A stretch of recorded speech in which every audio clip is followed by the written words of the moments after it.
Chapter 1491. Northern Camp.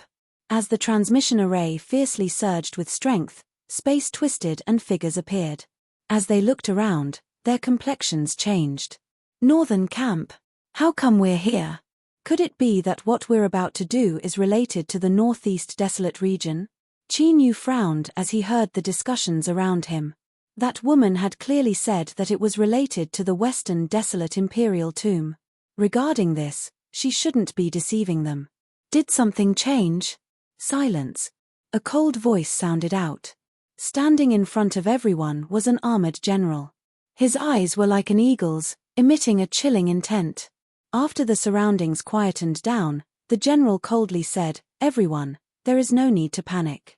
Since you came from the imperial capital, your first stop is indeed the northern camp. You will stay here for a day and obtain information about your next mission." Everyone relaxed and a bit of excitement appeared in their eyes. They finally had the qualifications to obtain information about their next mission. In fact, although the Imperial Palace did an excellent job of keeping information confidential, everyone was already thinking about it.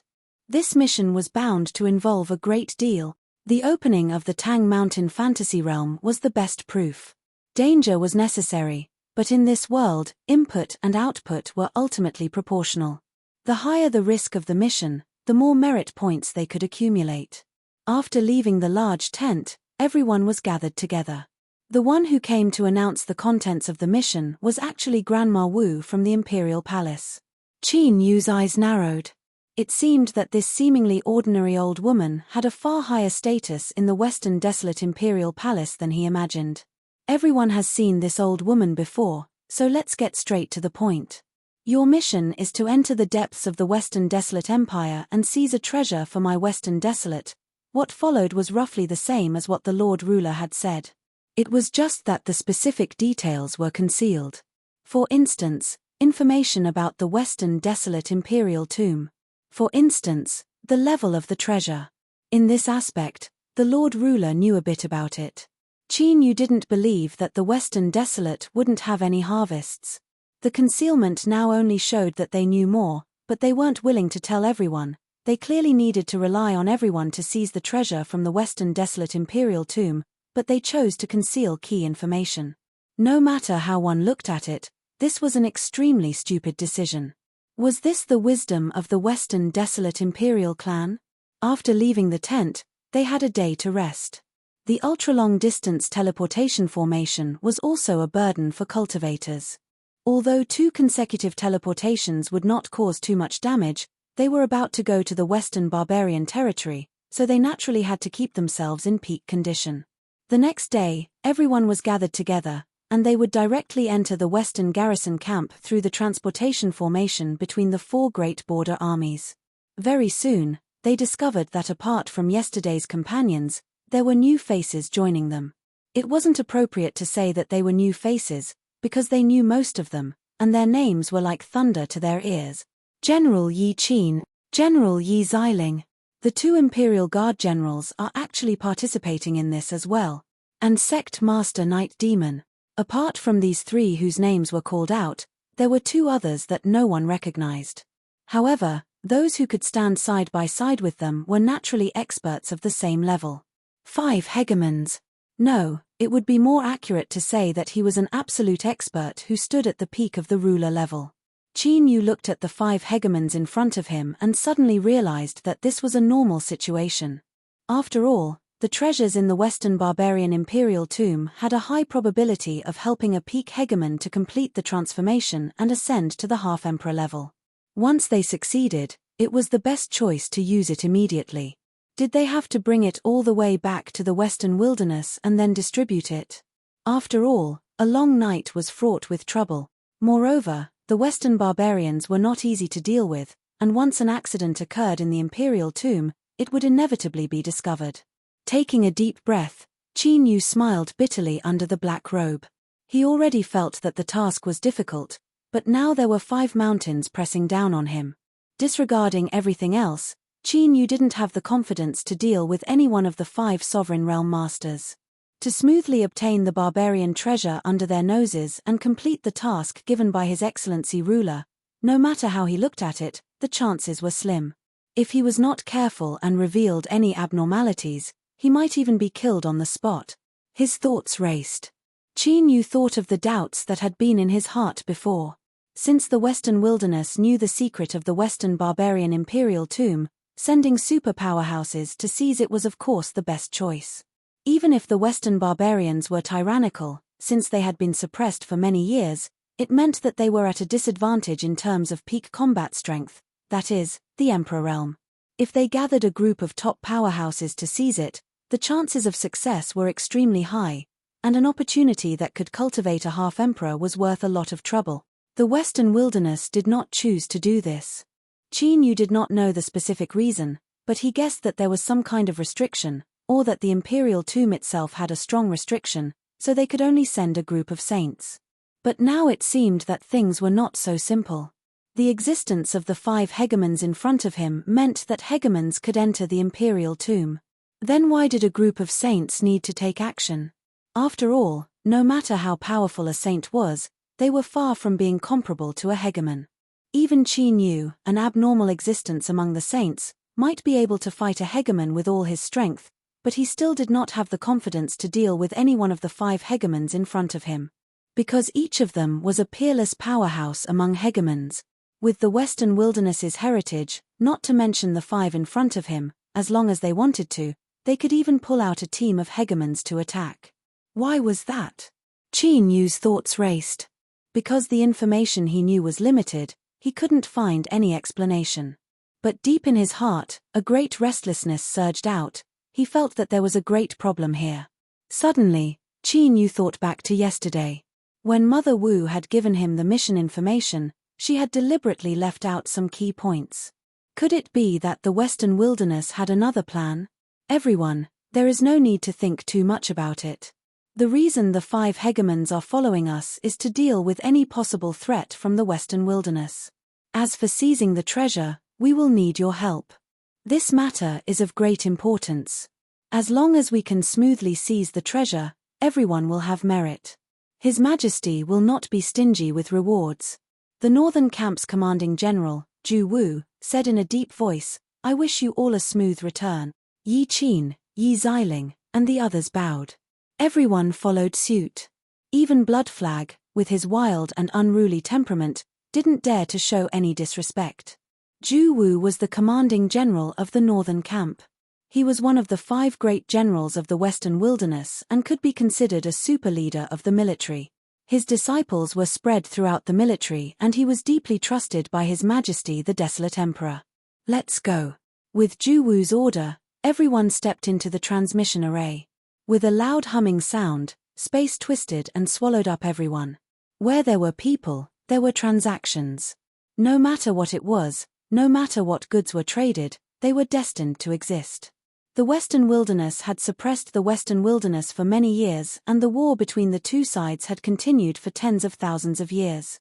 It was unknown just how much blood had stained their hands. To say that this was a blood feud that could not be resolved for generations wasn't an exaggeration. Even so, beneath the surface of the bloody slaughter between the two sides, in the shadows where the light couldn't shine, there was still a trade. The Western wilderness hoped to obtain all sorts of luxuries and enjoyments from the Western wilderness. And the Western wilderness wanted to obtain the treasures that were unique to the Western wilderness. For instance, in the Western wilderness, there was a monster beast called Cruel. After it was tamed and raised by the Western wilderness, it became their main source of meat. Cruel itself didn't have much use, but when its feces fell on some special weeds within the Western wilderness, there was a chance that it would undergo a mutation and give birth to something called rainbow grass. The Western wilderness used this rainbow grass to create a terrifying fog. It was enough to confuse the minds of the bravest and most brutal warriors of the Western wilderness. It was an invincible weapon on the battlefield. As for the rainbow grass, the Western wilderness had made countless attempts. They took the initiative to wage war against the Western wilderness, plundering a large number of Cruel to breed and breed. In the newly conquered Western wilderness territory, they attempted to artificially produce it. But unfortunately, all of these attempts ended in failure. Not only because the probability of the rainbow grass being produced was extremely low, but also because the cruel that were bred and bred would soon go berserk. It seemed that after leaving the western wilderness, their tamed wild nature would quickly return. This was just one example. Although the western wilderness was a barren land filled with cruelty, blood, and slaughter in the eyes of the western wilderness, in reality, it was a treasure trove. And all of this spurred the birth of transactions between the two sides. The higher-ups of both sides were aware of this, but at the same time turned a blind eye to it. In times of war, they would even take the initiative to avoid the location of the transaction. And today, under the shroud of the deep night, not far from the camp of the Western Frontier Army, there was a large-scale transaction going on. In the mountain hollow, surrounded by steep stone walls, there was still the howling of the wind, like the desperate roar of a dying person. It made people's hearts tremble, and then their hair stood on end. There were many people on both sides, including many sovereign realm experts. They tried hard to suppress their aura, not letting it leak out at all. After all, although the transaction was a semi-open secret, it was still necessary to cover it up on the surface. But their eyes were still full of vigilance and threat, constantly paying attention to the surrounding changes, to ensure that they would not be ambushed. Under the cover of the howling of the wind, all the sounds in the mountain hollow were covered up. Both sides were obviously old acquaintances. Although there were many items, they quickly completed all kinds of verification, smiling and nodding to each other to express their satisfaction. In the mountain hollow, the people in charge of guarding were now slightly relieved. Unsurprisingly, today would be another win-win cooperation. Soon, everyone would take what they needed and go their separate ways. But at this moment, one of the people in the Western Wilderness trading team suddenly attacked, and blood gushed out like a fountain. The leader, who was still smiling just a moment ago, was beheaded. The mountain hollow instantly fell into a deathly silence. After beheading the Western Wilderness, the saber wielder stomped his feet and his figure shot forwards like a bolt of lightning. He shouted out in the language of the barbarians, his voice filled with excitement. Although the Western Wilderness people participating in the transaction weren't proficient in the language of the barbarians, most of them could understand some of it. Mission, plan, attack, don't let a single one escape. These barbarians, they actually dared to play dirty. Attack, kill them all. Thunderous shouts erupted. The Western Wilderness people reacted with the idea of striking first to gain the upper hand. They roared and rushed forwards. On the other hand, the Western Wilderness people were a step too slow after killing the barbarians and suffered heavy losses. They angrily roared as if they wanted to explain, but the smell of blood had already spread through the air, so there was no way to ease the situation. Soon, the mountain hollow turned into a mass of minced porridge. Bang ere bang, at almost the same time, a bright and dazzling signal firework shot into the sky, exploding in the air. It was scarlet red, like two blooming flowers that had eaten their fill of blood. Woo woo, a bugle horn sounded in the army. The border army camp that guarded the western border and the barbarian front line soon became lively. At this time, soldiers surged forwards like a raging tide. Jiang Chengzi stood atop the city walls, his hands resting on an icy cold rock. His eyes were even colder as he looked at the vast and dark wilderness. Behind him, a deputy general revealed a pained expression. He cupped his hands together and said, "General, those people in the mountain hollow are still the people of my western wilderness. Should we order the troops to turn around and rescue them?" Jiang Chengzi shook his head. As the corpse-eaters of the empire, to be able to contribute their lives to the empire is the best ending for them. After he finished speaking, he paused for a moment and gently waved his hand. The deputy general's expression suddenly changed. With a low roar, his figure exploded. But before he could fly into the air, a resplendent saber light whistled through the air. With a putong sound, the deputy general's body fell to the ground and was split into two. Hot blood splashed onto Jiang Chengzi's armor. His complexion didn't change at all. He coldly said, "Drag him away." After another moment, a soldier hurried over and whispered a few words in his ear. Jiang Chengzi nodded and waved his hand. The Western barbarians have broken the agreement and brazenly attacked the Western border camp at night. Pass down the order for the army to press forward. Only when 100,000 Western barbarians have been beheaded will they withdraw. Chapter 1492. In the last 1,000 years, the fiercest war between the Western wilderness and the Western barbarians had erupted without warning. Unlike the past years of retreat and avoidance, the weakened Western barbarians had actually chosen to fight to the death. They were ferocious to the extreme. There were rumors that this was because in the transaction known as the Fuse, a noble figure of the Western barbarians had been assassinated by the Western wilderness using shameless and despicable methods. This caused the great tribes to unite against a common enemy, and they were determined to make the Western wilderness pay a painful price. The tip of the weapons were like tidewater that opposed each other with equal harshness, and they ferociously fought each other. There were even countless experts mixed within them, and they emanated a world-shaking aura that stirred up the origin energy in the heavens and the earth, causing the sky to dim, the heavens and the earth to be cast into a shade, and all the vital energy was covered and concealed. Just when the battle was in full swing and countless lives were being lost at every moment, 5 troops that were hidden in the Western Desert's army quietly left the main battlefield and brazenly tore open a gap in the Berserkers' defense camp. Before the Berserkers could react, they plunged into the depths of the Western barbarians' territory. They were like fish swimming into the sea. Their tails rapidly swayed as they soon disappeared from everyone's line of sight. The 5 squads were each led by a peak sovereign powerhouse. The leader of Qin Yu's squad was the old Yi family's General Yi Qin. The group of people ran forward in silence, trying their best to conceal their auras.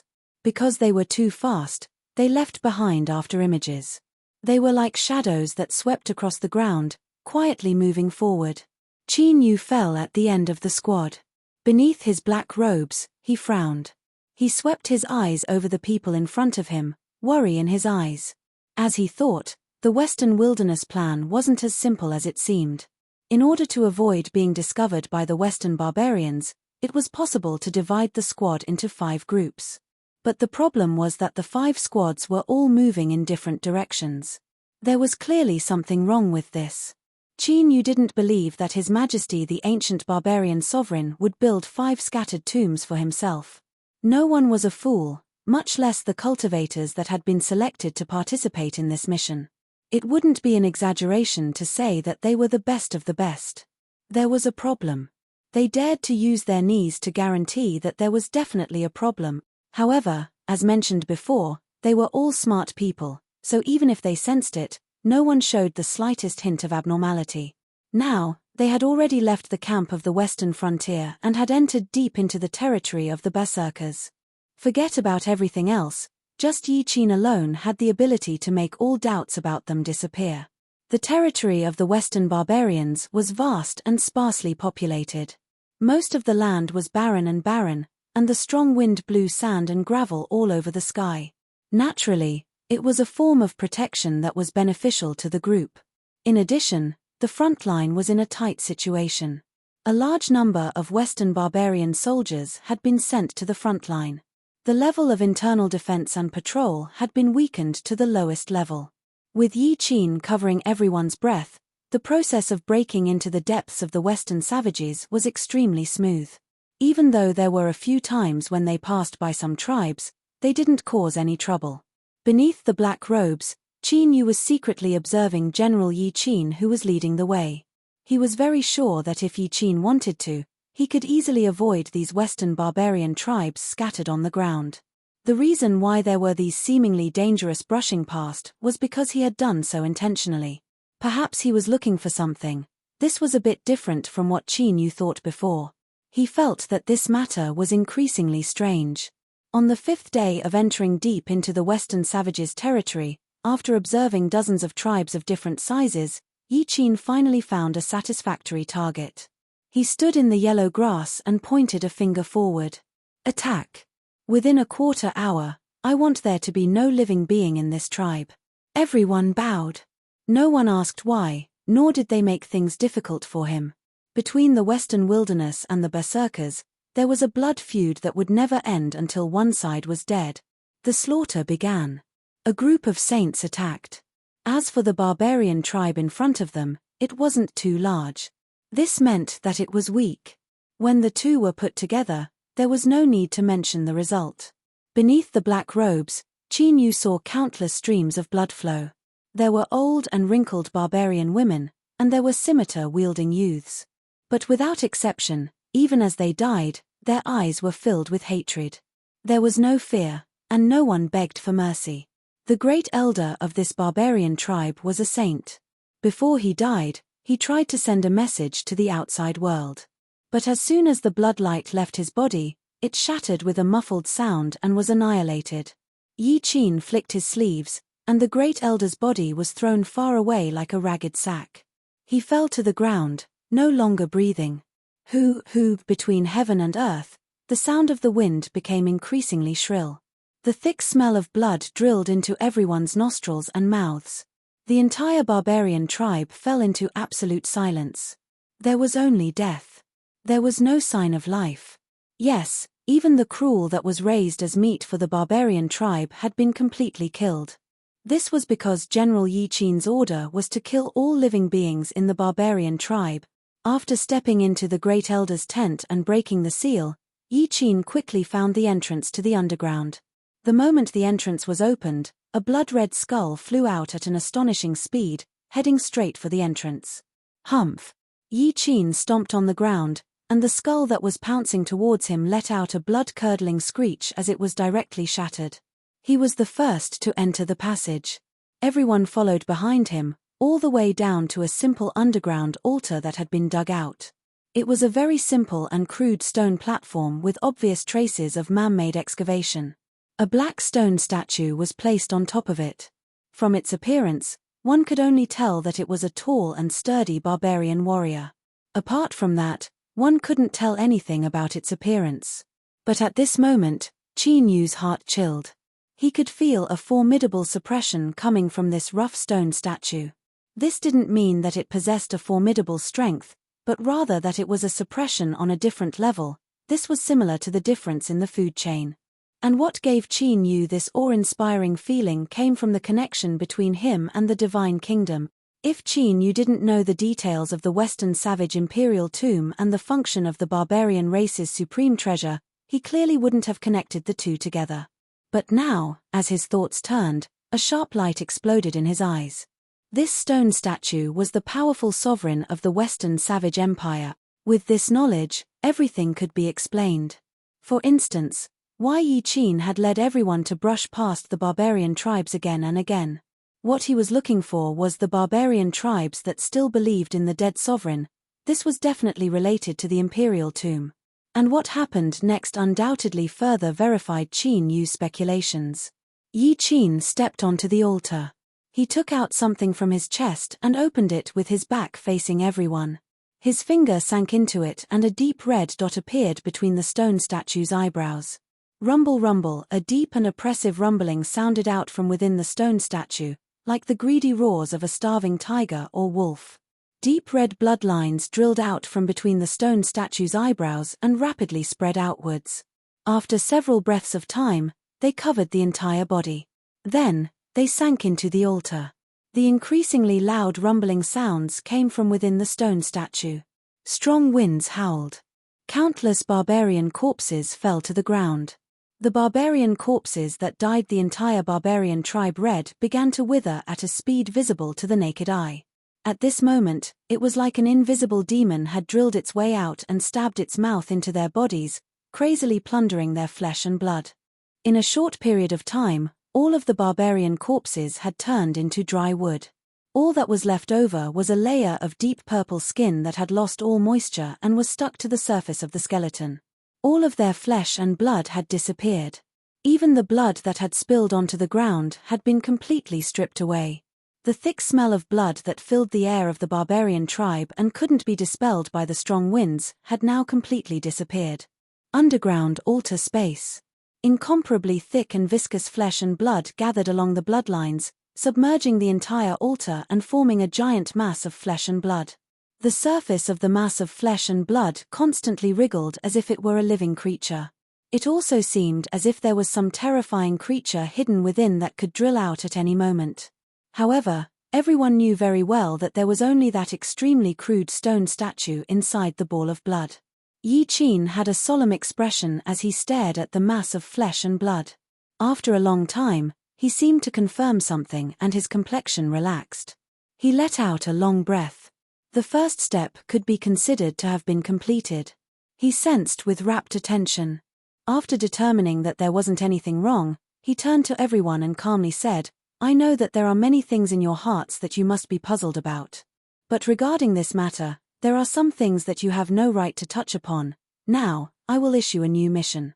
Yi Qin's eyes swept over everyone. After pausing on Qin Yu for a moment, he said in a low voice, "Next, we will use the method of drawing lots. 3 of you will follow me and leave. The rest of you will have to stay here and ensure that this place is not destroyed. Remember, you absolutely cannot make any mistakes. Even if you have to pay with your lives, you must protect the altar and maintain its original state. Otherwise, even if you can leave this place alive, you will be banished forever and it will be impossible for you to return to the Western Wasteland." Everyone's hearts chilled.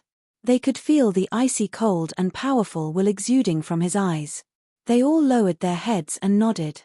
"Very good," Yi Qin said. "You can rest assured that the Western Wasteland will remember everyone's contributions. As long as this matter is smoothly accomplished, everyone will be richly rewarded. And this matter itself isn't too dangerous. As long as there are no accidents in 3 to 5 days, it will be fine." 3 to 5 days. Many people revealed looks of joy. Their team of cultivators had 9 people. In other words, most of them would stay here and be responsible for guarding the altar that was wrapped in flesh and blood. The Western savages were sparsely populated. In addition, they were in a period of war and the various tribes didn't have time to spare. As long as their luck was good, it wouldn't be difficult to hold out for 3 to 5 days. Beneath the black robes, Qin Yu frowned. He stared at the flesh and blood wrapped around the altar. Although he didn't know what this meant, his intuition told him that there was a great deal of danger here. If they stayed here, it wouldn't be as simple as Yi Qin said. The process of drawing lots was simple. Yi Qin condensed 9 balls of light and everyone chose one. The one with the red inside stayed behind. Qin Yu turned red. His eyes swept over the 3 people chosen by Yi Qin. Beneath the black robes, Qin Yu frowned and a cold light flashed in his eyes. The reason he said they were chosen by him was because this method of drawing lots was simply ridiculous. Yi Qin's ball of light, with just a thought, he could turn the inside of it scarlet red. Do you believe it? If he really believed the so-called integrity and fairness of the Imperial City's Guard Division's commander, that would be a joke. Qin Yu was well aware that if he could see it, others would be able to guess it as well. But just like before, when they entered the Western savages and sensed that something was wrong, everyone remained silent. The underground sacrificial altar was still quiet. No one objected. Yi Qin said, "Very good. The 3 of you prepare yourselves. We will leave tomorrow." He turned and left. He didn't know whether it was good luck or bad, but Bloodflag and Yi Wangu weren't in Qin Yu's team. Thus, the 3 people chosen by Yi Qin were unfamiliar faces to Qin Yu. Of course, because of the confirmation of the Imperial Palace, although he didn't know them, he had a deep understanding of them. It wasn't too much to say that they had an extremely deep understanding. It was also because of this that Qin Yu had more room to manipulate them. Of course, the truth was that Qin Yu didn't think things would reach this step. It was impossible for him to stay here. Not to mention the danger he felt from his intuition. Even the Lord Ruler's mission didn't allow Qin Yu to stay here. What should he do? Qin Yu's thoughts raced and the outline of a plan gradually took shape. The next day, the Lord Ruler led the 3 people away. Their figures quickly went far away and finally disappeared from sight. The 6 people who stayed behind finally didn't need to hide their true thoughts anymore. Their faces were all gloomy. "It seems that you and I have been excluded from the true core of the mission from the beginning," a saint of the Western Wilderness said through gritted teeth. "It's meaningless to talk about this now. The will of General Yi Qin isn't something you and I can resist. Moreover, today's arrangement is likely to come from a higher level. Now, I only hope that everything is as General Yi Qin said. You and I can stay safe for 3 to 5 days, and then we can return to the Western Wilderness smoothly. In this way, although we won't have the chance to get the first merit, we will still be rewarded." As they talked, their eyes swept over the silent Qin Yu under the black robe. Most of them had a strange look on their faces. The reason was very simple. The origin of the Dark Ruler was no longer a secret. He was the sixth Prince Li Ijo's only remaining hope. Now, this hope was obviously shattered. Being excluded from the core of the plan, there was naturally no chance to help Li Ijo turn things around. Thinking about it, even if he could return to the imperial capital smoothly, the Dark Ruler wouldn't have a good ending. Not to mention that madman blood flag, just those open spears and hidden arrows that hit him while he was down were enough to tear him to pieces. Qin Yu could feel the meaning in these eyes. But under the black robe, his expression was still calm. There was no ripple in his eyes. After confirming the division of labor, everyone dispersed. Half a day later, it was Qin Yu's turn to patrol the tribe. He calmly walked out of the underground altar and walked straight ahead, soon disappearing into the vast wilderness. Acting without permission and leaving the tribe. This was something that the saints of the Western Wilderness thought about but didn't dare to do. But Qin Yu didn't have any scruples. The identity of the Dark Ruler was fake. It was just a pass for him to smoothly enter the Western Wilderness. If there was a need, he could change into another person at any time and obtain a new identity. After confirming that the Dark Ruler was nowhere to be found, the saints of the Western Wilderness were shocked and angry. Qin Yu went all the way north, whistling as he locked onto his target. His expression was calm, and his eyes were steady and bright. Chapter 1493. Yi Qin stopped. Under the surprised gazes of the three saints, he took out a jade archive. His eyes lit up as he probed it with his divine sense. His lips curled into a cold smile. The Dark Ruler had left his post and his whereabouts were unknown. As expected, he couldn't just sit back and wait for death. Before leaving the imperial capital, someone had personally visited him and asked Yi Qin to kill the Dark Ruler. He had offered a tempting reward. It was indeed very tempting. Even with Yi Qin's firm will, he couldn't help but waver. But after thinking about it, he finally chose to refuse. As the saying goes, a centipede dies but never falls down.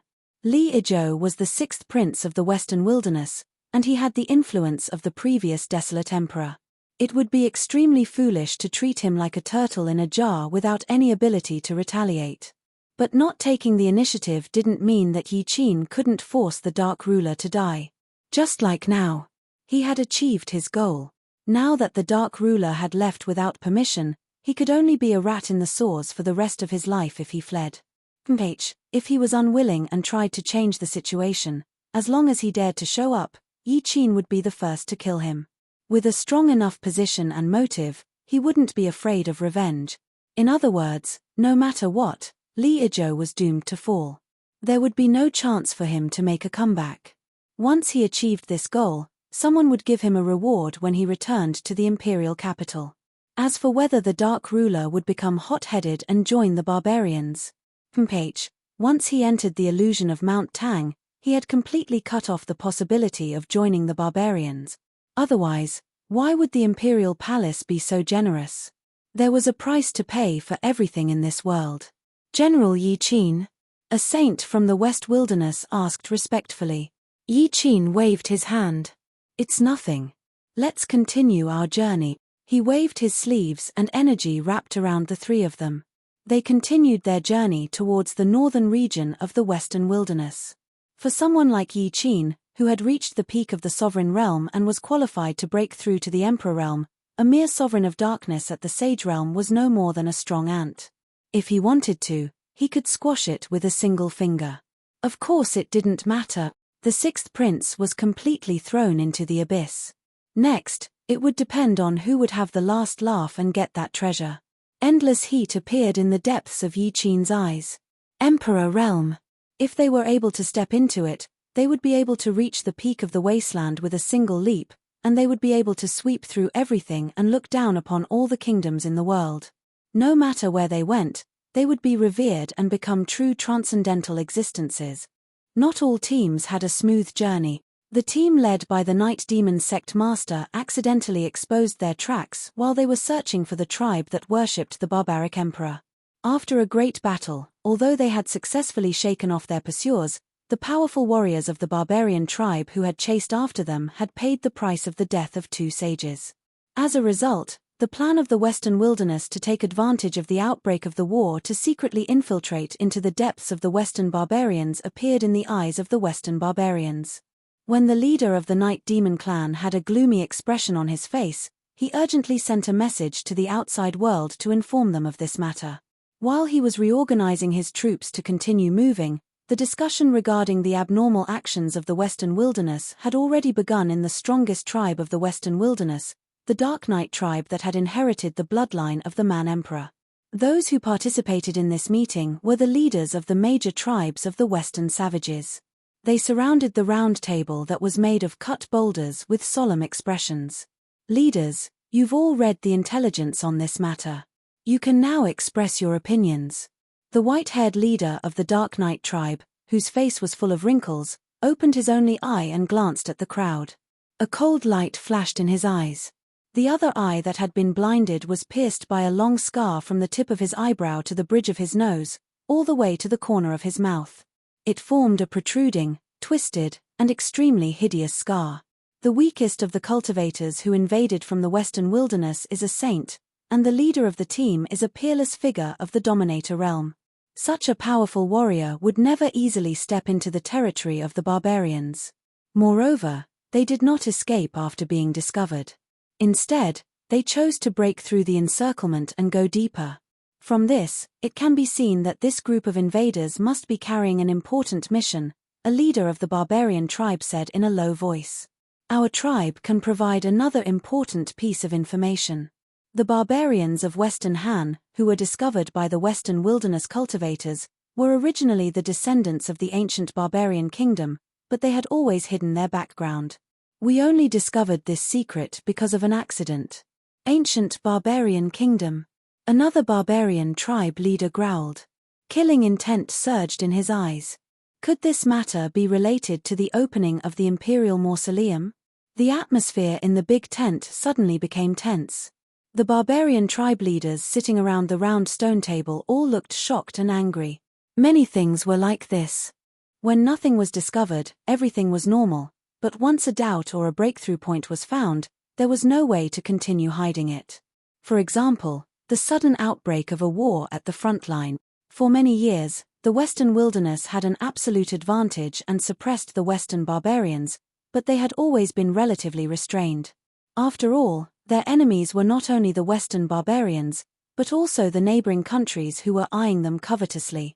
Without enough reward or enough motivation, the Western Wilderness would not easily start a war, let alone a full-scale slaughter.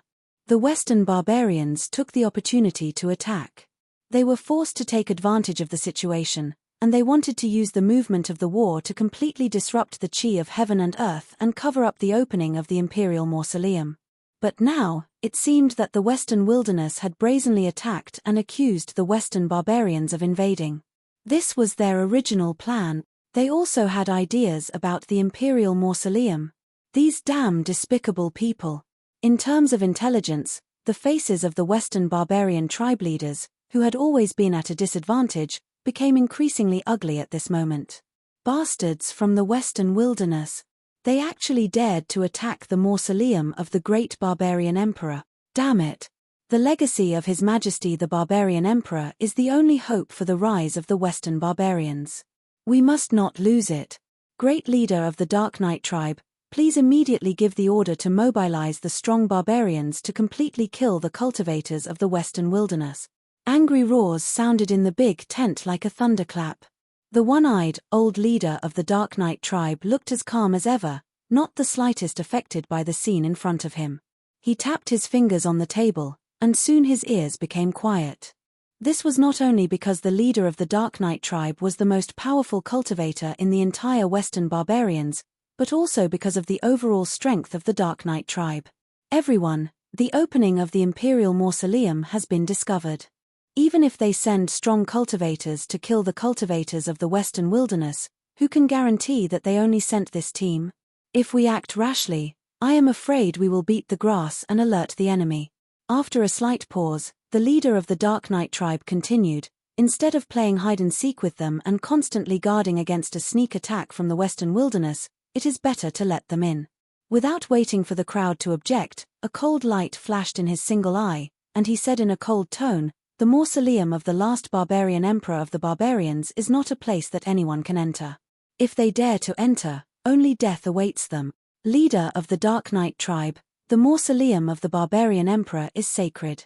Is it inappropriate to do this? Perhaps." The leader of the barbarian tribe had not finished speaking when he let out a muffled groan. His face turned pale and he looked up in horror. The leader of the Dark Knight tribe leaned forward and pressed his hands on the stone table. He looked down with an imposing manner.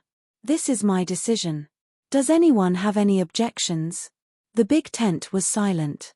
The leader of the Night Demon sect looked calm as he watched the saints under his command rush into the tribe in front of him and kill wantonly to vent the anger and resentment in his heart. Not long ago, their whereabouts were exposed, and they were chased by the strong barbarians. 2 of the saints who came with them were killed on the spot. Even though they did not have much of a relationship with each other, they still felt a chill down their spines, and then resentment grew. But these people did not know that the reason why they were exposed and chased by the strong barbarians was because of the calm leader of the Night Demon sect, who was standing with his hands behind his back. In the Western Wasteland Empire, the Emperor clans were the strongest. There was no doubt about this. Otherwise, the Jew clan would not have been able to become the country and hold the highest authority in the Western Wasteland. Next was the military. In a world that was not stable and where wars often broke out, the military must have enough power to speak. This was a matter of course. Even the Emperor clans chose to tacitly approve of this. That was why the military of the Empire had such an important position today. So this time, the 2 generals of the Imperial Guard Division came at the same time for the matter of the Western Wasteland's Imperial Mausoleum. They directly occupied 2/5 of the quota and opportunities. Next was the administrative system and the local noble clans. They were the system and cornerstone of the Western Wasteland's rule. Of course, the reason why they could each get a share was because at the top of the hierarchy were the Emperor realm existences who could speak for their own factions. Last was the sect. The Western Wasteland's territory was vast and there were naturally countless sects of all sizes. They were a force that could not be underestimated. It could even be said that tens of thousands of years ago, the power of the sects was so great that even the military couldn't compare. Even the Emperor clans needed to give them enough respect. But after a great war, a calamity swept through the world. The 2 Emperor realm experts belonging to the sects both died and their status plummeted. Up until now, they had fallen to the bottom of the ruling class. Even some of the local noble clans did not give the sects any face. It was under this background that the Night Demon sect master had painstakingly obtained the last quota and came to the Western Barbarians' territory. And this time, he had used up the sect's many years of accumulation. He could not allow failure. The Night Demon sect master was determined to obtain the rare treasure in the barbarian emperor's tomb, but whether it was the Emperor clans, the military, the administrative system, or the local noble clans, none of them wanted to see the sects rise again. So he had to drag the Western barbarians into the water and make the situation chaotic and dangerous enough. Only then would he have a chance to take advantage of the situation. Of course, there were risks to doing this. If he wasn't careful, he could be surrounded and killed by the barbarian powerhouses. But the Night Demon sect master chose to gamble. This was because he was the sect's last hope. If he failed, then perhaps in a few thousand years or even shorter, the sect would fall from the ruling class and become a chess piece that others could control at will. Luckily, his luck wasn't bad. At least for now, it seemed that his plan had succeeded. The Western barbarians would surely be alerted. The Night Demon sect master looked up, his cold eyes looking towards the north. That was where the barbarian emperor's tomb was located. It would also be a terrifying battlefield. And he was confident that he would become the final victor in this slaughter. He didn't know where he was and he didn't know where he was. But this didn't affect Chinyu from locking onto the location of the barbarian emperor's tomb. The reason was the divine kingdom. He could faintly feel the fluctuations that were spreading out. They were like the vibrations from the depths of the seabed, setting off a ring-shaped impact. Although it had become incomparably weak by the time it reached the surface, it was still obvious and easy to see. In Chinyu's understanding, The reason this happened was because the hidden barbarian emperor's tomb was about to appear. That's right, it was hidden. Otherwise, did they really think that the Western barbarians were just a group of people that respected the late emperor and abided by etiquette? If the barbarian emperor's tomb had been exposed before, it would have been completely excavated. There wouldn't have been a chance for the Western wilds to interfere and send them here. Qin Yu rushed forwards alone. In addition to his super strong concealment ability in the dark, his speed was astonishing. He could sense that the fluctuations of aura coming from the barbarian emperor's tomb were constantly approaching. Finally, when the howling winds between the heavens and earth became incomparably strong, so strong that they could easily tear apart the ground and pulverize it into dust, Qin Yu came to a stop. At the end of his line of sight, lightning flashed and thunder rumbled in the skies. Countless dazzling lights shined down, causing the towering shadow in space to constantly flash and vanish. He had arrived. That was the barbarian emperor's tomb. Qin Yu took a deep breath and resisted the urge to investigate. He stepped forwards and the ground quietly cracked open. His entire body was wrapped in darkness, submerging into it like a shadow. Not to mention the threat of the Western barbarians, just the 5 peak rulers that the Western wilds sent here could kill him on the spot. So he couldn't be anxious. All Qin Yu could do now was hide his aura and quietly wait for an opportunity. Chapter 1494. With the arrival of the Western barbarian emperor's mausoleum, the scattered Western barbarians finally gathered together. The Night Demon sect master spoke first, his face heavy and apologetic. I will not shirk my responsibility for this accident. Once this matter is over, I will pay the price. There was silence. This silence was a tacit agreement. It was clear that at this time, there was no better way to deal with it. At the same time, this silence was a warning and dissatisfaction. The 5 barbarians scattered to prepare for entering the mausoleum. Only the Night Demon sect masters group had a problem. Although accidents could not be controlled by humans, if they really believed that it was an accident, that might not be the case. You and I are in the Western barbarians. No matter what attitude we have, no matter which side we represent, we are all on the same boat. If the boat capsizes, we won't have a good ending. So from now on, please be more careful. The one who spoke was one of the 2 unfamiliar faces. She was an ordinary-looking middle-aged woman and her aura was not any stronger than the others.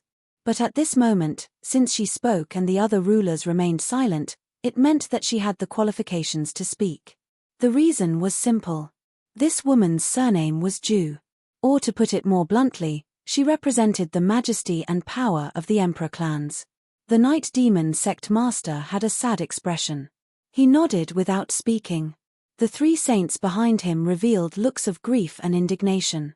They wanted to say something but were interrupted. Yi Qin coughed and said, although it is a small matter, before entering the mausoleum, I think I should tell you. The dark ruler assigned to me has left his post and his whereabouts are unknown. Once anyone discovers his whereabouts, they can directly kill him. As he spoke, he glanced at Yi Xiling. Unfortunately, his expression was still cold and he didn't reveal any abnormalities. No one knew what he was thinking. A mere saint was certainly not worthy of the attention of a peak ruler powerhouse. But the problem was that the dark ruler represented 6th Highness Li Izhou's last hope. Now that he had left his post, it was tantamount to completely cutting off Li Izhou's hope. For the 5 peak rulers, besides the middle-aged woman representing the emperor clans, this was probably good news. At least one trivial matter had been solved. Rumble rumble, it wasn't space that was shattering, but the howling winds that filled the sky were madly tearing the earth apart, creating a shocking disturbance. Above their heads, countless lightning flashed and thunder rumbled. The huge shadow of the Western barbarian emperor's tomb in the spatial fault had become clearer and clearer. It gave people the feeling that it was just a little bit away from completely descending. However, in reality, this state had already been maintained for a long time, yet he was still unable to overcome it. In the end, there was only this bit left. The 5 supreme sovereigns raised their heads and their eyes fell on the shadow of the Western barbarian emperor's mausoleum. At this moment, they understood at the same time, perhaps, this was the final state of the Western barbarian emperor's mausoleum. Even if they waited any longer, it would not completely appear. As for what the reason was, no one knew. But it should be some sort of response from the late Berserker Emperor. Di Ling didn't want to descend completely. There was no point in waiting. The middle-aged woman from the Western Desolation Imperial clan swept her gaze over the 4 people around her. Everyone, let's go. All right. The 5 sovereigns spread out, leading the 3 sages behind them to take a corner each. Looking down from midair, when everyone's positions were connected together, it formed a standard pentagon. Hum as the seals were formed, the 5 sovereigns raised their hands at the same time and touched the space between their eyebrows. The place where their fingertips touched instantly turned crimson red, like concentrated viscous blood. At the same time, a strange and cold aura that revealed ruthlessness, despair, and destruction, yet was also solemn and dignified, erupted from within their bodies.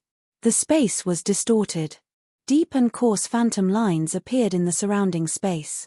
At first, they were thin and weak.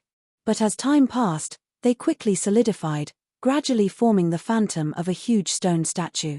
They were of different sizes and shapes, but the moment one looked at them, one would naturally feel that these stone statues represented the same person. Come in. The woman from the Imperial clan shouted. The 3 sages behind her flashed and entered the phantom of the stone statue. One of them entered the chest, while the other 2 entered the legs. In the next moment, the eyes of the stone statue suddenly lit up, as if it had awakened from a deep slumber. And at the same time, Yi Qin, Yi Xiling, and the other sovereigns also completed the same action. The 5 huge phantom stone statues were resurrected at this moment. Dong dong, a deep sound spread out from the phantom stone statues, like a strong beating heart. This sound spread out, spreading through space and stirring up layers of fluctuations, like the surface of water being stirred. The 5 phantom stone statues each had 5 hearts beating at the same time. Ripples spread out, colliding with each other, causing the entire situation to become chaotic. But in this chaos, there was a faint mysterious flavor to it. At this moment, if someone were to see the spatial oscillation between the 5 stone statues and the spatial distortion caused by the descent of the Western Barbarian Emperor's tomb in the spatial fault above their heads, they would find that the 2 chaotic fluctuations were highly overlapping. And as time passed, they gradually approached each other, gradually becoming completely synchronized. Dong dong, the heartbeat became faster and faster and the chaos became increasingly intense. When it reached a certain limit, Shua, the 5 phantom stone statues, as well as the people within them, all vanished from sight. Deep underground, hidden in the darkness, with the sun and moon force field wrapping around him, Qin Yu was able to see everything from a transcendent perspective. A look of surprise appeared in his eyes. Although he had already guessed that the Barbarian Emperor altar he found was likely related to the opening of the Western Barbarian Emperor tomb, this was still beyond his expectations. Now, the people of the Western Barbarian Emperor had borrowed the power of the 5 altars to break into the Emperor tomb. What should he do? He had to follow the example and build 5 more flesh and blood altars. Not to mention the fact that Qin Yu didn't know how to do it. Even if he could see through everything, he still wouldn't have enough time. By the time he finished everything, perhaps the competition for the treasures in the Emperor tomb would have already come to an end. He had hidden himself and waited for an opportunity, but now, others had used a method that he couldn't do to enter the Emperor tomb. This was the same as throwing Qin Yu off the wagon and he no longer had a chance to intervene. Calm down, don't panic. Qin Yu took a deep breath and suppressed the urge to rush out. His eyes swept over the broken space and the faintly discernible Emperor tomb. The people of the Western Barbarian Emperor tomb had smoothly entered, but this process, wasn't it a bit too smooth? What about the Western barbarians? They could only watch helplessly as the Western Barbarian Emperor tomb cultivated. Would they be able to break into their own ancestors' mausoleum and peacefully reap the wealth of the dead? There was a problem. To Qin Yu, having a problem was a good sign. Otherwise, he really would have been left behind and could only be an outsider.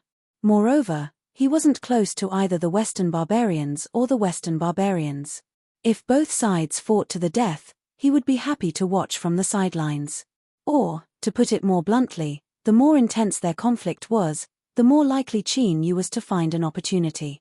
Otherwise, if everything went according to plan, he didn't have the slightest confidence that he could snatch food from the jaws of both sides. In other words, Qin Yu's best choice right now was to wait for the Western barbarians to respond. Of course, the truth was that this was the only thing he could do right now. Shrouded in darkness, Qin Yu became increasingly cautious. He completely restrained his aura and even closed his eyes, no longer paying attention to the Emperor tomb in the broken space. Time slowly passed. In the blink of an eye, an hour passed. In the dull and boring wait, anxiety slowly broke through the soil, gradually filling his heart. Just as Qin Yu was about to lose his patience, the Western barbarians that he was waiting for finally arrived. The leader was an incomparably old man. One of his eyes had been pierced by a terrifying scar. As he looked up at the broken space, his remaining eye flashed with an icy cold light. This was the leader of the Dark Knight tribe. Behind him followed nearly 100 barbarian powerhouses. There were leaders of various tribes as well as peak barbarian powerhouses. Every one of them had a terrifying aura. At this time, as they breathed through their noses and mouths, there was the faint sound of wind and thunder. The air seemed to freeze, as if a mountain was pressing down on one's chest, making it difficult to breathe. Deep underground, Qin Yu was shrouded in darkness. At this moment, his mind violently shrank. It was like countless tiny needles were constantly trying to pierce into his flesh and blood, his soul. This was probably the so-called feeling of a needle on his back. He felt a great sense of unease, as if he would be discovered in the next moment. Leader, they have already entered the Emperor tomb for an hour.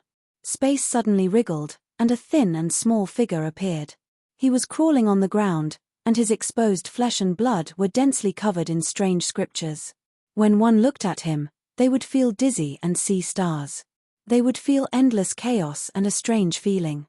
The Western barbarians had people hiding here all this time, and the 5 peak sovereign-level powerhouses from the Western wilds hadn't noticed them at all. Qin Yu's heart chilled.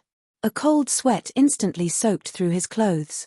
While he was horrified, he also rejoiced that he had been careful enough. If he had been the slightest bit careless, he would have been exposed. However, this also verified Qin Yu's previous guess. The Western barbarians had long since noticed the invasion from the Western wilds. Before this, they had deliberately allowed Yi Qin, Yi Xiling, the Night Demon sect master, and the others to enter the Emperor tomb. They had even deliberately waited an hour before appearing. This proved that the Western barbarians had sufficient confidence in the Emperor tomb and that they wouldn't easily succeed. Or, perhaps they were simply using the Emperor tomb to kill people. The Dark Knight tribe leader sneered. The guests must be impatient. Then let's not delay any longer. He reached into his chest and took out a black stone. With a light cracking sound, it shattered into powder. The Emperor tomb that was hidden in a spatial fault suddenly erupted with a rich black light. It fell down like an arrow, wrapping around the Dark Knight tribe leader. He stepped forwards, as if he were stepping on stone steps. Like this, he ascended to the heavens. The other Dark Knight tribe powerhouses followed behind. Night Shadow, you continue to guard here. Once we all enter, close the channel. A voice sounded out from afar. A thin man covered in scriptures bowed to the ground. Chapter 1495. His chance had come. In the darkness underground, Qin Yu patiently waited. Nearly 100 Goliath powerhouses entered the Emperor tomb through the channel. When the last person disappeared in the black light, his eyes flashed open, a cold light flashing in them. He had to be fast. Once the channel was closed, Qin Yu didn't believe he had the ability to open it again. Bang, the ground shattered and he shot into the skies, his face filled with anger. Yi Ying, you betrayed the chief, but with me here, you can forget about harming the Goliath tribe. Yi Ying was stunned. He was truly stunned. He stared blankly on as an unfamiliar Goliath powerhouse shot into the skies, hurtling towards him. His mind instantly froze. He was the chief's man. With the chief's suspicious nature, he might have made some preparations. But I clearly didn't do anything, so why would he say I betrayed him? Stop. Just what are you? Yi Ying's roar came to an abrupt halt. Because of the unfamiliar Goliath powerhouse, his speed suddenly rose in midair. A sharp killing intent rushed towards him, covering him and nearly freezing the blood in his body. He wants to kill me. As this thought flashed through his mind, Yi Ying rushed towards the channel. His reaction speed was extremely fast, but it was already too late. Qin Yu had pretended to be a Goliath powerhouse and gained the upper hand. Although it seemed to pass in the blink of an eye, it was enough for him to do many things. For instance, kill someone. Bang! With a dull thud, Yi Ying's head exploded. The terrifying strength didn't stop there. It invaded his body, sweeping out and annihilating all his life force. This scout raised by the Dark Knight tribe had an amazing concealment ability, enough to hide from peak sovereign powerhouses. But his true strength was far from being able to compare with his concealment ability. To raise such an elite scout required an astonishing amount of resources. To kill him, one naturally had to pay the appropriate price. For instance, the backlash of the scriptures. The moment that the Goliath powerhouse died, the scriptures engraved on his flesh and blood suddenly came to life. Like a black viper, they howled towards Qin Yu. The moment they touched him, they fused into his body. Qin Yu frowned. Before he could respond, a purple rune appeared between his eyebrows, emitting a dazzling light. At the same time, he could hear a faint cracking sound in his ears. Catcher, catcher, it was like a dam that had reached its limit and was about to collapse. At this time, the purple rune between Qin Yu's eyebrows was the curse immunity rune he obtained after withstanding the curse of the Endless Sea. Right now, it was clear that it would soon be unable to withstand the power of the curse from the dead berserker. Once it invaded his body, regardless of whether it was fatal, it would bring him a great deal of trouble.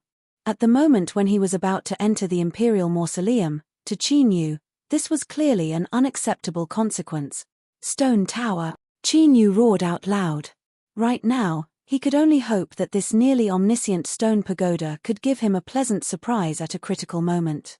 But at this moment, a ripple suddenly spread out from his body. Before the stone tower could respond, someone had already moved. It was a big furnace.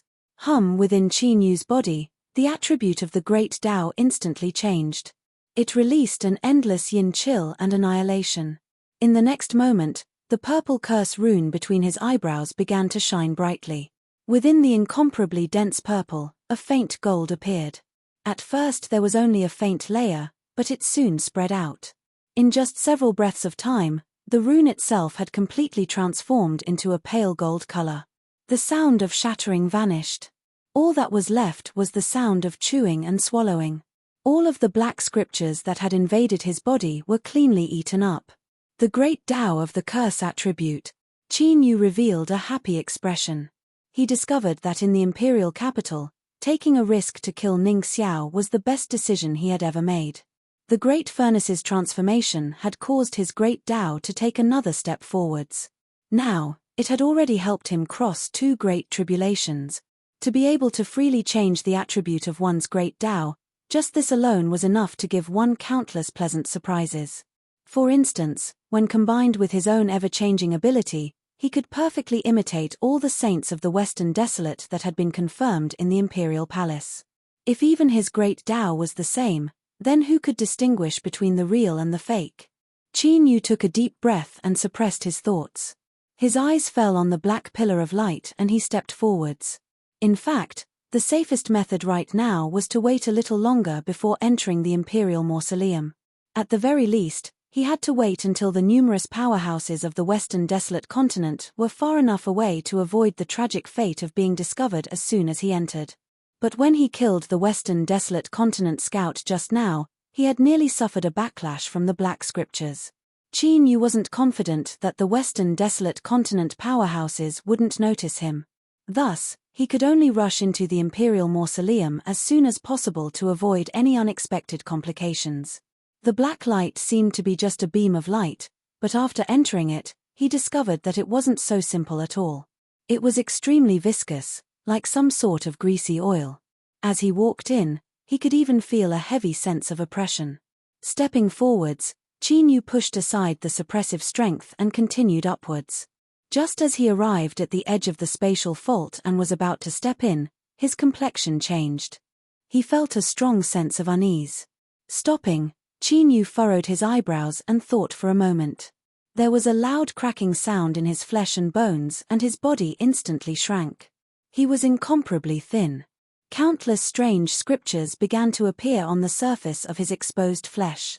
In the blink of an eye, he had transformed into the Western Desolate Continent scout that had just been killed, and during this process, a golden curse rune appeared between Qin Yu's eyebrows, causing the scriptures on his body to come alive. That's right, he had come alive. Not only did he look exactly the same as the Western Desolate Continent scout, but he even had the same curse attribute. They truly came from the same source. After changing his aura and confirming that he hadn't missed anything, Qin Yu took a deep breath and stepped forwards. Bang! The moment Qin Yu entered the spatial fault, a boundless and terrifying aura of annihilation swept out. But at this moment, Qin Yu suddenly understood. This was a sort of confirmation method that prevented anyone who wasn't a Western Desolate Continent member from entering the Imperial Mausoleum. If he hadn't sensed it just now and rashly stepped in, he feared he would have been crushed to pieces by that destructive aura, and everything the Western Desolate people did before should have been to avoid this strength and smoothly enter the Imperial Mausoleum. Qin Yu took a deep breath and suppressed the joy and fear in his heart. He looked up at the Imperial Mausoleum in front of him. He was about to reach the end of the passage. He continued forwards. The viscous black light shined down on the thick and solid walls of the Imperial Mausoleum. After a moment of hesitation, Qin Yu reached out a hand. The moment his fingertips touched the stone wall, he felt a strong pulling strength. He didn't resist. Instead, he allowed this strength to wrap around him. His body instantly passed through the stone wall and entered the Imperial Mausoleum. Cold sweat instantly broke out and covered his forehead. Because at this moment, Qin Yu, who had just stepped into the Imperial Mausoleum, had fallen into the encirclement of the Western Desolate Continent barbarians. Countless icy cold eyes were like sharp swords, nailing him to the ground. The Dark Knight tribe leader's icy cold eyes locked onto him. Night Shadow, what happened? Because Qin Yu had already learned from His Excellency ruler that he would be entering the Western Desolate, he had learned the Western Desolate Continent's language. Thus, communication wasn't a problem. His thoughts raced. Without hesitation, Qin Yu slumped to the ground as if he had been frightened out of his wits. His voice trembled as he said, Leader, after you left, a Western Desolate cultivator suddenly rushed out from underground. I wasn't his match, so I could only flee into the passage. The Dark Knight tribe leader sneered. He dared to lie to me. Kill him. No. Qin Yu shouted out loud. Cold sweat dripped down his forehead. He could feel the thick killing intent of the surrounding Goliath powerhouses.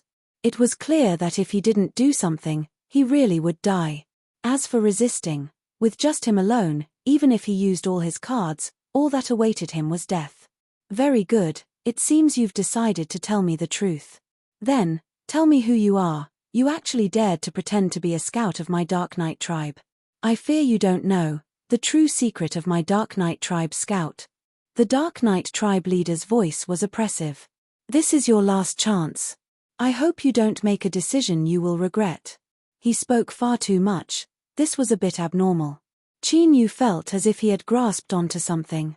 He swept his eyes around and determined that there was no hope of escaping.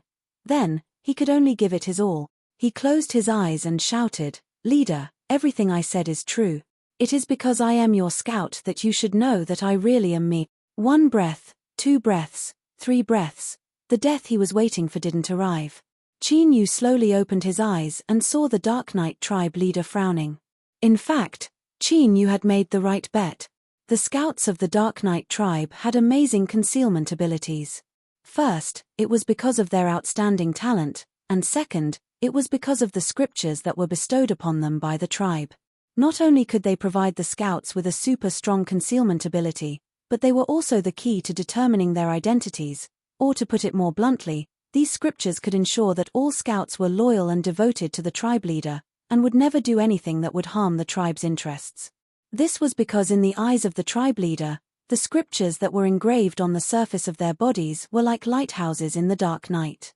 They were incomparably dazzling, and could not be concealed at all. For the same reason, No one could continue to impersonate the Dark Knight tribe scout after killing him. This was because the scriptures could be imitated, but the charm and aura could not be imitated. There was also the curse power that came from the tribe. It was even more impossible to impersonate. But this was also what the Dark Knight tribe leader couldn't figure out. Because just now, he had indeed sensed the scout's death. Could it be that he had sensed wrongly? Or perhaps it was because of this emperor's tomb that his perception of the outside world had been distorted. It might not be the case in other places, but this was the emperor's tomb of the last barbarian emperor. It had a natural suppressive ability to the barbarian tribes, so it was not impossible for such an abnormality to occur. He had made the right bet. Qin Yu's heart was filled with excitement. He felt that he had been circling the gates of hell a few times. But on the surface, he did not dare to show any of it, because the long sword was still hanging above his head. He could not say for sure if it would fall down at any moment and behead him. Get up. The Dark Knight tribe leader spoke slowly, and the killing intent around the many barbarian tribes' warriors receded. Qin Yu struggled to get up, and at this moment, the Dark Knight tribe leader suddenly spoke, "Since you have come in, then hand over the thing I gave you before." In a flash, Qin Yu raised his head in shock, and his face was filled with confusion. "Leader, what did you say?" The Dark Knight tribe leader glanced at him, but did not answer. He said in a deep voice, "Destroy the passage." The group of barbarian tribes' warriors hesitated, but in the end, they were not satisfied with going against his will. Accompanied by a few roars, a few barbarian tribes' warriors attacked fiercely, and heavily bombarded the stone walls of the emperor's tomb. The strong recoil caused them to fly backwards, and blood spurted out from their mouths and noses. But such an action had also forcefully shattered the black light pillar outside the emperor's tomb, and dissipated it. At this point, the emperor's tomb was cut off from the outside world. Unless someone obtained the inheritance, then the passage could be opened again. "All of you stay here and recuperate. The rest of you, follow me." The Dark Knight tribe leader turned around and ordered, "Yi Ying, go and scout the way with the 1,000 faces." "Yes, leader." Only at this moment did Qin Yu really pass. The most dangerous part was actually the last question. If he had even a moment of hesitation, he would have been killed without hesitation. But Qin Yu was very clear that he had entered the emperor's tomb to fight for the hope of becoming a demi-emperor. At this time, as long as there was a chance, the barbarian tribe's warriors would gather all the strength they could use, so why would they stay in the outside world? So he did the right thing, and successfully survived. Chapter 1496. The Western Savage Emperor Mausoleum was a grand and massive group of palaces. Although the construction style was a bit rough, it had a unique and majestic momentum. But the most surprising thing was that these massive palaces actually didn't have a roof. Looking up, all one could see was a pitch-black darkness. It was as if endless night had gathered together, able to swallow and submerge everything. Qin Yu was currently staring at the darkness above his head. His eyebrows furrowed and a sharp light flashed in his eyes. When he saw this darkness, he understood why Li Izhou had gone through so much trouble to find the darkness ruler from the broken world to carry his last chance of survival. This darkness seemed ordinary at first, but its aura was connected to the entire Emperor Mausoleum. It could even be said that this was the foundation upon which the Western Savage Emperor Mausoleum could exist. The reason he said this was because the palaces within the Emperor Mausoleum didn't have a roof. Rather, they had blended into the darkness, or rather, they were a part of this curtain of night. Qin Yu had already received some reminders from the darkness ruler, so he wasn't surprised by this. What he truly cared about was that this darkness wasn't as simple as it seemed on the surface. There seemed to be something else hidden within. Vaguely, the feeling was not clear. Thinking about it, Qin Yu's thoughts stirred. The Dark Emperor crown appeared above his head and the Eye of Eternal Night flashed with a halo. Great Furnace. With a loud shout, the attributes of the great Tao within his body instantly changed. Absolute darkness gushed out from Qin Yu's body, wrapping around him and turning him into a part of the darkness. At this moment, he was the darkness ruler. No, in terms of the absolute strength he could mobilize, he was even stronger than the darkness ruler. Thus, in front of Qin Yu, the darkness that covered the entire Emperor Mausoleum suddenly became clear. Tiny specks of light appeared in the depths of the endless darkness, twinkling like stars. Behind the darkness, there were actually endless stars. If he hadn't seen it with his own eyes, he would have found it hard to believe. What were these stars? They were hidden in the darkness.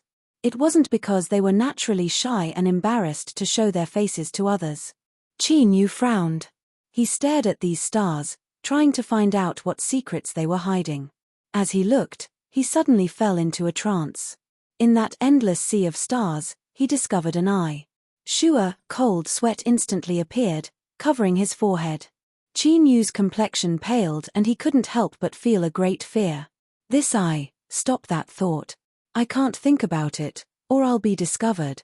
Qin Yu didn't know who the owner of this eye was, but he could feel an intense, dangerous aura emanating from it. If he exposed himself and was discovered by the owner of this eye, he would fall into an incomparably terrifying situation. He took a deep breath and tried to suppress the shock in his heart. After a long time, he finally managed to calm down. Sure, his figure flickered and he rapidly left where he was. As he moved quickly, his thoughts raced. This was the Western Savage Imperial Mausoleum. This eye hidden in the darkness and the endless sea of stars must have something to do with this place. In other words, it was definitely related to that incomparably powerful ancient barbarian emperor. Or, if one were to guess more boldly, it was that barbarian emperor's eyes. A great wave of fear surged forth. Could it be that the barbarian emperor was still alive? Reality was far more wonderful and bizarre than the script. Qin Yu never imagined that besides the Western wilds and the Western barbarians, if he wanted to obtain the rare Goliath treasure and complete the Lord Ruler's mission, he would encounter even more terrifying enemies. Although he didn't know much about this barbarian great emperor who had died many years ago. But just from the time he tried to reach the martial emperor realm, it wasn't difficult to conclude that this great emperor was at least a half-martial emperor realm powerhouse. If such an existence really hadn't died, then everyone who broke into his mausoleum and tried to steal the wealth of the dead had already taken a step into the gates of hell. There was no chance of survival. This naturally included Qin Yu. Was he panicking? Of course he was panicking. It was the same for anyone else. But in fact, in this situation, panicking was useless. It would only cause him to die faster. So, while Qin Yu was panicking, he was desperately telling himself not to panic. This was truly a strange and contradictory situation. Calm, he had to calm down. Most importantly, if the barbarian great emperor was really still alive, then his tomb would have been dug up by now. He definitely wouldn't be so quiet. That's right, it was like this. Thinking of this, Qin Yu's heart calmed down a little. He could finally catch his breath. According to his speculations, the barbarian great emperor was indeed still alive. But since he had remained silent, this meant that it was difficult for him to make a move. At least, he couldn't make a move right now. Although there were many reasons, no matter which one it was, it showed that the barbarian great emperor couldn't act recklessly. There was a great flaw or restriction. A sharp light flashed in Qin Yu's eyes. He felt that he had to change his way of thinking. Before, he was thinking about how to provoke conflict between the Western wilderness and the Western barbarians. After all, he had said before that whether it was the Western wilderness or the Western barbarians, he wasn't close to them, let alone close to them. If both sides fought until their heads bled and they perished together, then Qin Yu could stand on the riverside and reap the benefits. But now, he couldn't continue like this. His greatest enemy was the eye hidden in the darkness behind the endless stars. It was the master of this mausoleum. He had to think of a way to make the Western wilderness and the Western barbarians realize this as soon as possible. Otherwise, if they fought, who would deal with the great demon? But the problem was, even if he thought about it clearly, what should he do? Qin Yu stopped moving. His eyes flickered with uncertainty as he vaguely thought of something. But, he still needed to test it out first. First, he needed to verify whether or not his idea was feasible. Second, he needed to test Qin Yu's speculations. What if all of this was just his imagination running wild and he wasn't right at all? In any case, he had to make some preparations. Taking a deep breath, Qin Yu flicked his finger. A drop of blood flew out and floated in front of him. This drop of blood contained a powerful aura as well as his own exuberant vitality. Looking at it with his naked eye, he couldn't see any changes. But Qin Yu felt that there were some changes, it was just that he hadn't noticed them yet. He frowned. After carefully observing it for a while, he still couldn't find anything. Qin Yu thought for a moment. He lifted a hand and gently tapped his forehead, activating the connection between him and the divine kingdom. In the past, the Western barbarian Great Emperor had established the powerful ancient barbarian kingdom. Naturally, he had touched upon the level of a divine kingdom. If he started from this aspect, he might be able to obtain some harvests. Reality proved that this was indeed effective. After Qin Yu activated the connection between him and the divine kingdom, the drop of blood in front of him suddenly underwent a clear change. It dimmed. Unlike the fresh blood that could be seen with the naked eye, using the divine kingdom to sense it, this drop of blood seemed to have been left there for a long time. It had completely lost its vitality. And the reason why this happened was because there was a power being drawn out, enveloping the entire mausoleum and robbing all the vitality. And this power came from the darkness that enveloped the entire mausoleum. Or, to be more precise, it came from the stars hidden in the darkness. Qin Yu couldn't see its final destination, but this was enough to support him. He came to a clear conclusion: there was something wrong with this eye, and his method was feasible. A peak sovereign was infinitely close to the emperor realm. Their eyesight was naturally astonishing. Even without the divine kingdom, they would be able to sense that something was wrong. Then, let's do it. In reality, Qin Yu's plan was very simple and crude. His current identity was the Dark Knight tribe's scout, Yi Ying. And he was indeed a very outstanding scout. At least in terms of aura concealment ability, no one in the mausoleum was better than him.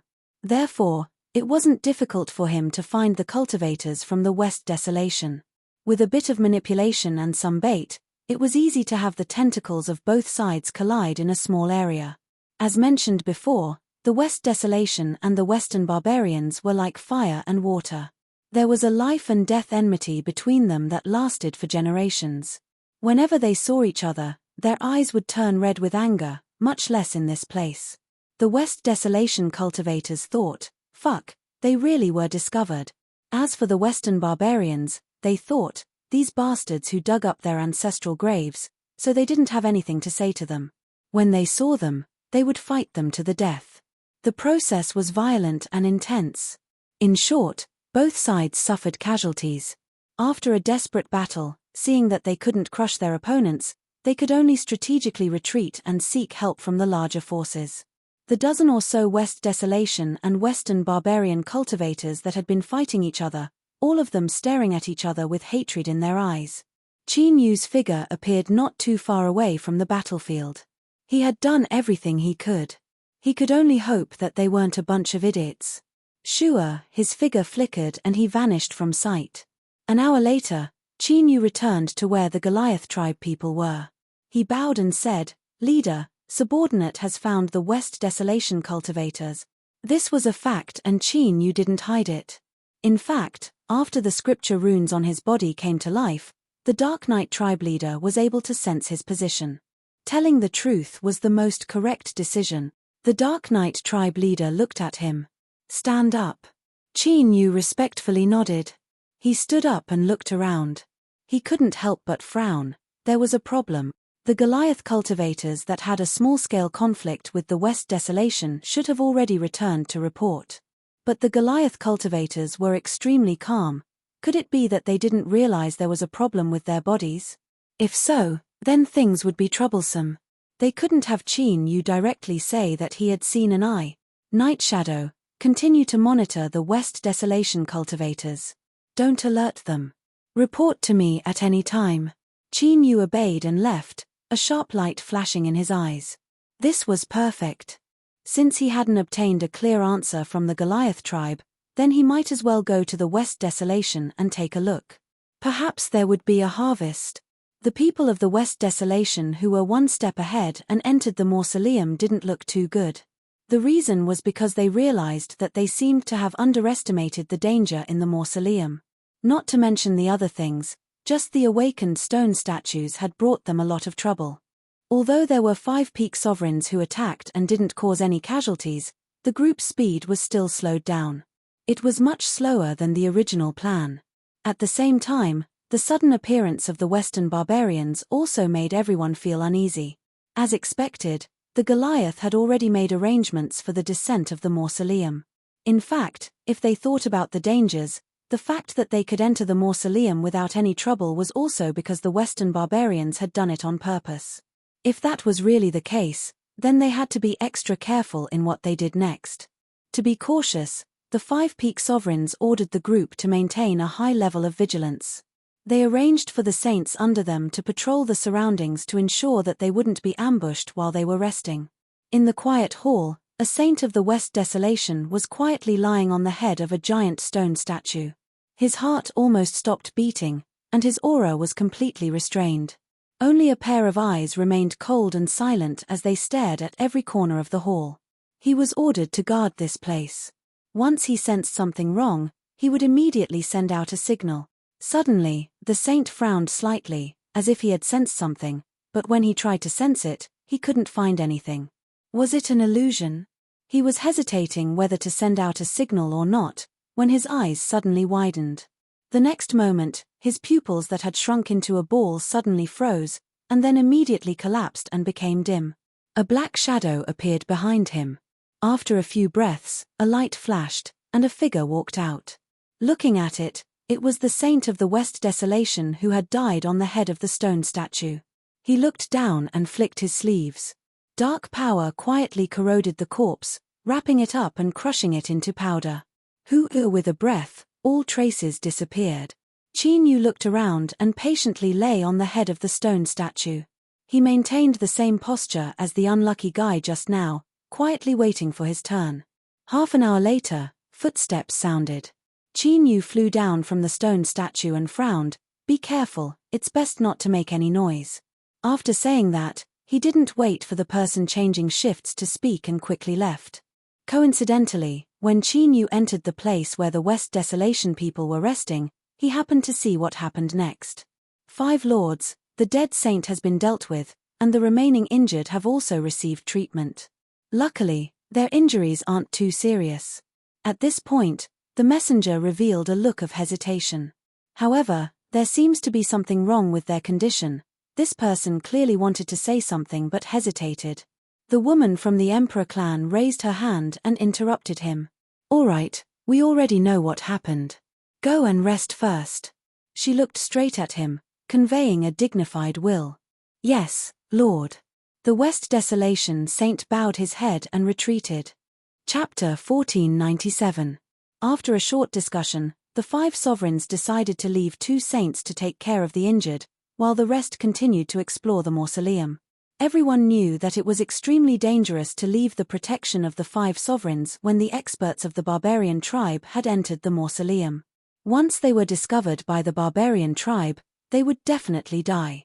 But whether it was the injured or the chosen 2 saints, in the face of the will of the 5 sovereigns, they had no power to resist. They could only silently accept it. The team began to move. Qin Yu mixed in with them and tried to be as low-key as possible, for fear that his performance would be noticed. After all, their cultivation and aura could be exactly the same, but their daily behavior and habits were not something he could imitate. The good news was that the cultivators of the Western Wilderness came from all over the world, and most of them were not familiar with each other. In addition, Qin Yu deliberately kept a low profile, so there was nothing wrong. The reason why he continued to stay was that he wanted to confirm whether the Western Wilderness and the Western barbarians had already noticed something. Previously, when the saint's report was interrupted, there was indeed something unusual. Qin Yu saw the scene, but he did not dare to confirm it. This matter could be said to be a matter of life and death, so he had to get the final confirmation. Because the previous journey had been passed by the Western Wilderness cultivators, Qin Yu did not encounter too much danger. Now that he had mixed in with the Western Wilderness team and followed the pioneers, he felt for the first time the horror of the mausoleum of the Western barbarians. The most terrifying thing was the stone statues that were everywhere. As long as they sensed the aura of living beings, they would come back to life. Most of their appearances were extremely rough, showing a strong barbarian style, but the speed and strength they possessed were shocking. It seemed that because of the long years of being immersed in the aura of the mausoleum, they had absorbed some kind of power. The stone statues were indestructible, and they could burst out with a terrifying power that made people's hearts palpitate. Qin Yu saw with his own eyes that a saint of the western wilderness was sent flying by a stone statue that came back to life, and blood spurted out of his mouth and nose. If it were not for the powerful sovereigns who instantly shattered the stone statue, the saint would have been killed on the spot. The strangest and most terrifying thing was that the shattered stone statues weren't destroyed. Instead, they instantly returned to their original positions. It was as if they had once again fallen into a deep slumber and were silently accumulating energy while waiting for their next awakening.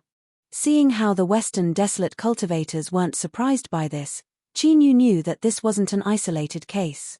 In fact, it was likely that they had already tried to destroy the stone statues in the imperial mausoleum before. Not even peak sovereigns were able to do this. Thinking of this, Qin Yu's gaze towards these stone statues became even more dignified. Vaguely, he felt that these terrifying and indestructible stone statues were not as simple as they seemed. Some thoughts flashed through his mind, but when he thought about it carefully, he could not grasp the crux of it. Qin Yu frowned. As he was thinking, he suddenly felt someone approaching. Frowning, he raised his head and looked to his side. There was a slight change in his heartbeat, but his face remained calm. Bloodflag's eyes were cold. They were like two arrows that shot out, wanting to pierce through Qin Yu's chest and nail him to the ground. "What's up?" Because he didn't know how to respond, Qin Yu could only speak as briefly as possible. And with Bloodflag in front of him, he naturally couldn't remain silent. Otherwise, that would be the greatest abnormality. But short words often represented a tough attitude. At this moment, Qin Yu keenly sensed that everyone around him was looking at him with surprise. They never imagined that Qin Yu would use such an attitude to approach Bloodflag. He had made a mistake. Qin Yu cursed inwardly, but he still maintained a calm expression. He knew that he couldn't panic right now. If he revealed any abnormalities, that would be the same as exposing himself. So, he continued to calmly look at Bloodflag, as if he didn't notice anything happening around him. "This is your decision," Bloodflag slowly said. In truth, Qin Yu was in a completely stunned state. But even in this state, he still had to maintain a calm composure, as if he knew everything and everything was within his grasp. How should he put it? This was a test of his mental fortitude and also required superb acting skills in order to accomplish this. Luckily, Qin Yu didn't lack either. So, he slowly nodded. A single action had already given his answer. The more one did, the more mistakes one made. If he could avoid speaking, then he absolutely wouldn't. "Very good," Bloodflag sneered. He turned and walked away. At this moment, Qin Yu could clearly feel the eyes around him revealing surprise, admiration, and all sorts of other emotions. That wasn't right. Why was one of them so hot? Without batting an eyelid, Qin Yu glanced over. He was nearly burned blind by the other party's fiery gaze. Luckily, the other party was a woman. If she were a man, Qin Yu didn't dare to guarantee that he would still be able to maintain his acting skills. With this little interlude, the 5 peak sovereigns didn't even glance over. It was clear they didn't want to waste any time or energy on a group of little fellows. After this wave of stone statue attacks ended and a break was announced, everyone began to disperse. Qin Yu walked to a corner. Before he could think, his complexion changed. That woman walked over. She arrived at Qin Yu's side, her eyes shining. "You really are thinking about me." Her words were extremely gentle, but there was a hint of sweetness in them. Qin Yu narrowed his eyes. He nodded, not speaking. The rules were the same as before. If he could remain silent, he would remain silent. He absolutely wouldn't say half a word more. It was just that being stared at by those sweet eyes made his hair stand on end. The woman fiercely dug into his eyes. She stamped her feet. "Xuanyu, don't be so stingy. Although I said a few words to you, could it be, Humph, come with me?" She turned and walked away. This area had already been swept and was temporarily in a safe period. As long as he wasn't too far away from the group, there would be no problems. But even if he wasn't too far away, in this emperor tomb, it was enough to conceal himself. This was truly a cover-up. Perhaps this was the effect of the Western barbarian emperor tomb. As long as he was more than 100 meters away, his movements would be covered. Unless he was close, it would be difficult to detect him. This was a kind of use of the divine kingdom's power. Qin Yu could barely sense it, but he couldn't use it. Even so, it was enough to help him be far more sensitive than others in the emperor tomb. This was why he was able to easily find the Western barbarian cultivators in the emperor tomb. This was why Qin Yu was able to easily kill the stone statue without giving Xu Anyu any time to react. Should he follow her? Qin Yu only hesitated for a second before he followed her. It wasn't because this woman was quite beautiful, but because the surrounding gazes made him very clear that rejecting her would definitely be very abrupt and would likely cause trouble. When the chasing gazes behind him were blocked, Qin Yu stopped. The woman who led the way in front turned around and threw herself at him. Qin Yu barely managed to retract the punch that he was about to throw out. The next moment, a warm and fragrant jade filled his arms. It felt smooth and soft. In short, it felt very good. Dead man, I knew you would give that thing to him. Although the blood flag is powerful, as long as you are with me, there is no need to be afraid of him, the woman said as she twisted her body. This gave Qin Yu a very strange feeling. The saints he had seen were mostly dignified. They had never experienced such a scene. Was it that the saints were not saints in private, or was this woman in front of him an exception? Cough cough, no matter how he thought about it, the possibility of the former was higher. Stop, there was no time to think about it now. Qin Yu coughed lightly. He put his hands on his shoulders and pushed the woman slightly away from his arms. All right, look at where you are. It wasn't good to speak lightly or harshly, and it was even worse to hug her. It was really difficult. The woman snorted and suddenly reached down. Qin Yu took a step back and narrowly avoided the small hand that was picking the peach. Hiss, at this moment, he really sucked in a breath of cold air. Were the saints also open in private? The woman glared at Qin Yu and gritted her teeth. Now you're pretending. Why weren't you like this when you were in my room? Qin Yu lowered his head and did not speak. Firstly, he really didn't know what to say. Secondly, he was afraid that if he continued to speak, he would hear something that was not suitable to be said. Me. Just you wait. See if I don't bite you hard next time, the woman said fiercely, but her eyes were watery and she subconsciously licked her red lips. Qin Yu was almost numb. What kind of feeling was it to have one's bottom line crossed again and again? Anyway, Qin Yu felt very sour. He always felt that the circle of the rich was very messy. Where are the things? A cold chill instantly struck his heart. Qin Yu instantly broke free from his nearly numb state and coughed. Now isn't the time. As for when, only a ghost knew. The woman glared at him. You are so cautious that you don't even trust me. Good, good, good. Just you wait. I will bring you to see the Lord as soon as possible. With that, she turned and walked away. Her slender waist and plump bottom swayed in front of him. She was truly amorous. Qin Yu suddenly felt that it was best for him to leave as soon as possible. If he continued to stay here, he feared there would be major problems.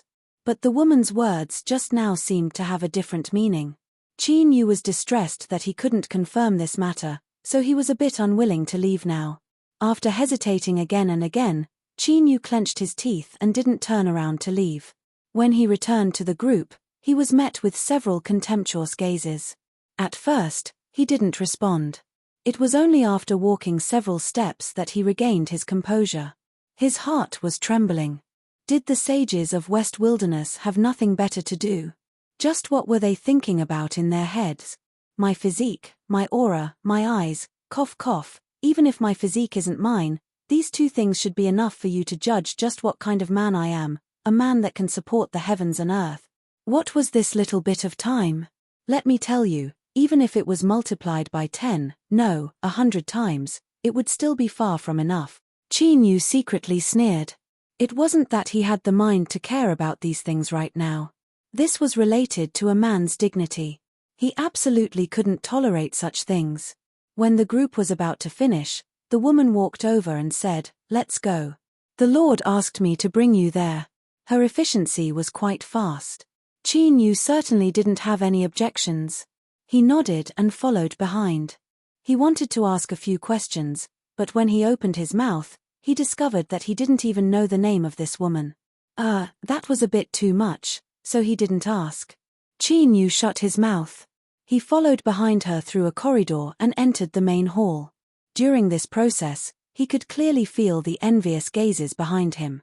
Humph humph, the source of all malice really came from jealousy.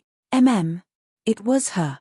Qin Yu never imagined that the one in this main hall would be that peak ruler from an emperor race. Although he was surprised, he didn't reveal anything on his face. He quickly stepped forwards and bowed. "Xuan Yu greets the Lord." He had to thank this woman who had nearly succeeded in plucking the peach, otherwise Qin Yu would have been left speechless to discover that he didn't even know his name. "Rise." The peak ruler from the emperor race had a calm expression. "Don't worry. As long as you follow me loyally, I will ensure your safety." Chapter 1498.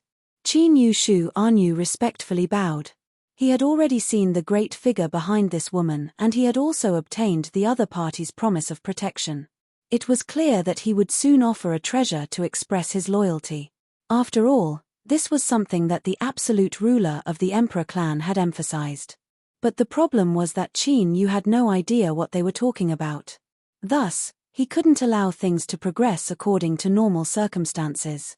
He had to be the first to ask questions in order to obtain an answer. "My lord," Qin Yu suddenly said, "an Anu wishes to know the true situation of the Western barbarian emperor tomb. If possible, I hope that you can tell me the truth." The woman standing respectfully to the side revealed a look of worry. She glared at him and was about to speak. But before she could speak, the absolute ruler of the emperor clan waved his hand and interrupted her. She looked down, her expression indifferent, not revealing the least bit of emotion. "What do you want to know?" Qin Yu was anxious. He knew that he was playing with fire, but since he had already asked, he could only brace himself and continue. "My lord, an Anu wishes to know whether or not the situation within the imperial tomb is as simple as everyone says." The hall fell silent. The absolute ruler of the emperor clan furrowed his eyebrows for a moment before composing himself. "You are a smart person. You must have sensed something." "That's right, the imperial tomb is still hidden, and it is the most crucial part of the entire plan." She turned and looked deep into the hall. There was a stone statue there. Although it was submerged in darkness, one could still feel a faint oppressive pressure. Within the Western barbarian emperor tomb, there is a hidden treasure that can help a peak ruler leap into the half-emperor realm. The absolute ruler of the emperor clan swept his eyes over. "With your Shu family's strength, you should have known of this long ago. But the truth is that it isn't so easy to reach the half-emperor realm. A treasure, no matter how powerful it is still an inanimate object. How can it help a peak ruler complete a critical transformation in their life's order?" His heart began to race. Qin Yu's eyes widened. He faintly felt as if he had grasped onto something. "To reach the half-monarch realm, I'll need a catalyst on top of this treasure. Since I can't use an inanimate object, I'll need a living object." She looked at the stone statue in the darkness, and the corners of her mouth curled up slightly, revealing a hint of mockery. A dignified barbarian emperor, a giant who once commanded the world, but now, he can only be like a dog that has fallen into the water, being chased and forced to hide. This is truly a matter that makes one sigh incessantly. As expected, it was like this. Qin Yu bitterly smiled. In the end, he had underestimated the strength of the Western wilderness and the Western barbarians. Since they had set their sights on the mausoleum of the Western barbarians, how could they not be fully prepared? They had long since known that the Berserker Emperor in the Imperial Mausoleum had yet to die. No, from what the Berserker Emperor had said, he had yet to die completely. His power had been greatly reduced, and he had become the dog that had fallen into the water that the sovereign of the Emperor clan, Ju Wu, had mentioned. What the Western wilderness knew, there was no reason for the Western barbarians to not know. No wonder both sides were so calm. It turned out that they had a well-thought-out plan. In other words, everything Qin Yu had done was useless. He had simply been overthinking things. But everything had to be looked at from two sides. Although he felt a bit awkward at this moment, at least Qin Yu had confirmed this matter. A great stone had been lifted from his heart. Xuanyu, are you done messing around? The Lord has already given you an explanation, so hurry up and hand over that thing, the woman shouted out. She turned her back to the peak sovereign of the Emperor clan and constantly winked at him. From the looks of it, there was actually a bit of sincerity in her words. Qin Yu coughed. He cupped his hands together and said, "My lord, please wait a moment. Anyu will immediately bring it for you." As he spoke, a bit of awkwardness appeared on his face. As you know, the Imperial Mausoleum is not safe. In order to ensure my safety, I can only be as careful as possible. The peak sovereign of the Emperor clan frowned. He felt that something was wrong, but the person in front of him was indeed Xuanyu. Since he was him, he absolutely wouldn't dare to lie to her. This was a very simple logic. So, after a moment of hesitation, the peak sovereign of the Emperor clan suppressed this thought. He waved his hand and said, "Go." Qin Yu turned and walked away. Once he was far away from the hall, he quietly let out a sigh of relief. He activated his connection with the Divine Kingdom and determined that he wasn't being followed. Then, he didn't linger any longer. He flew far away from the people of the Western Wilderness. Since he had obtained the answer, he naturally couldn't stay any longer. He didn't have a hobby of jumping back and forth on a tightrope. With a thought, Qin Yu returned to his original appearance. Xuanyu no longer existed. In this world, the scouts of the Dark Knight tribe would forever disappear. Since the Western Wilderness and the Goliath tribe knew that the Goliath sovereign hadn't died, then all he needed to do was hide and quietly wait for a chance. The reason was simple. Qin Yu couldn't provoke any one of these three sides. So, he would wait for them to fight for a while before doing anything else. As for his future identity, if there was a need, he could just look for one at the last minute. To him, this wasn't a difficult matter at all. But accidents often occurred when a person relaxed. As Qin Yu was thinking about where to hide, he seemed to sense something. His pupils shrank. In the next moment, his ears buzzed and his consciousness went blank. A feeling of fear surged out from the depths of his heart, instantly restoring his clarity of mind. The entire process lasted for less than a breath of time. But at this time, Qin Yu's complexion was so gloomy that it seemed as if it would drip water. He had been caught. "Little fellow, I've finally found you." A calm and old voice sounded out in his mind. Qin Yu took a deep breath. He asked in a low voice, "Who are you?" The old voice sounded out once more. "Since you've already guessed it, why pretend that you don't know?" Cold sweat slid down his forehead, dripping down his cheeks. Qin Yu felt as if he had been placed in an ancient cave of ice. His heart beat with difficulty and the blood in his body seemed to freeze. It really was him, the Goliath sovereign. Not too long ago, that peak ruler from the Western Wastelands Emperor race had taunted him as a drowning dog. But now that he faced him, Qin Yu discovered that even creatures like drowning dogs had differences in strength. Perhaps in the eyes of those peak rulers, the Goliath sovereign was nothing more than a dish. As soon as he appeared, he would be suppressed. But to Qin Yu, this wasn't the case. He could clearly sense that if the Goliath sovereign wanted to kill him, it would be a simple matter. This wasn't his intuition, but rather that at this time, Qin Yu was wrapped up in an invisible aura. It was extremely soft to the touch, but if needed, it could instantly turn into terrifying fangs that could pierce through Qin Yu's body hundreds of times, turning him into nothing more than a rag. "Little fellow, you are a smart person, so you had best maintain your intelligence." The Goliath sovereign's voice was calm, as if everything was under his control. Qin Yu took a deep breath. He bowed and said, "Greetings, Your Majesty Goliath." Before he finished speaking, he was interrupted. "I am the sovereign of the Goliath race, and I have nothing to do with you humans. So, your excuse to delay for time is in truth quite awkward." Just as his voice fell, Qin Yu stuffily coughed and his complexion paled. "This is a little lesson for you. It will help you become more clear-headed and avoid doing stupid things in the future." Qin Yu gasped for breath, as if he were a drowning man who had been rescued. "Now, follow my instructions and enter the passage on the right." Qin Yu clenched his fists in his sleeves. Countless thoughts raced through his mind, but in the end he chose to endure it. He didn't have full confidence that he could block the Goliath sovereign's attack. Of course, the most important point was that Qin Yu discovered that the Goliath sovereign didn't have any intention of killing him. At least not yet. If he continued to endure, he might find another opportunity. Stepping forwards, he soon arrived at a fork in the road. Qin Yu swept his eyes around, took a deep breath, and stepped into the passage on the right. There was nothing but darkness inside, like an endless abyss that could swallow all. The sound of his footsteps gradually faded away, gradually becoming inaudible. Like this, his aura completely vanished. The deep darkness was as thick and viscous as ink. As it poured into his nose and mouth, all perception of the outside world was sealed off. Qin Yu didn't know where he was going, but that soft and incomparably terrifying aura that covered him still existed. Thus, he could only silently move forwards. During this process, the Goliath sovereign didn't speak again. But Qin Yu knew that his eyes had always been on him. Moreover, as time passed, it became hotter and hotter, like a starving beast that had seen a delicious prey. He could almost hear the Goliath sovereign's deep and greedy panting in his ears. Just what was the problem? Why had he become the Goliath sovereign's chosen prey? Qin Yu still couldn't figure this out.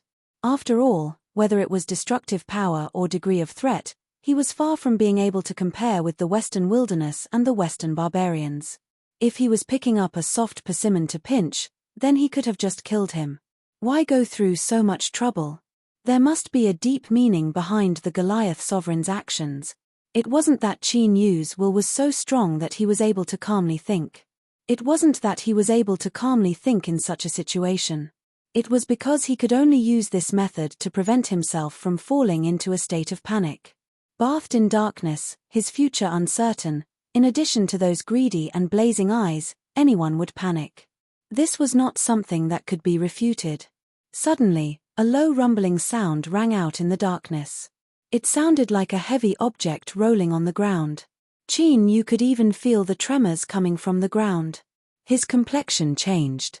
"Little fellow, for countless years you have been the only visitor here. Come on in." This was an invitation, but it was clear that Qin Yu didn't have the qualifications to refuse. He couldn't avoid it. He took a deep breath and continued to move forwards. 1 step. 2 steps. 3 steps. When the 4th step fell, the endless darkness in front of him was like fog that was exposed to the blazing sun, rapidly receding like a tide. The light fell into Qin Yu's eyes.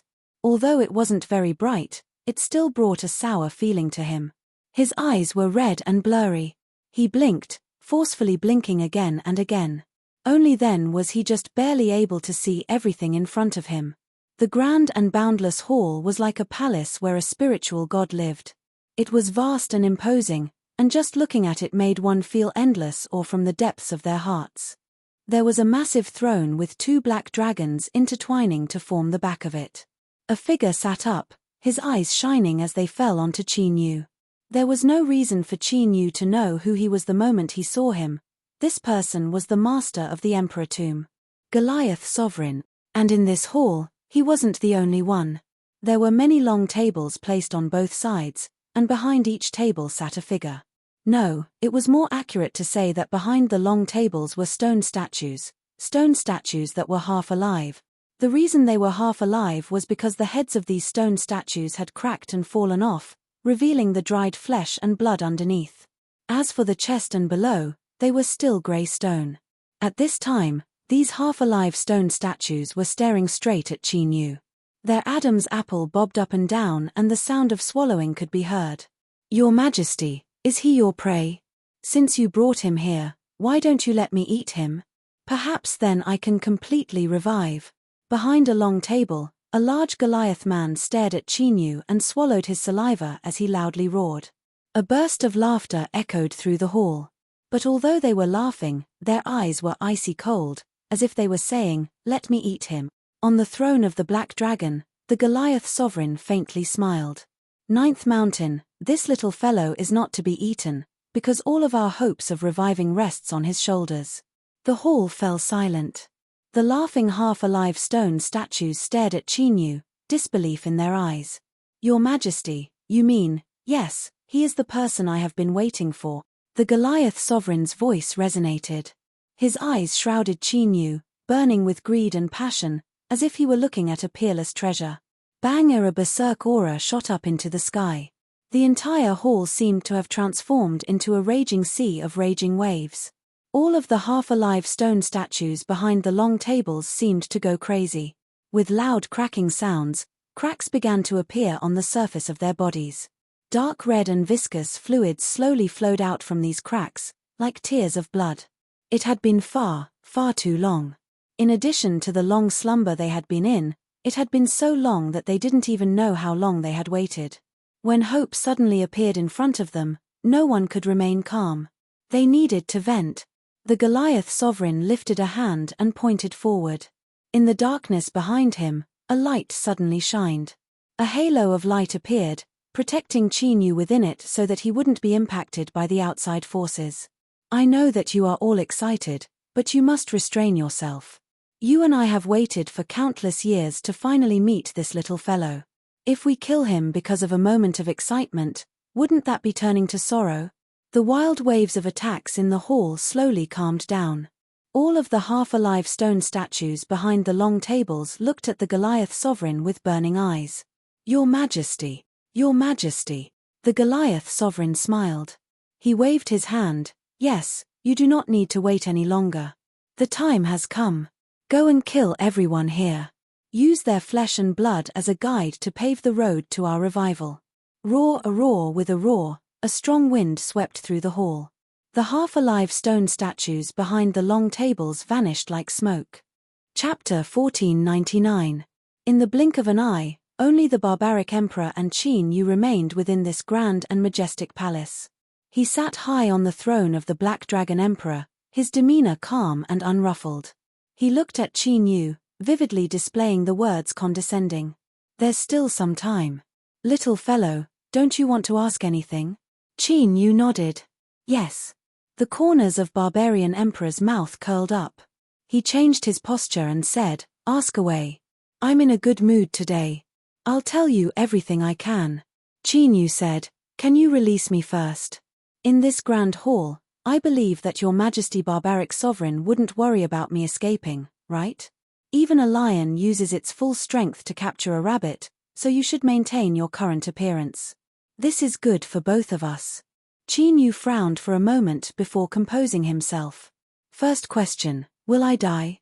Seemingly not expecting that Zhongxian would ask about this matter, the Barbarian Emperor's eyebrows shot up slightly.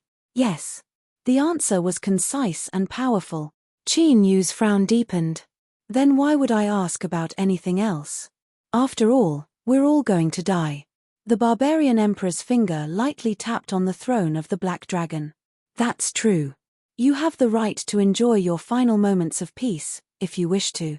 He closed his eyes, no longer looking at Chinyu. The hall fell into silence. "I have a question," Chinyu said with a sullen expression. The Barbarian Emperor opened his eyes, and a mocking smile appeared on his face. "Speak." Chinyu said, "As the last emperor of the ancient Man Kingdom, why have you been trapped in this tomb until today?" The Barbarian Emperor said, "You misunderstood. I wasn't trapped in this tomb, but this tomb saved me, as well as them." Chinyu said, "I don't understand." The Barbarian Emperor said, "A very long time ago, when I was still alive, I tried to defy the heavens and change my fate to truly reach the Emperor realm. If they succeeded, then the rise of the Berserkers would be unstoppable. Even if they gathered all the power in the world, they would not be able to stop them. Unfortunately, I failed in the end. As a loser, I was killed. Of course, it was inevitable. The only thing worth rejoicing over is that before the final battle, I already had a bad premonition, and I set up my plans beforehand. I did not hesitate to use up a large amount of the Berserkers' Kismet to build this mausoleum. That's why they and I were able to return to the mausoleum and revive after so many years." These words revealed a great deal of information. Chinyu's eyes flashed. This should be a top secret, but the Western Wilds and the Western Barbarians both know of this. "Why?" A hint of admiration flashed in the barbarian sovereign's eyes. You are indeed a smart little fellow, to actually be able to notice this. That's right, this matter is indeed a top secret. Even if they were resurrected in this emperor's mausoleum, they wouldn't know that I had secretly built this place before they died. As for those people you mentioned, the reason why they know about this is because I want them to know. Qin Yu said in a low voice, use yourself as bait. That's right. The admiration in the barbarian sovereign's eyes became even stronger. Going from death to life is an incomparably difficult thing, and it is truly a heaven-defying act. Even though he had prepared this mausoleum, when he actually started, he realized that it was full of dangers. I have no choice but to seek help from the outside world. Only the opportunity to step into the Emperor realm is attractive enough. Qin Yu smiled bitterly. So the so-called Western wilds and the Western barbarians were just pawns lured into the chessboard. The ruler of the Western wilds had mocked the barbarian sovereign of the past for becoming a drowning dog that had to hide from place to place. But perhaps all of this was just the appearance that the barbarian sovereign wanted them to see. In reality, they were the real prey. This emperor's mausoleum was a trap. At this moment, Qin Yu suddenly realized why he had become a target. He raised his head and stared at the barbarian sovereign. Divine nation? The barbarian sovereign nodded. So you do know. There was a hint of surprise in his voice that couldn't be concealed. He looked Qin Yu up and down. With your realm, you are far from the Emperor realm. You don't have the qualifications to come into contact with this level. So I am very curious, how did you know about the existence of divine nation? Qin Yu said in a low voice, I am willing to tell everything I know, barbarian sovereign. I wonder if you can exchange it for my life. The barbarian sovereign hesitated for a moment. He shook his head. It's too late. I have already given the order to attack. The preparations will soon be completed. There is no time to try anything else. Qin Yu didn't know what the preparations the barbarian sovereign spoke of were. But he could feel that beneath the calm exterior of the barbarian sovereign, his emotions were becoming increasingly hot. In other words, he didn't have much time left. He couldn't beat around the bush anymore. Qin Yu took a deep breath. He lifted a hand and pointed forward. His movements were slow, as if he were afraid that if he moved even a little faster, he would detonate the strength that wrapped around his body. Just now, I saw your majesty attack. There seemed to be something in the darkness behind you. I wonder if barbarian sovereign can let me see it before I die. The hall fell silent once more. The barbarian sovereign had a thoughtful expression. After several breaths of time, he flicked his sleeves. Fine, there is no harm in letting you see. The darkness began to ripple like water. A palace lantern flew out. It was simple and luxurious. The lantern quietly burned within, emitting a faint light. This lantern is the bait to draw them here. In truth, what I said isn't wrong. It is indeed a supreme treasure. It can give someone a 30% chance of breaking into the sovereign realm. If they can smoothly swallow me, they will have a 70% chance of success.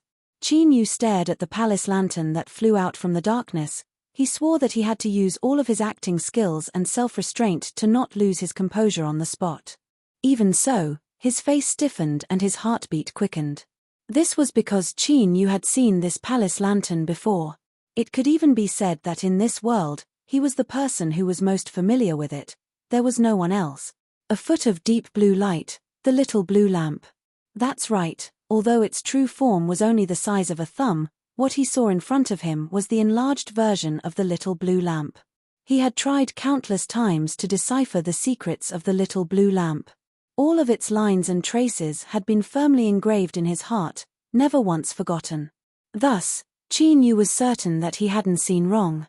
The palace lantern in front of him looked exactly the same as the little blue lamp. At most, some of the lines of this palace lantern were a bit stiff when they turned and intersected. They weren't as lifelike and natural as the little blue lamp. But there was one thing without a doubt, and that was that there was a close relationship between them. The Goliath sovereign leaned forward, his eyes covering Qin Yu.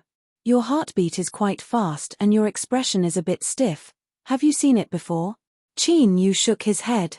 He slowly said, I just never thought that there would be such a treasure in this world. A lamp can reverse life and death, and even prop up the entire emperor tomb. A sharp light flashed in the Goliath sovereign's eyes. You can sense it. Qin Yu forced a smile. The Goliath sovereign already knows that I built my own divine kingdom. It shouldn't be a secret that I discovered this, right? Oh, that's right. The Goliath sovereign nodded. He leaned back against the Black Dragon Emperor throne. Then, in the next moment, he lifted a hand and grasped forwards. Qin Yu stuffily coughed and was pulled into the air by an invisible strength. Goliath sovereign, you are lying. You recognize this lamp. Little fellow, you have really given me a great surprise. The Goliath sovereign lifted a hand and pulled Qin Yu deep into the palace. It's about time. I don't want to wait any longer. Let me see just what you are hiding. Qin Yu struggled with all his strength. His face flushed red, but he couldn't break free at all. He could only watch helplessly as he approached the Goliath sovereign on the Black Dragon Emperor throne. The other party's eyes became incomparably fiery, revealing a naked desire to devour without the slightest bit of concealment. Close. Close. The Goliath sovereign suddenly opened his mouth at an astonishing angle. It was like a bottomless pit, and a powerful swallowing strength covered Qin Yu. He wanted to swallow Qin Yu in a single gulp, but in his original plan, this wasn't what he had planned. But Qin Yu's performance had caused the Goliath sovereign to change his mind. Although swallowing Qin Yu alive was risky and would cause his resurrection plan to be imperfect, the Goliath sovereign was willing to bear all consequences when compared to what Qin Yu had revealed. If he could really obtain something and unravel the secret of this palace lamp, the Goliath sovereign believed that he would be able to open the door to a whole new world. At that time, what he could obtain wouldn't just be resurrection. He might even reach an unprecedented level and become the true great emperor of the Goliath race, leading the Goliath race to rise. In the cage, Qin Yu's face was filled with anger and panic. His entire face was flushed red, but in the depths of his eyes, there was calmness. Because this was the situation he had wanted to begin with. The moment he saw the palace lamp, Qin Yu decided to gamble. So, when he tried his best to control his emotions, he revealed a trace of stiffness. The Goliath sovereign brazenly attacked. He had decided to swallow Qin Yu alive and obtain everything he had. But he didn't know that this was a dangerous move that he had made in a desperate situation. Because of this palace lamp, and also because of the Goliath sovereign's current state. Although on the surface, he was in a normal state, the truth was that the Goliath sovereign in front of him was the same as the stone statues behind the long table. He was also in a half-alive state. When the darkness was broken and the palace lamp flew out, Qin Yu confirmed this. Of course, he was even more certain that the current Goliath sovereign was in an incomparably weak state. The reason he was able to summon this seemingly unstoppable strength was all because of the palace lamp behind him. In other words, as long as he could break the connection between the Goliath sovereign and this palace lamp, he could seize the initiative, or even take a step further. If he could seize this palace lamp, that would be the same as controlling the entire emperor tomb. Just as Qin Yu was about to be swallowed by the Goliath sovereign, there was a sudden tremor within his body. The flow of time around him instantly changed. It was like someone had pressed a pause button in space, causing it to fall into a stagnant state. But this only lasted for an extremely short period of time. With a faint cracking sound in his ears, everything that had stopped began to flow once more. But it was still countless times slower than before.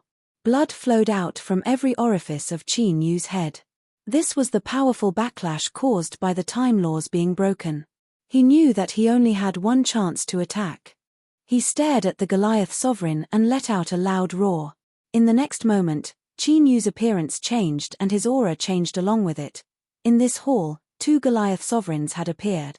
The terrifying strength that imprisoned Qin Yu suddenly loosened. The peacefully burning flames in the palace lamp leapt up.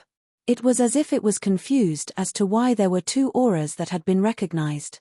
Imitation supernatural ability, the Goliath sovereign roared. His eyes revealed shock, but it soon turned into cruel killing intent. It's useless. I am the sovereign of the Goliath race. Although you can simulate appearances, you don't know the source of my Goliath race. Look clearly, I am your master. Kill him. With a loud roar, the flesh on the Goliath sovereign's forehead split open and two sharp horns drilled out. His aura began to boil and the flames in the palace lamp leapt even more intensely. Qin Yu could feel the strength imprisoning him tightening once more. But at this moment, before Qin Yu could respond, the abyssal titan bloodline in his body seemed to sense something and it suddenly began to stir restlessly. Catcher, a black scales began to appear on the surface of his flesh at an astonishing speed. In the blink of an eye, they covered his entire body. Qin Yu's eyes had turned pitch black at this moment, and they were filled with boundless ruthlessness and destruction as he stared fixedly at the barbarian emperor before him. Ancient Goliath. Impossible. You are clearly a human, so how could you have such a pure ancient Goliath aura? The Goliath sovereign roared in anger. He glanced at the palace lamp. The flickering flames within were clearly leaning towards Qin Yu. Bang! A bright light suddenly erupted, covering the Goliath sovereign and Qin Yu. In the next moment, the world around them changed and they appeared in an endless desert. The palace lamp vanished from sight. High above their heads was a burning sun, recklessly sprinkling down endless light and heat. The moment Qin Yu saw this sun above his head, something within his body seemed to shatter. With a loud roar, his body began to wildly expand. With loud crackling sounds, his flesh and blood began to explode. In the blink of an eye, he had transformed into an abyssal titan. An ancient aura flowed out from his body, bringing with it an endless wild aura. The Goliath sovereign's eyes were cold. He stepped forwards and endless yellow sand exploded outwards, forming a massive bottomless pit. When the endless grains of sand fell down and his line of sight was restored, he had already transformed into a terrifying giant with two horns on his head. Without the slightest hesitation, the two huge figures under the light of the sun began to madly fight each other, accompanied by the rumbling of the ground. At this moment, the entire desert trembled. Trillions of grains of sand were struck by a terrifying strength, howling through the air as they shot out in all directions. Blood splashed out. Broken scales and large chunks of torn flesh fell onto the yellow sand, dyeing everything red. There was no method, no dodging, no skill, and so on. There was only a brutal frontal collision and slaughter. Only when one side fell would the battle end. Suddenly, the Goliath sovereign's giant body with two horns was sent flying far away. With a heaven-shaking explosion, he crashed into the ground. He flipped himself up and roared into the skies. The entire desert shook and the dazzling sun in the skies erupted with an extremely bright light. In the next moment, a massive beam of light fell from the skies, but its target wasn't the Goliath sovereign, but the abyssal titan. It was clear that it had made its choice. Seeing this, the Goliath sovereign's giant eyes revealed disbelief. He didn't think that the treasure that the Goliath tribe worshipped would abandon him, the true Goliath sovereign. Beneath the beam of light, the injuries suffered by the abyssal titan rapidly healed at a speed visible to the naked eye. Golden lines appeared on the surface of his scales, as if he were wearing a suit of golden armor. At this moment, he was like a god descending to the mortal world. The abyssal titan took a step and punched out. A wild strength instantly crossed space and smashed into the Goliath sovereign's chest. With a heaven-shaking explosion, the Goliath sovereign's giant body tumbled backwards. Blood splashed out in all directions and a hole appeared in his chest. Where his heart had been, there was nothing left. Chapter 1500. In the desert, under the blazing sun, the barbarian emperor's huge body suddenly turned into powder. The emperor of the ancient barbarian kingdom, an emperor realm powerhouse who had been resurrected, had died. Although the barbarian emperor was in an absolutely weak state when he was killed, Qin Yu had still managed to kill him. How many people in the 9 regions of the Great Desolation had managed to do this? From this perspective, Qin Yu could be ranked among the top of the world. Of course, Qin Yu didn't have the time to think about this. He couldn't even think about it. That was because the moment the barbarian emperor died, the Abyss Titan bloodline in his body went berserk and forcefully took over control of his body. The Abyss Titan took a step forward, opened its mouth, and inhaled fiercely. Rumble in an instant, it was as if a great river had burst its banks. The terrifying devouring power wrapped around the barbarian emperor's body and swallowed it. In the next moment, Qin Yu regained control of his body. However, before he could do anything, a majestic thought exploded in his mind and drowned his consciousness.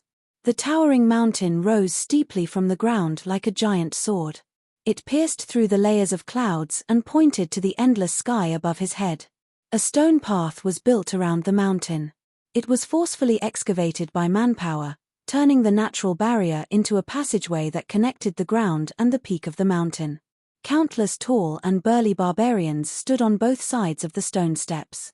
They quickly looked up and saw the peak of the mountain that seemed to have been shaved off. A huge stone wall stood on the peak of the mountain. Countless words were engraved on it. They were blurry and indecipherable, but one could understand their meaning.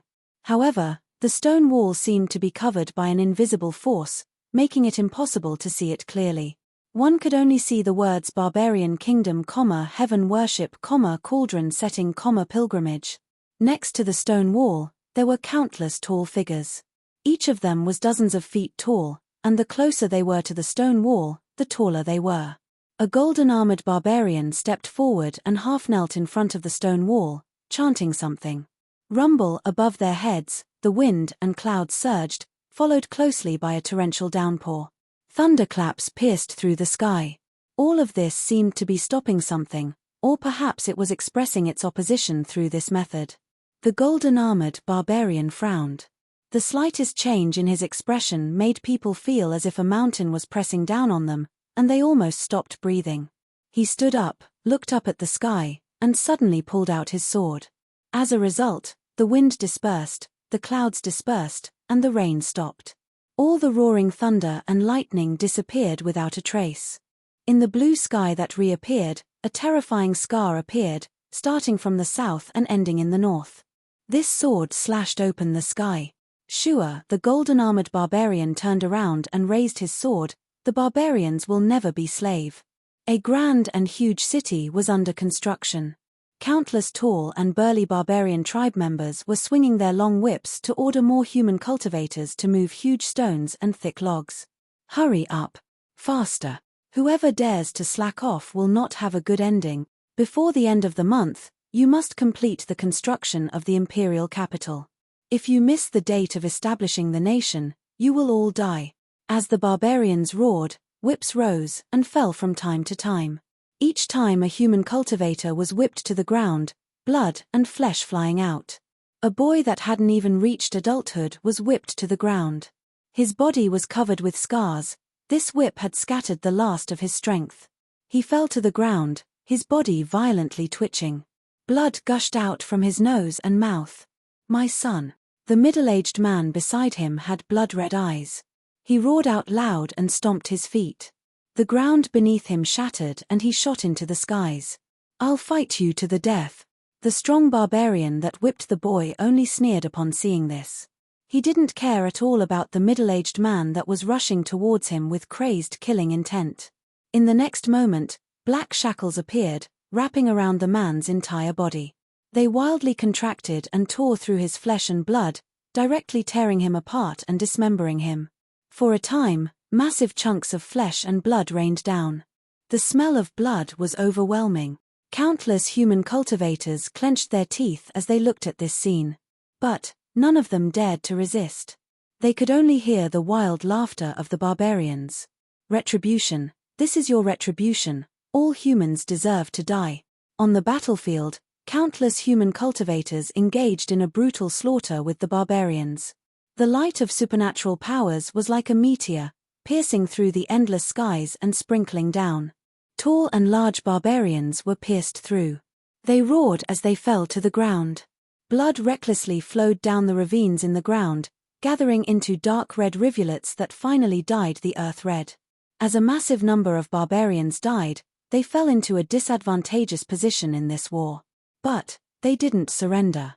Rather, they stimulated their last bit of cruelty and brutality. Bang! There was a thunderous explosion.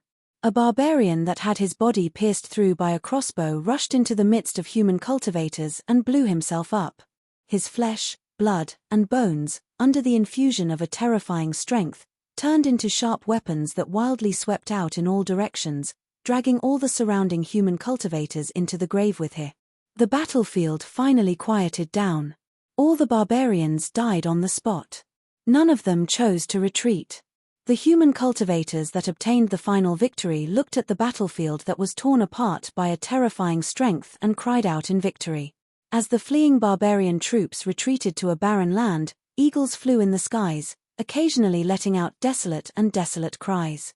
There were people who continuously fell, losing their breath, becoming departed souls on this path of escape. No one tried to support these fallen people, because the barbarians were well aware that since they had fallen, it was impossible for them to stand up again.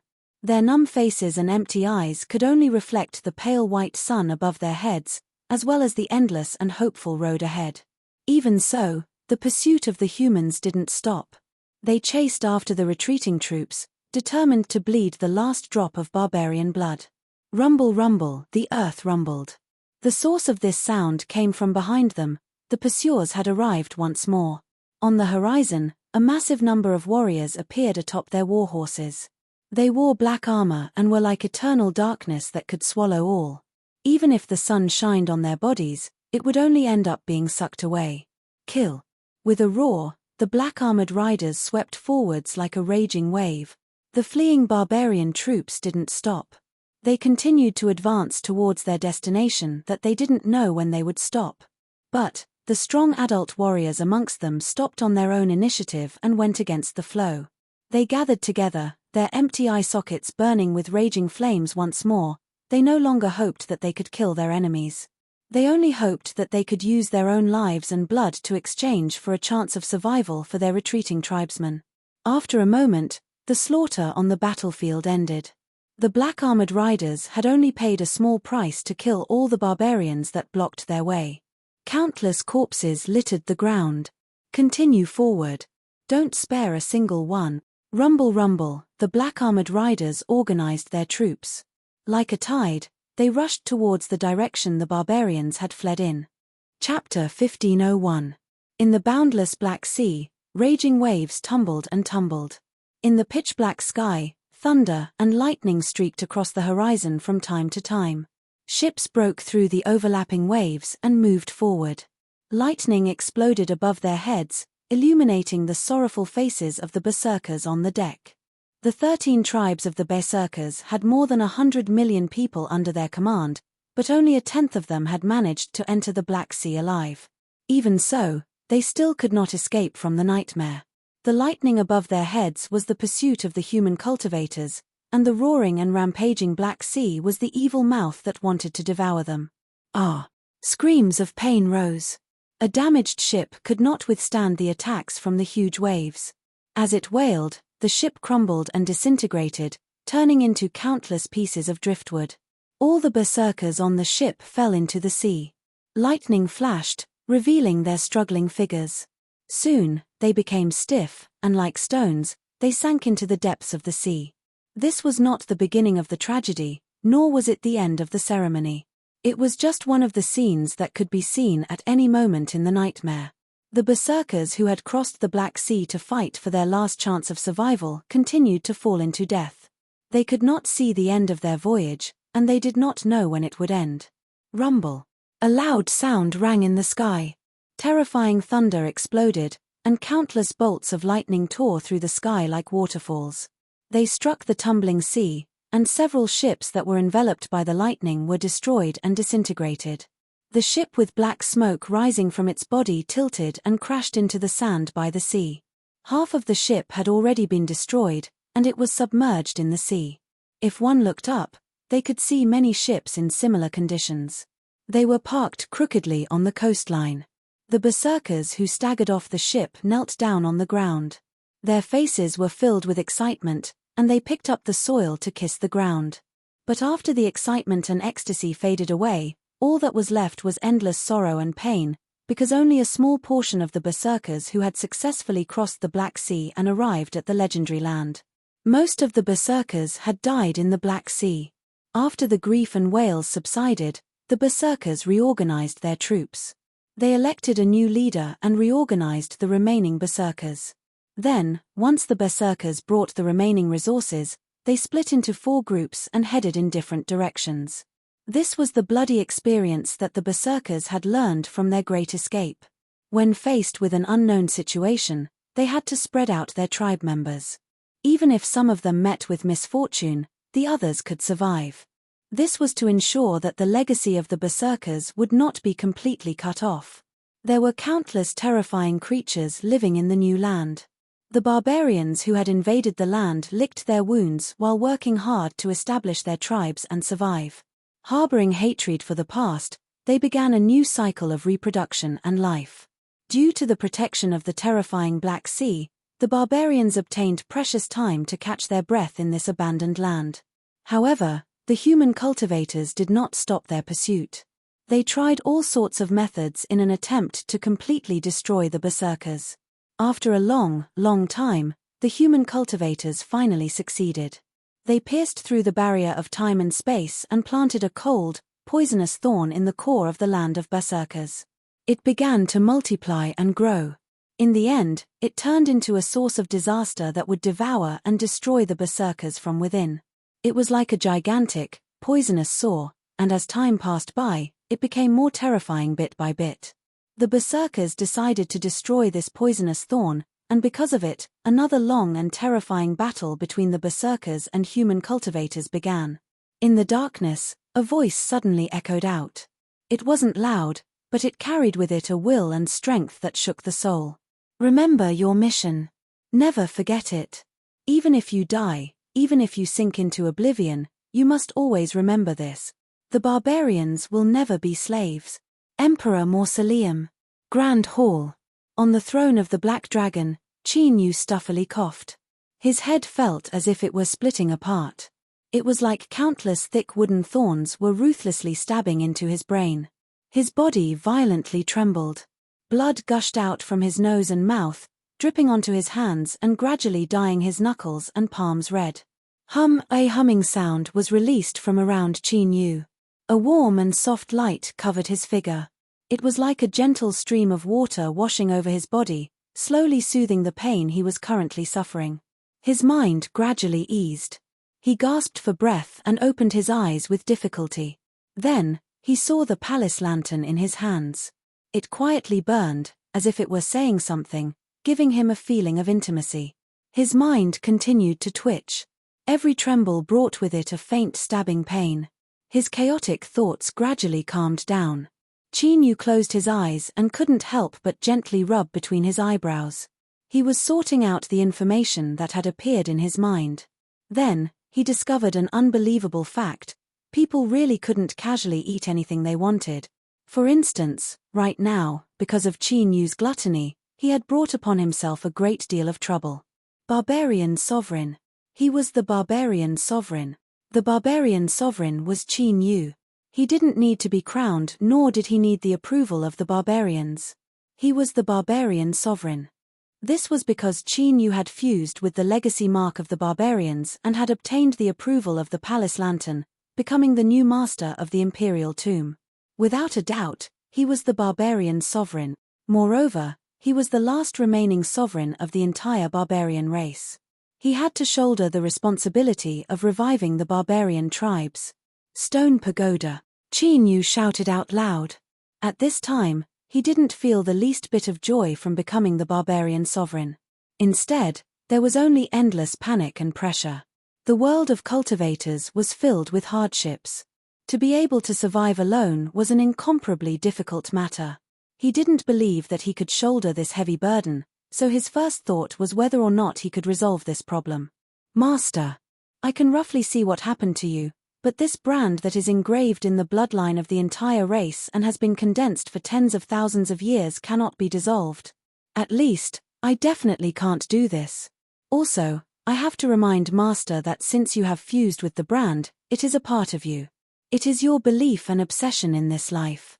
If you resist and try to change anything, it is very likely that it will cause the brand to collapse and backfire. Chi-Nu's complexion paled. Speak simply. Simply speaking, if you continue like this, you will kill yourself. After the stone pagoda finished speaking, it stopped breathing. It was clearly afraid that it would vent its anger on Chi-Nu.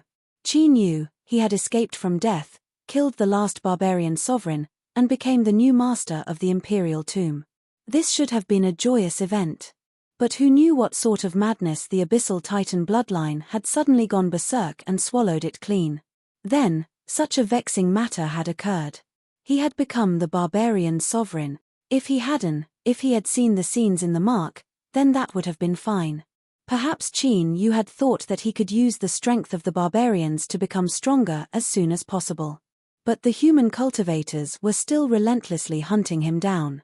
Once he became the barbarian sovereign, he would inevitably become a target to be eliminated. Although he wasn't completely sure about the 9 regions of the Great Desolate and the barbarians, his intuition told him that things were as he thought they were.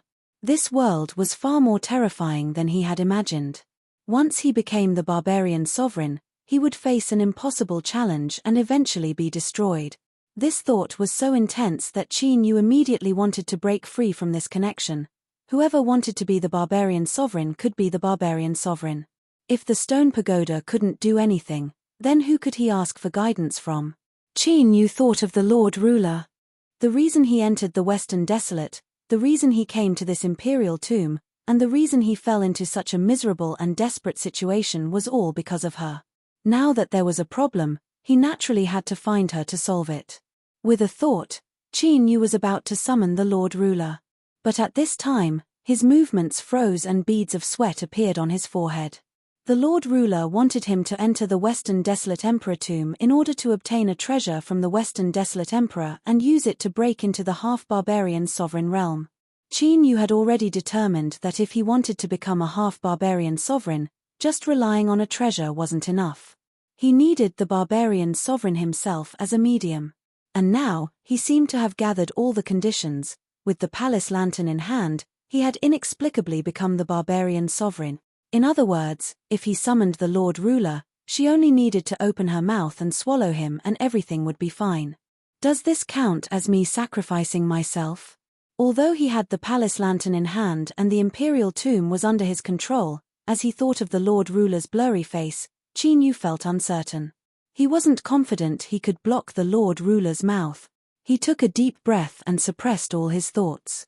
Then, he made a decision. He couldn't summon the Lord Ruler, at least not now. Then, besides her, was there anyone else he could ask? Hesitation flashed in his eyes. But at this time, he couldn't care too much. Even if he knew there might be serious repercussions, he could only take the risk. Qin Yu closed his eyes. From the depths of his heart, he sent out a summon to the mysterious existence hidden in the distant space-time. Perhaps it was because he was in the imperial tomb, or perhaps it was because he was in the great desolate world, but the response to this summon was much slower than before. Just as Qin Yu furrowed his eyebrows and was about to give up, a warm and gentle voice echoed in his ears. "It's been a long time. You finally thought of summoning me." Qin Yu. A breath blew into his ear, bringing with it bursts of fragrance. Qin Yu's figure moved. He quickly took several steps forwards.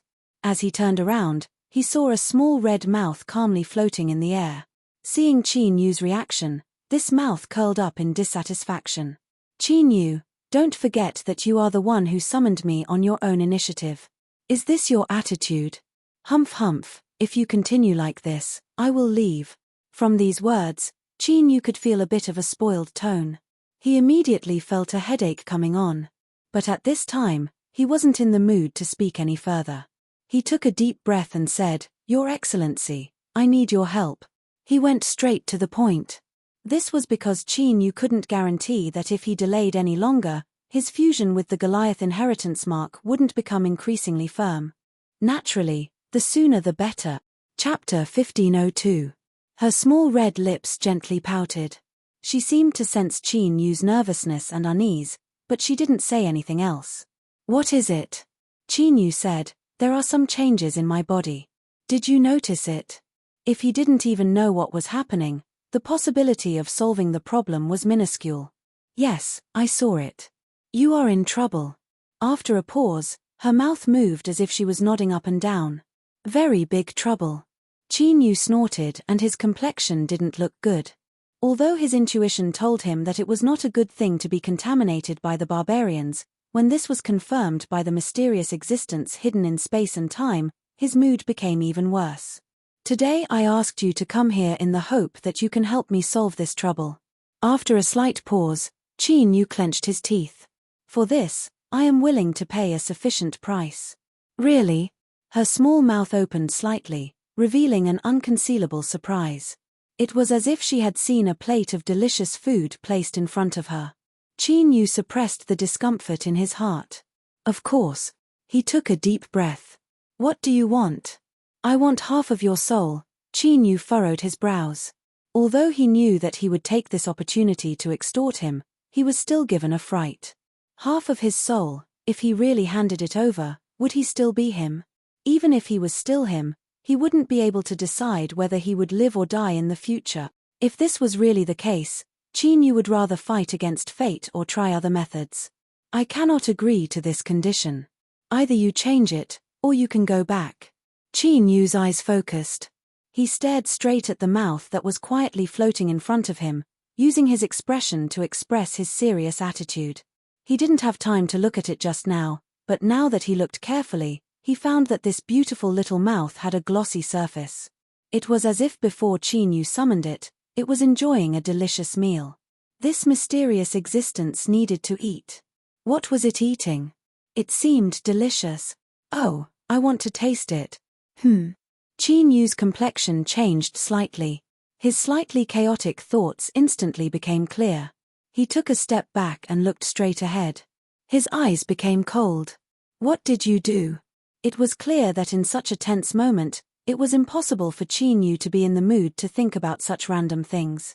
For such a situation to occur, he must have been affected by some external force. Without a doubt, the only one who had the ability and motive to accomplish this silently was the man before him. Sensing the chill emanating from Qin Yu's body, she lightly coughed and said, "What did you say? I don't understand at all." This voice was as innocent as it could be. Qin Yu took a deep breath. He said, "It seems that summoning you here today was not a wise decision. Please return." "Don't. I was just joking with you because the atmosphere is so tense." It's not a big deal. Isn't it just helping you get rid of the brand of the berserkers that has fused into your body? I can do it in minutes. I'll give you a friendly discount. I was joking when I said half of the soul just now. He laughed awkwardly and smacked his lips a few times. A soul of the Emperor realm. Am I sincere enough this time? It was obvious that this was a new condition that he had made. Qin Yu almost choked on his saliva. Although he had just killed the Berserker Emperor, this guy turned into ashes after he died. He did not even see his soul. If Qin Yu were to find another soul of the Emperor realm from somewhere else, or to put it more bluntly, to kill the Emperor himself. He might as well be more straightforward and cut his own throat. Emperor realm. Do you think it's cabbage on the roadside? You can kill it with a casual slash. Qin Yu shook his head. Impossible. It's no different from suicide for me to find trouble with the Emperor realm. Qin Yu, don't forget that you're the one asking me to do something. I can't do this or that. Don't be so reckless just because I like you. Try it on someone else. I would have turned around and left long ago. I don't have the time to talk nonsense here, he said indignantly, revealing a row of cute white teeth. Qin Yu still shook his head. I'm sorry, but I can't do it. I can only refuse. Okay. Then I'll give you an option that you can easily do. I see that the palace lantern in your hand is quite beautiful, and my palace just happens to lack such a thing to light up. Offer this palace lantern to me and I'll help you. Qin Yu narrowed his eyes. If he was right, this was the true goal of the mysterious existence hidden in space and time. From the very beginning, his goal was the palace lantern, the so-called half of the soul, or Qin Yu sacrificing the soul of an emperor realm. He must have guessed that Qin Yu would never agree. On the surface, he was retreating again and again, but now he revealed his true goal. He wanted to give Qin Yu the illusion that he had already taken a great advantage and that he should not try to bargain anymore. This palace lantern clearly had some kind of close connection with the little blue lamp. It must be a very important treasure. But at this moment, compared to his own safety, it wasn't that he couldn't give it up. In addition, There was another important reason that made Qin Yu make this decision. It was that the little blue lamp had remained silent. If this palace lantern was indeed incomparably important, then the little blue lamp, which was closely related to it, would have reacted long ago. It wouldn't have continued to remain silent like it was now. But the truth was that Qin Yu's judgment was gravely mistaken. But this was a matter for the future, so let's not mention it for now. He glanced at the oily little mouth across from him. He took a deep breath and nodded. All right, I agree. Pa, there was a light sound, as if someone were clapping in excitement. But soon, they seemed to realize something and hurriedly restrained their emotions. Since you agree, then give me the palace lantern. I can immediately help you and free you from this whirlpool of trouble. Qin Yu reached out a hand and grasped the palace lantern. He pulled it back to his side and shook his head. A normal transaction should be that you help me solve this problem first and then I will give you the palace lantern, right? Otherwise, if I give you the treasure and I can't solve the problem, who am I supposed to reason with? Humph humph. You don't trust me. You and I do need to communicate more in order to establish a more stable relationship of mutual trust. These words were tactful, but the meaning was clear. What you said was right. The oily little mouth clenched its teeth and hatefully said, Qin Yu, just you wait. Sooner or later, you will regret treating me with such an attitude. Qin Yu wasn't in the mood to argue with it. Please. The oily little mouth humphed. It instantly disappeared and reappeared, approaching Qin Yu. The two of them were less than a foot apart. His nose and mouth seemed to be able to smell a sweet and alluring scent. This left him a bit uncomfortable. He subconsciously wanted to draw back, but before he could move, he was stopped. Stand here. What are you doing? Can't you see that I am examining you right now? Qin Yu furrowed his eyebrows. He nodded and didn't speak. The oily little mouth moved closer and closer until it was almost touching Qin Yu's face. Then, it moved behind him. He could feel a warm breath on his ear. Time slowly passed, but he still didn't receive a response. Qin Yu's frown deepened. He said in a low voice, You still haven't examined me. Why are you so anxious? Qin Yu, you must remember that the most important thing for young people to do is to have patience. Especially now, in such a critical moment, in such an important matter, you must be cautious and cautious. You cannot be careless. The oily little mouth's words were sincere and earnest, filled with teaching intent. Qin Yu suddenly said, How much longer do you want to look? You can't just stand there like this. There are other people in this hall. Who knows when they will come back? Don't worry, they won't be back for a while. I'll take a look. You shut up for now. Qin Yu felt a trace of impatience in her voice and his heart sank. It wasn't that he was worried that he would anger this mysterious existence hidden in space-time, but that Qin Yu suddenly realized a possibility that made him feel uneasy. Could it be? No. She was clearly full of confidence, so she must be sure of herself. After another moment, the warm breath finally retreated. Qin Yu took a deep breath. How is it? Qin Yu, I told you for nothing just now. Young people must have patience. The oily little mouth pouted. Your question is a bit troublesome. I'm afraid I will suffer a loss in this transaction. But I always keep my word. Since I promised you, I will definitely do it. But this matter is difficult, so I need to make some preparations. Wait a moment, I will be back soon. After speaking, the oily little mouth disappeared from sight. Looking at the place where she disappeared, Qin Yu couldn't help but frown. He felt that this matter might not go so smoothly. What was even more terrifying was that he faintly felt that saving the barbarians was a responsibility he was destined to shoulder in this life. Pooey. Impossible, absolutely impossible. How long have I known the barbarians? How could I possibly have such a suicidal thought that doesn't know the immensity of the heavens and earth? This must be the influence of the barbarian mark. That's right, it must be like this. Qin Yu's complexion became increasingly ugly. It had only been a few days and the problem had already become so serious. If he allowed the barbarian mark to remain in his body for another period of time, then perhaps it would truly subtly influence Qin Yu's mind, causing him to unknowingly change his mind and willingly shed his blood for the rise of the barbarians. He would become a great barbarian sovereign who would strive to the end of his life. No, this is absolutely not the future I want. Qin Yu vigorously shook his head, trying to maintain a clear mind. In the empty hall, time seemed to pass at a particularly slow pace. As Qin Yu couldn't help but worry that the mysterious existence hidden in space and time might have run away because he couldn't handle it, the space beneath the hall began to violently shake.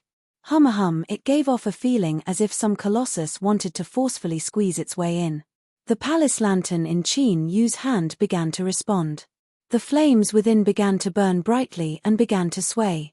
He could clearly sense a powerful restrictive power descending upon the main hall in an instant, about to suppress them. Stop! Qin Yu shouted out loud. The palace lantern hesitated for a moment.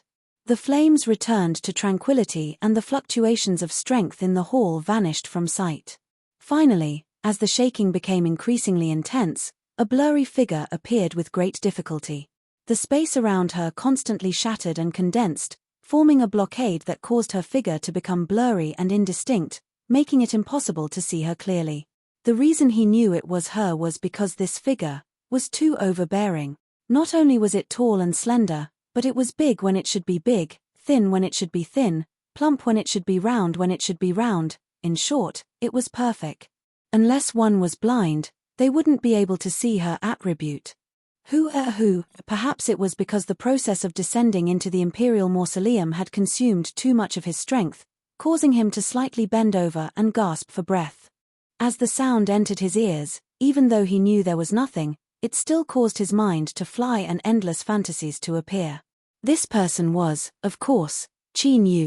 He coughed lightly, forcefully dispelling all sorts of inappropriate thoughts in his mind. He said in a low voice, "You've finally returned." He had to say something. Just seeing her and hearing her gasping for breath made him feel as if he couldn't bear it. How could he dare to continue watching like this? Nonsense, I'm panting right now. Let's talk later. She rolled her eyes at Qin Yu. Although her entire body was blurry from top to bottom, as if she were covered in a thick quilt, this glance still caused the words amorous to pop up in Qin Yu's mind. He was going crazy. Wasn't it said that the mysterious existences hidden in space and time were all incomparably terrifying characters? How could he encounter this type? Could it be that the script was wrong? He didn't dare to look anymore, and there was no reason to continue saying anything. After all, she was panting from exhaustion. It was reasonable for her to have some time to rest. Therefore, Qin Yu could only lower his head slightly and not look at the person in front of him. He tried his best to think of messy things in his mind to distract himself. The reason he did this was because the sound of her panting was too unbearable. Finally, this person recovered. Her first sentence was, "Qin Yu, I've suffered a great loss this time. You have to compensate me properly."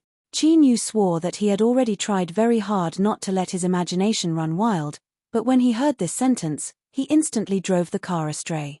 The corner of his mouth twitched. He took a deep breath and said, "You, please make your move." Chapter 1503. Control your breath, calm your mind, sit down. He lifted a hand. "I am about to begin." Qin Yu sat down cross-legged. In the next moment, a cool finger touched between his eyebrows. His mind trembled and he immediately fell into a daze. But at the same time, his consciousness was in a clear state. For example, Qin Yu could clearly feel some of the memories in his mind rapidly fading and dissipating. Qin Yu was overjoyed. It was clear that this was because the barbarian bloodline inheritance mark was being removed. The abyssal titan bloodline in his body suddenly became restless. But before it could erupt, it was kicked to the ground. He absolutely could not make the same mistake twice. He had already suffered a great loss, so he certainly could not allow the titan bloodline to mess around. But Qin Yu had to admit that as his memories became blurry, he felt a bit of grief and resistance. But these small emotions were completely suppressed. He firmly believed that he had been affected by the barbarian mark and that it wasn't from his heart. This thing was simply terrifying. Luckily, he had acted quickly. If he had been any later, it would have been hard to say. His memories became increasingly faint. Just as Qin Yu felt that success was right in front of him, his mind suddenly trembled. Then, those blurry memories rapidly became clear. They were even firmer than before, as if they were deeply branded into his soul. Shuo Qin Yu's eyes shot open and he stared at the mysterious existence in front of him. But before he could question it, the other side had already screamed. Ah! It was sad and sad, like a little girl who had been dragged under a bridge on a rainy day. It was simply moving. Qin Yu was stunned. The one who should be like this should be me, right? Why are you the one who looks like you've been defiled? Qin Yu, I've suffered a great loss. I've really suffered a great loss this time. He rubbed his eyebrows and took a deep breath to suppress his irritation. Qin Yu said, "What happened? What happened? You liar, you big liar. I suspect that all of this is your plot." He stomped his feet and shouted. Qin Yu bitterly smiled. "Look at my face. Do I look like a liar?" "Yes." Qin Yu, "Fine, it really was unreasonable. Even a powerful existence hidden in space and time couldn't block the female attribute of her. What is going on? I'm very confused right now," he screamed. "The situation is that I've been tricked by you. Saving the barbarians has always been your own will and belief. Unless I kill you, there's no way to remove it." Qin Yu waved his hand. "Hold on, what do you mean?" "What I mean is that this is your destiny, and it is your own choice. I said that although the barbarians are a little stupid, it is impossible for them to find a foreign race to be their emperor for no reason." Qin Yu frowned, his eyes cloudy and uncertain. "You still don't understand? This means that you are the true emperor of the berserkers. This is your destiny, and unless we kill you, it's impossible for us to resolve it." Banger in his mind, something seemed to explode. Qin Yu was instantly enlightened. So, this was fate. This was the first time he truly felt the trajectory of his own fate, and he discovered such a sorrowful truth. He could not help but fall into a daze. The berserker sovereign, he was the true berserker sovereign. Unless he died, he would never be able to shirk his responsibility. He sneered. "Do you understand now?" Qin Yu nodded numbly. Anyone who knew that they would face an incomparably miserable and despairing end in the future wouldn't be any better. He sneered again. "Don't play dumb. Now it's time to talk about how to compensate me. This time, I really suffered a great loss." Qin Yu looked up in a daze. "Just now, I was just about to remove the mark, but I suddenly discovered that doing so was the same as taking your life. Between killing you and saving you, I chose the latter. The result was that a part of my aura was integrated into the mark, entangled with you in this karmic connection." As he spoke to her, he was filled with grief and indignation. He fiercely stared at Qin Yu. It seemed that he wished he could jump up and tear off a piece of his flesh. Qin Yu blinked, his eyes shining with a bright light. He looked at the mysterious existence in front of him. "Are you saying that you were also involved?" "Yes." He clenched his teeth, his small white teeth flashing with a cold light. "All of this is your responsibility. Qin Yu, you must take responsibility." Hearing these words, Qin Yu suddenly felt everything in front of him become clear. If he was alone, there was a high chance that he wouldn't be able to escape the tragic fate that was destined for him in the future. But if there was an additional mysterious and formidable existence in front of him, a mysterious existence hidden in space-time, then perhaps there would be a turning point. He lifted a hand and pressed it down, his voice filled with sincerity. "Take responsibility. I will definitely take responsibility. Please be at ease. I, Qin, will bear all the consequences of this matter." His tone changed. "However, you should be aware that the premise of all of this is that I must live. If I am killed, then you won't have anyone to ask for help from." He looked at Qin Yu, thought about it, and then nodded. That's right, this was indeed the case. Qin Yu couldn't die. If he died, wouldn't that mean he would suffer a loss for nothing? He absolutely couldn't do this sort of losing money transaction. Qin Yu coughed. "So, I want to understand a little bit. After you joined in, did the situation change? This is also to help me live a better life. I believe that wise and far-sighted sir will not hesitate to inform me." He sneered. "Don't take me for a fool. There is no such thing as a free lunch in this world. If you want to obtain information about me, then you must pay the price." Qin Yu was solemn. Of course. Everything will be done according to your wishes. There was no need to worry about too many debts, but there were also too many lice. Perhaps it was better to stir things up. In short, he could worry about the future in the future. He had to focus on the present first. He took a deep breath, his voice filled with grief and indignation. With my aura, the berserker bloodline mark in your body will be covered up. Qin Yu's eyes brightened. In other words, you, the new berserker sovereign, will become invisible. The humans won't be able to lock onto your aura, so they won't be able to directly attack you. Qin Yu was overjoyed. This was the best news he had heard today. If he wasn't chased down by the human cultivators, then being the berserker sovereign wasn't something he couldn't accept. Looking at Qin Yu's happy expression, he felt wronged. He felt as if he had jumped into a mud pit and had been lifted up by someone else. Qin Yu, don't be happy too early. When you became the new sovereign, the human cultivators sensed it. Although your aura has disappeared and they can't lock onto you, they still know that the berserkers have given birth to a new sovereign. The human cultivators will definitely do everything in their power to find you, kill you, and destroy the last of the berserker's destiny. As he spoke to her, his voice choked with sobs, as if he were about to cry. And I will have to bear all of this in your place and resist all sorts of harm from the humans. Qin Yu bowed.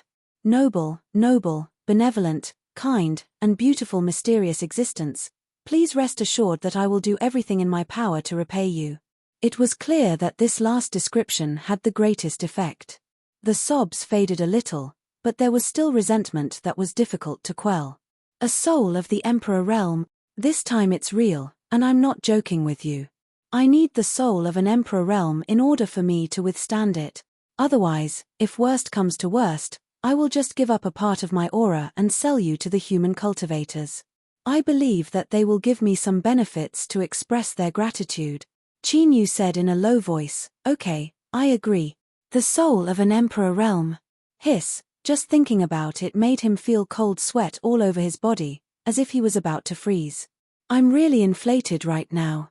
I even dare to agree to such a condition without hesitation. But besides this, there was really nothing else he could do.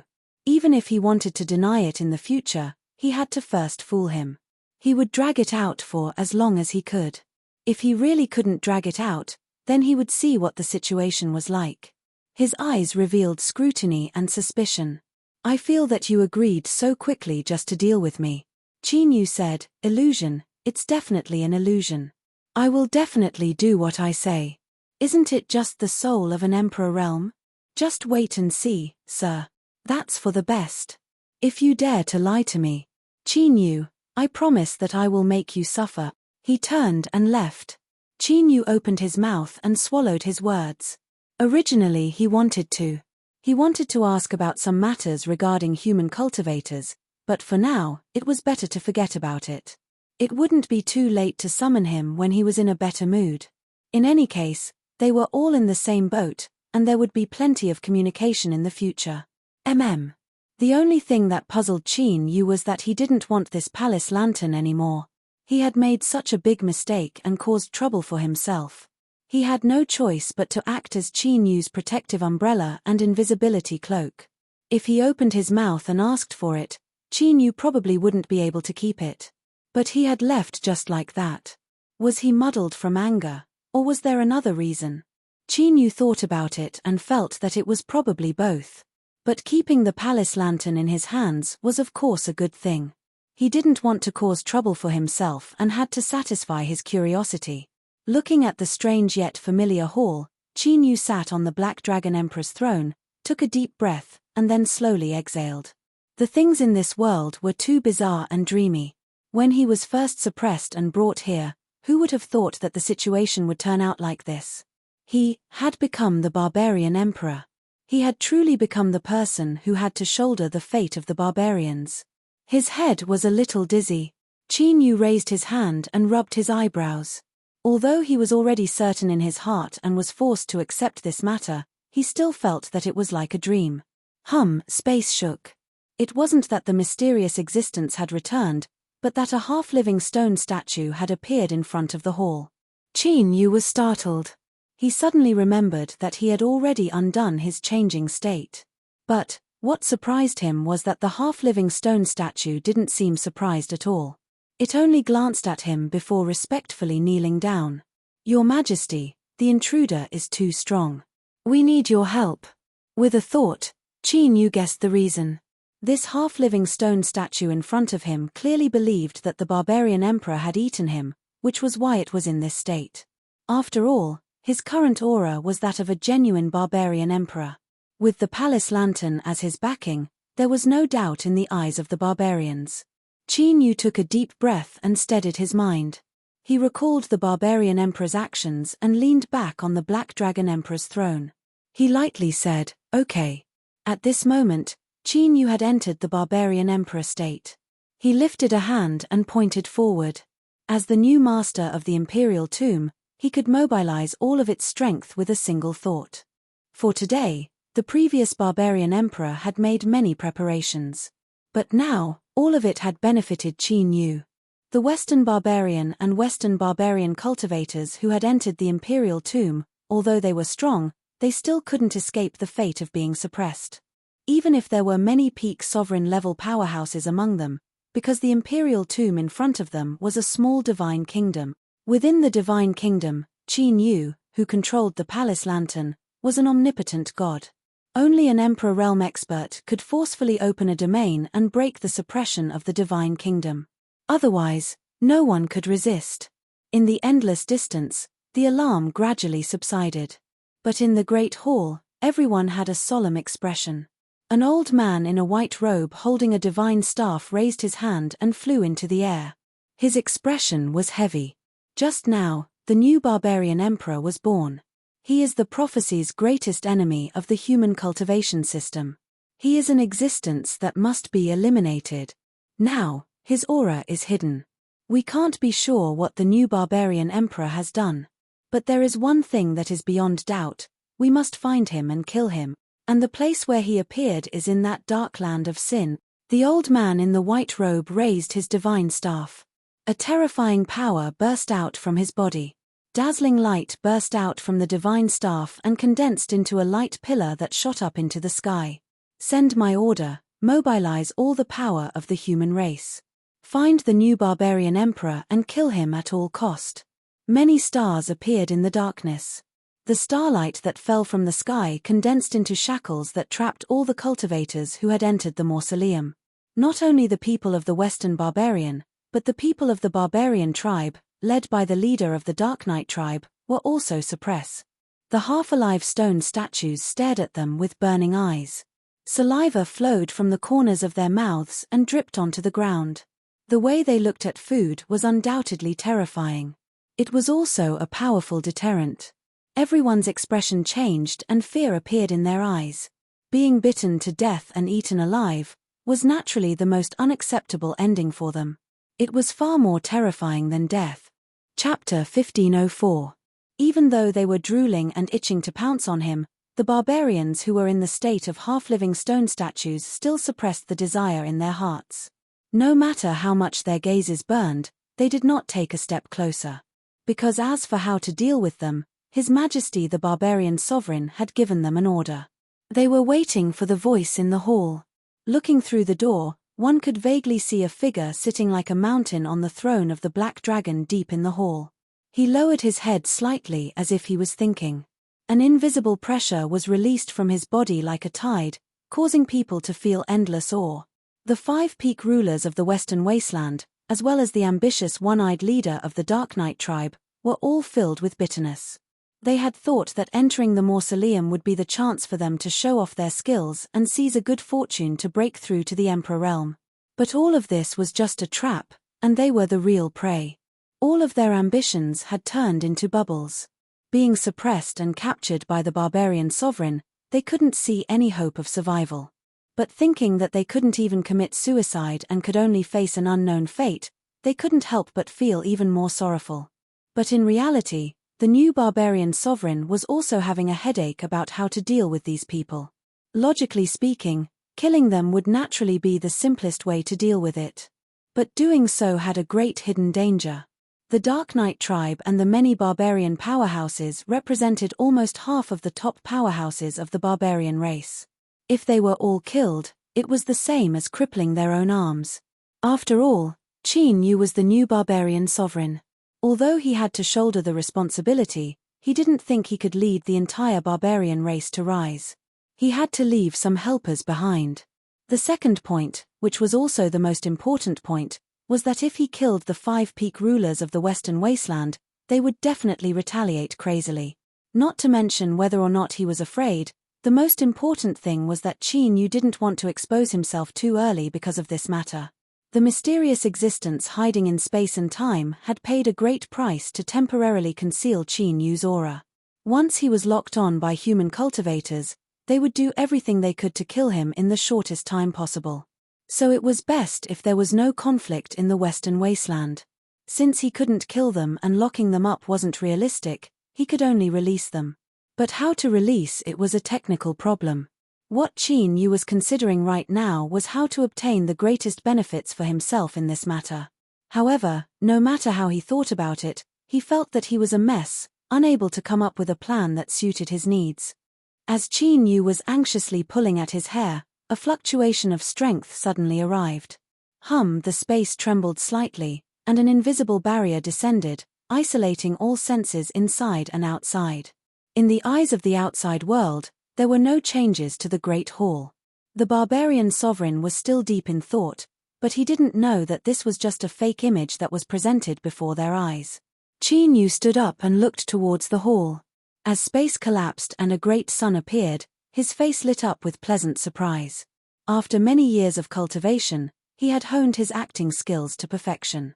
The so-called greeting people with a smile even when harboring murderous intent, the so-called remaining unfazed even in the face of an avalanche, and so on were all very simple things. But in front of it, Qin Yu didn't need any of this. You're finally willing to show your face. Hurry up and see if this thing is useful to you. With a wave of his hand, the palace lantern flew to him. The flames within it flourished and pulsed violently, as if it was suffering from epilepsy. It gave off the feeling that if it didn't calm down, it would immediately faint. Within the great sun, a figure appeared. It looked at the palace lantern and said, "It is a replica. The craftsmanship is a bit rough, but it is more comprehensive. I wonder what sort of character the barbarians produced in the past to be able to create something like this." Then, there was nothing else. Qin Yu frowned. "That's it. I don't believe you. If this palace lantern is only at this level, it shouldn't be able to draw you here." The figure within the great sun was silent for several breaths of time. Then, it nodded. "Yes, the reason I risked my life to come here today wasn't for this lantern. In fact, I must remind Master Qin Yu that the reason I remained silent before wasn't because it wasn't precious, but because there was an aura that made me dread it." Qin Yu instantly thought of that mysterious existence that didn't seem dignified at all in front of him. When the little blue lamp spoke of an aura that made it dread it, it was clearly referring to that person. His heart chilled and he even felt some lingering fear. For the little blue lamp to treat him so cautiously and not dare to casually appear, he feared that person's strength was far greater than he had imagined. And no matter how he looked at it, Qin Yu's attitude towards him couldn't be considered respectful at all. If he really angered him, just thinking about the consequences made his scalp tingle. Calm down, don't panic. As long as he paid attention to his attitude in the future and didn't court death, then everything should be fine. After all, that mysterious existence had a high degree of tolerance towards him. The little blue lamp glanced at Qin Yu, as if it could see through his thoughts. It suddenly said, "Master Qin Yu, although that person beside you doesn't treat you the same, I must remind you that the higher the degree of tolerance he has, the greater the benefits he seeks. In short, Master Qin Yu must be more careful. I have never been able to see through him, and the other one is that His Excellency ruler. Her aura is also very strange. Master must also pay more attention to her and avoid contact with her as much as possible." Qin Yu felt as if he were about to turn to wood. A mysterious existence that hid in spacetime wasn't enough, and now there was also the His Excellency ruler. In truth, these two were currently Qin Yu's strongest trump cards. The former wasn't too bad because he hadn't had much contact with them. But the His Excellency ruler had long since tangled up with Qin Yu. Perhaps it wouldn't be so simple to separate them. That wasn't right. Because of this matter of becoming the new Goliath sovereign, Qin Yu and the mysterious existence had already become grasshoppers on a rope. In other words, the little blue lamp's warning had come too late. Qin Yu rubbed his face and clenched his teeth. There are some things that can't be said ahead of time. The little blue lamp was silent. The figure in the great sun paused for several breaths of time and then slowly said, "I just never thought that Master's destiny would be so formidable." There was a deeper meaning in these words. Was it saying that all of this was because Qin Yu's life wasn't good and that he couldn't be blamed at all? With my hot temper, I really can't stand it. Qin Yu glared. But before he could speak, he was interrupted. I said before that although the Emperor Mausoleum has sealed away my aura, it is still a risk in the end, so I cannot stay here for too long. Let's talk about proper business first. How infuriating. But looking at the great sun and the solemn appearance of the little blue lamp, Qin Yu could only grit his teeth and swallow his anger. After all, no matter what, this was all for him to live a better life. As a man, he had to endure. Speak. The little blue lamp said, "The palace lantern is a replica, but the truth is that the handle of this lantern is the true treasure." His eyes fell and he revealed a look of praise. Originally, when Master's cultivation reached this step, he should have encountered a bottleneck and it would be difficult for his strength to rise in a short period of time. But now that he has obtained this item, everything is possible. Qin Yu's eyes brightened. Continue. Within the great sun, the little blue lamp reached out a hand and grasped forwards. The palace lantern flew out on its own and fell into its hand. Its speed was fast and it emitted a clear feeling of impatience. It casually picked up the lantern and tossed it to the side, allowing the great sun's flames to swallow it up. The palace lantern's handle was taken off and the flames burned away all the decorations on its surface, as well as the things that had been added later on. As ashes fell to the ground, a long curved horn appeared in the little blue lamp's hand. As the handle of the palace lantern, what hung on it was actually a horn.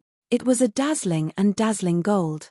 It was the purest gold, and it exuded a vast and righteous aura. Endless honor. Unsurpassed dignity. As his eyes fell on the horn, he instinctively felt a deep sense of awe. The little blue lamp's voice sounded out, its deep voice filled with praise.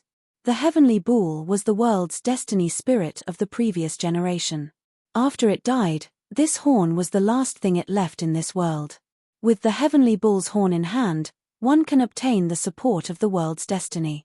They can turn calamities into blessings, and even in a hopeless situation, there will be light at the end of the tunnel. But, what is most precious about it is that this horn contains a trace of the heavenly bull's bloodline. Qin Yu met the little blue lamp's gaze. What use does the heavenly bull's bloodline have? Endlessly growing and multiplying, turning the rotten into the miraculous, reversing all harm. The little blue lamp said, "Master Qin Yu, there is a great secret hidden within your body, and the origin of this secret should be the place where you descended. If you absorb the heavenly bull's bloodline and obtain the characteristics of the world's destiny spirit, then perhaps you can unravel all of this. And, this was something that was destined a long, long time ago." Qin Yu frowned. He slowly said, "That race?" "That's right." The little blue lamp said, "When the world's destiny spirit alternates, this is a normal cycle of samsara. But after a variable appeared, everything was thrown into chaos. And that clan has also made a wrong decision. In the end, they will pay the price for their actions." Qin Yu said in a low voice, "Little blue lamp, just what do you know? Tell me everything." In the dark nothingness of the collapsing star, the great sun rapidly dimmed. The figure that appeared within turned illusory with it. "Master Qin Yu, I have never been able to see through your destiny. It is the same as that mysterious existence and the unfathomable ruler. So, I can only give you some vague hints, but I cannot accurately know everything. But, the wheel of destiny has already gathered strength and is waiting to move. When you obtain the remaining heavenly bull's bloodline, perhaps you will be able to understand everything. As for the situation you are currently facing, perhaps Master can send this palace lamp out. With my strength fused into it, No one will be able to use the strength contained within unless they obtain my permission. The voice dissipated, the dark nothingness vanished, and the great sun vanished without a trace. The little blue lamp had left. Although it had said many things and given some plausible explanations, Chinyu still felt that it was trying to avoid the truth. This fellow was definitely hiding something else and wasn't willing to speak of it. Chinyu's own destiny, mysterious existence. His ruler. Chinyu felt that there was more to his words. He took a deep breath and suppressed all his fluctuating emotions. Then, he looked at the palace lamp and the heavenly bull horn that flew back in front of him. On the surface, the palace lamp didn't seem any different from before. But, the connection between Chinyu and it had become so weak that it was nearly undetectable. Besides himself, no one could discover that the palace lamp was still in Chinyu's absolute control. This was clearly the little blue lamp's handiwork. Send it out? Give it to who? How? This fellow's way of speaking really deserved a spanking. He put it aside for now. Chinyu's eyes fell on the heavenly bull horn. The golden light on its surface became increasingly dazzling, as if it had been tempered by the little blue lamp and its strength had been thoroughly activated. Thump, thump, within its chest, its heart violently beat. It seemed to sense something and began to transmit an intense desire. The abyssal titan bloodline went berserk once more. But just like before it could make a splash, Chinyu kicked it to the ground. He wanted to make his own decision on this matter and not passively accept it. That race, the destiny spirit, the secrets of his life, even more hidden fog, perhaps it really was time to investigate all of this. Bang! The palace doors were shut tight, cutting off all sight. Chinyu lifted a hand and grasped the heavenly bull horn. The moment his palm touched it, a brilliant golden light shined, as if it were cast from pure gold. The heavenly bull horn that seemed like a sword shadow melted and disintegrated. It turned into a golden liquid that seeped into Chinyu's flesh and blood. Then, it emitted beams of golden light that submerged his entire body. Catcher, catcher, this wasn't the sound of something breaking. Rather, it was like the sound of water freezing over at a low temperature. A golden eggshell gradually appeared, wrapping around Chinyu. Chapter 1505. The story was roughly like this. A long time ago, there was a group of people that served the previous generation's destiny spirit. Because of their loyalty, they were rewarded with destiny and gradually became stronger. But because of this, their descendants didn't want to bear the ridicule of cattle farmers anymore. Instead, they developed other ideas. New destiny spirit. This seemed like a good identity, and it wasn't like there was no chance. After some planning, they began. The process was smoother than expected. No, it was more accurate to say that it was much smoother. They didn't encounter any trouble. It was like the longhorn beetle wasn't killed by them, but rather it was tired of living and wanted to seek revenge on its own initiative. But none of this was important. What was important was that from that day onwards, they smoothly replaced the longhorn beetle and became the new destiny spirit of the world. Not a single person, but an entire race. The world called them the destiny spirit race. Since ancient times, the destiny of the world had gathered together. They were blessed by the heavens and could be called spiritual beings, but they were only independent individuals. Now that destiny was poured into a race, it was the same as being separated and shared by all the members of the race. This also caused the destiny spirit race to suffer a curse that couldn't really be considered a curse. That was, the number of their race was fixed for eternity. The entire race of 3,729 people didn't increase or decrease.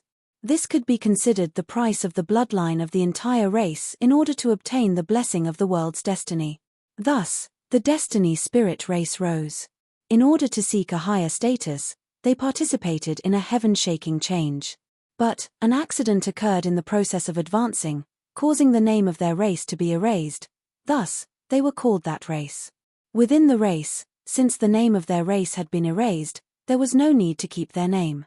They were ranked by their code names to represent their status. The golden eggshell shattered, revealing Chinyu's figure. He slowly opened his eyes, a golden light surging deep within them. It took a long time for everything to calm down. That race, he whispered. He looked at his palm and clenched his fingers together. At this time, Qin Yu could already determine his own origin.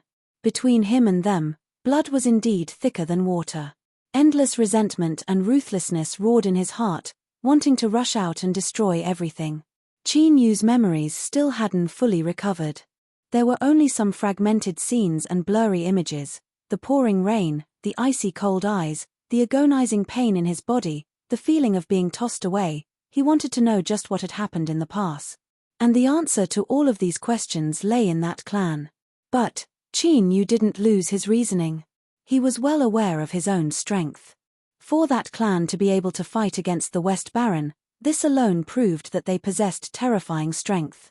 At least for now, Qin Yu was far from having the qualifications to seek an answer. But that didn't matter. He had already waited for many years and didn't mind waiting a bit longer. Moreover, Qin Yu already had a chance. After absorbing the bloodline from the Longhorn Bull's horn, the remnant bloodline within his body had been activated.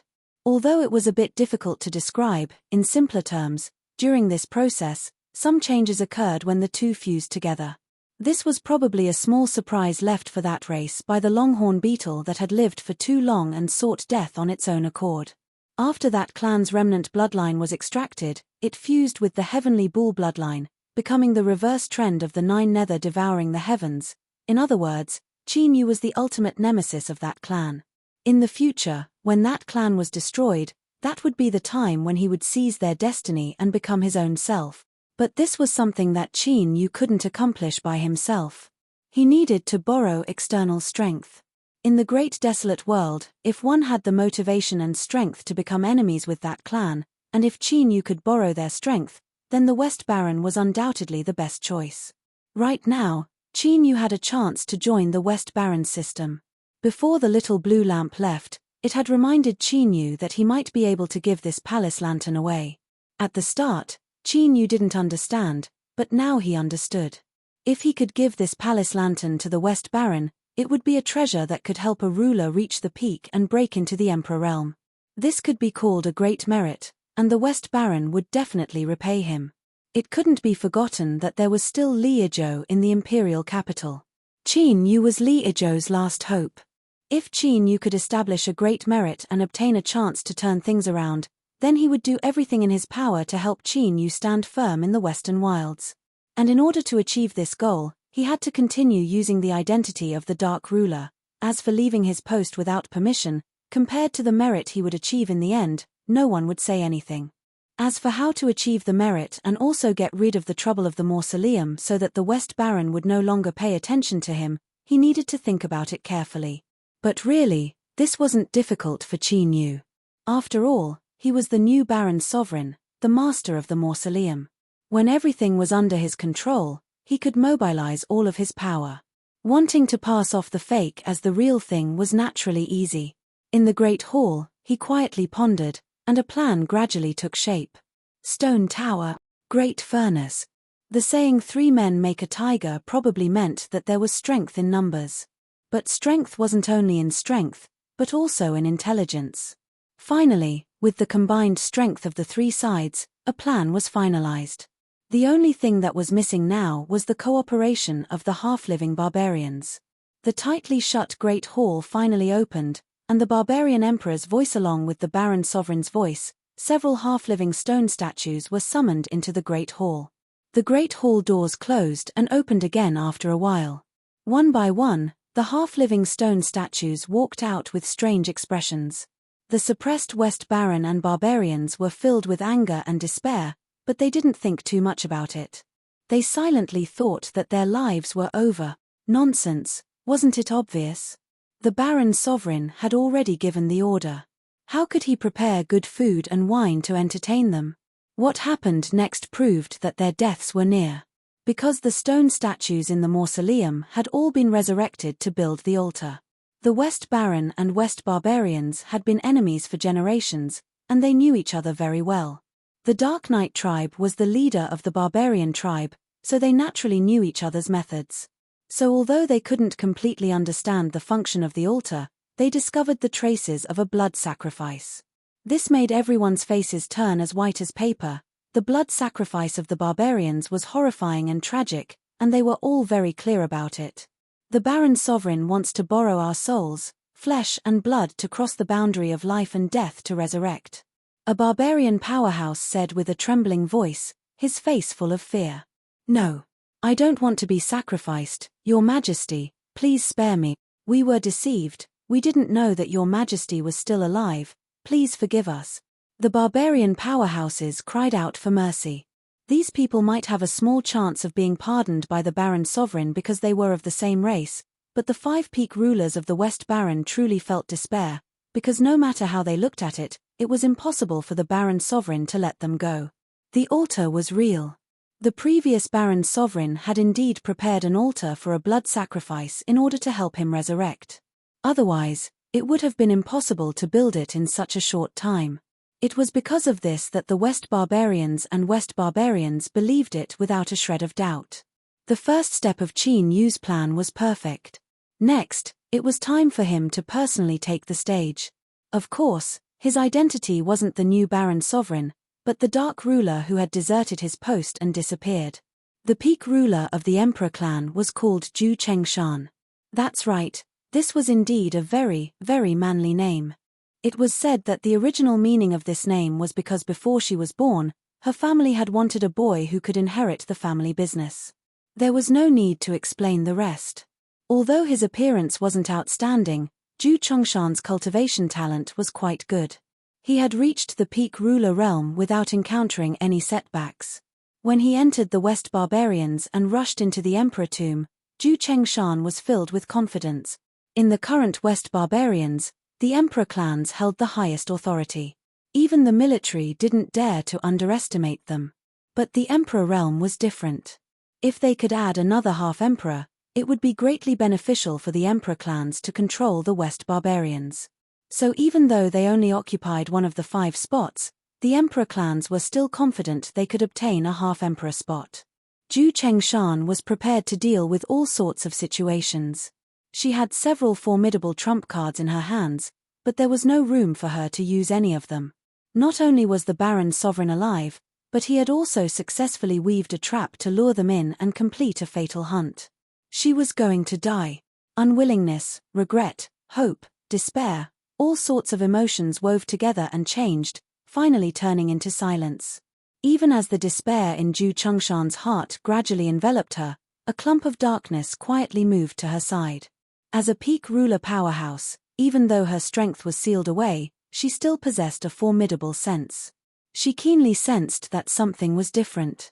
Zhu Chengshan's eyes flickered and he paused for a moment. Without batting an eyelid, he extended a finger into the darkness. Sir, I am the Darkness Ruler. You can call me Ning Qin. A clear voice pierced through the darkness, directly resounding in her mind. Darkness Ruler? Zhu Chengshan's thoughts raced and she quickly locked onto his identity. Her first thought was that this was fake. This must be a trap or a trap. After all, even peak rulers like them were directly suppressed by the Baron Sovereign. How could a mere saint escape? But if it really was a trap or a trap, it didn't make sense. In the current situation, there was no need for the Baron Sovereign to do anything unnecessary. Zhu Chengshan let out a deep breath. How can I prove your identity? Sir, I was ordered by His Highness 6th Highness Li Ijo to enter the West Barbarians from the Broken World. Before this, I was forced to leave the sacrificial altar without permission. I ask that you guarantee that you can erase the effects of this matter afterwards. The voice in the darkness sounded out once more. Zhu Chengshan relaxed a little. No matter how powerful the Baron Sovereign was, he couldn't predict the future. She could basically believe that he was the Darkness Ruler Ning Qin. She was overjoyed but soon disappointed. He was just a mere saint. Even if she didn't know how he escaped, what could he do? Ning Qin, listen carefully. Immediately leave the mausoleum and send a message to the West Barbarians. Ask the imperial capital to send experts here. This was the only way. As for whether or not she could make it in time, she wasn't sure. There was a slight pause in the darkness. A slightly distressed voice sounded out. I've tried, but I can't escape. The mausoleum has been completely sealed off. Zhu Chengshan's heart sank. But thinking about it carefully, if she was the Baron Sovereign, she would definitely seal off the mausoleum after the blood sacrifice ceremony. To prevent any accidents from happening, she would definitely seal the mausoleum. If she couldn't escape, her last hope would be gone. Sir, now is not the time to despair. Since I can escape the Baron Sovereign's suppression, I naturally have my own method. I will try to destroy the blood sacrifice ceremony and use it to heavily injure the Baron Sovereign. Look for an opportunity. Once the suppression loosens, immediately escape with your people. Although she knew that the possibility of a mere saint destroying the so-called blood sacrifice ceremony was minuscule. But in a hopeless situation, any bit of hope would be firmly grasped. Zhu Chengshan slowly nodded. The darkness retreated, slowly fading away until it finally disappeared from sight. She looked up at the terrifying temple. The Baron Sovereign's figure could be faintly seen, releasing a powerful and oppressive aura. This caused the little bit of hope in Zhu Chengshan's heart to become increasingly thin. But she would never know that the person who spoke to her through the darkness was the terrifying Baron Sovereign in her eyes. The opening of the plan had been completed. What came next was the main event. The blood sacrifice altar was finally constructed. As the half-living stone statues knelt on the ground, they began to roar. Ancient and strange syllables echoed down. On the surface of the altar, runes lit up one after another, releasing a crimson light. A massive crimson light violently trembled. The Baron Sovereign's figure appeared. His body was tall and strong, his shoulders seeming as if they could support the heavens. A powerful and ancient aura swept out in all directions, as if it could suppress all things, insufferably arrogant. Zhu Chengshan's complexion changed. The light in the depths of her eyes dimmed. Against such a powerful Baron Sovereign, even she didn't have the slightest confidence. How could the Dark Ruler destroy the ritual? As her heart became more and more hesitant and her heart filled with despair, the ritual began. The Baron Sovereign waved his hand and a thick blood-red light descended, covering the shivering, crying, and begging barbarians. Covered by the blood-red light, these people seemed as if all their strength had been sucked out. They trembled and slumped to the ground. If this world's cruelest punishments were ranked, then the barbarian blood sacrifice was absolutely at the top, occupying the forefront. Ah! Save me, I don't want to die. With a pitiful cry, a barbarian was swept up by the blood-red light and sent flying towards the center of the altar. When his body fell down and touched the altar, it was like a giant mouth had suddenly opened up and swallowed him. His pitiful screams came to an abrupt end. What followed was the sound of chewing. It was like sharp and hard teeth were easily tearing through flesh and blood, crushing bones, and swallowing them down in great mouthfuls. It was horrifying. The blood-red light didn't stop. It was like chopsticks dancing in the air, picking up pieces of fat meat and sending them into its mouth. The chewing sounds coming from the altar, as well as the desperate screams of the barbarian warriors before their deaths, were like sledgehammers hitting the fragile hearts of the survivors. Their bodies gradually trembled, and their faces turned pale without a trace of blood. Soon, as the Dark Knight tribe leader was swept up by the blood-red light and sent to the altar, all the barbarian powerhouses had been swallowed. Next, it was the Western Wasteland people's turn. Although their hearts were gradually filled with despair, as long as there was a slim chance of survival, they wouldn't give up. Zhu Chengshan swept her eyes around. She wanted to maintain the arrogance and modesty that a peak ruler should have. But in the face of death, everyone was equal. The Dark Ruler still hadn't made his move. What was he waiting for? Or, did he lie to me? No, there was no need for him to lie to me. Then what was he waiting for? Hurry up and do it. Sure, a blood-red light swept over. Its target was the blood flag. Ah! Seeing the blood-red light sweep over, the suppressed blood flag's eyes turned red and the blood vessels on its surface burst open. Blood gushed out and gathered together, dripping down from the corners of his eyes. This caused his twisted face to appear even more fierce and terrifying. Pitter-patter, a series of chaotic sounds came from within the blood flag's body. At this moment, it was unknown how many bones in his body had been broken. But what was astonishing was that at this moment, the blood flag was actually able to temporarily break through the suppressive strength of the mausoleum. He looked up at the blood-red light. Tears of blood gushed out from his eyes, filled with madness and brutality. "You want to kill me? It won't be so simple." Bang! Blood-red flames shot into the skies. Faintly, a phantom appeared within. It had a pair of wings on its back and its body was similar to a human's. But what was most striking were its blood-red eyes. Even within the blood-red flames, it was still extremely eye-catching. There was only one explanation: its eyes were even redder. It was like an endless concentration of blood, like the mouth of a demon that could swallow everything. It represented endless destruction and despair. There was a sharp cry. The phantom in the blood-red flames spread its wings and a terrifying aura shot into the skies. The void violently shook. The phantom of a blood moon began to appear, little by little. On the altar, Qin Yu's complexion changed. One reason was because he never imagined that the blood flag would have such strength. But more importantly, as the void shook, the blood moon that was slowly drilling out gave him a familiar feeling. As if he had seen it somewhere before. Chapter 1506. He remembered. In the past, when Qin Yu brought Lei Xiaoyu to the imperial city, because the spatial transmission array was destroyed, they accidentally entered a terrifying land. There was a blood moon that covered the earth. Beneath the light, all dead things would come back to life and become horrifying monsters.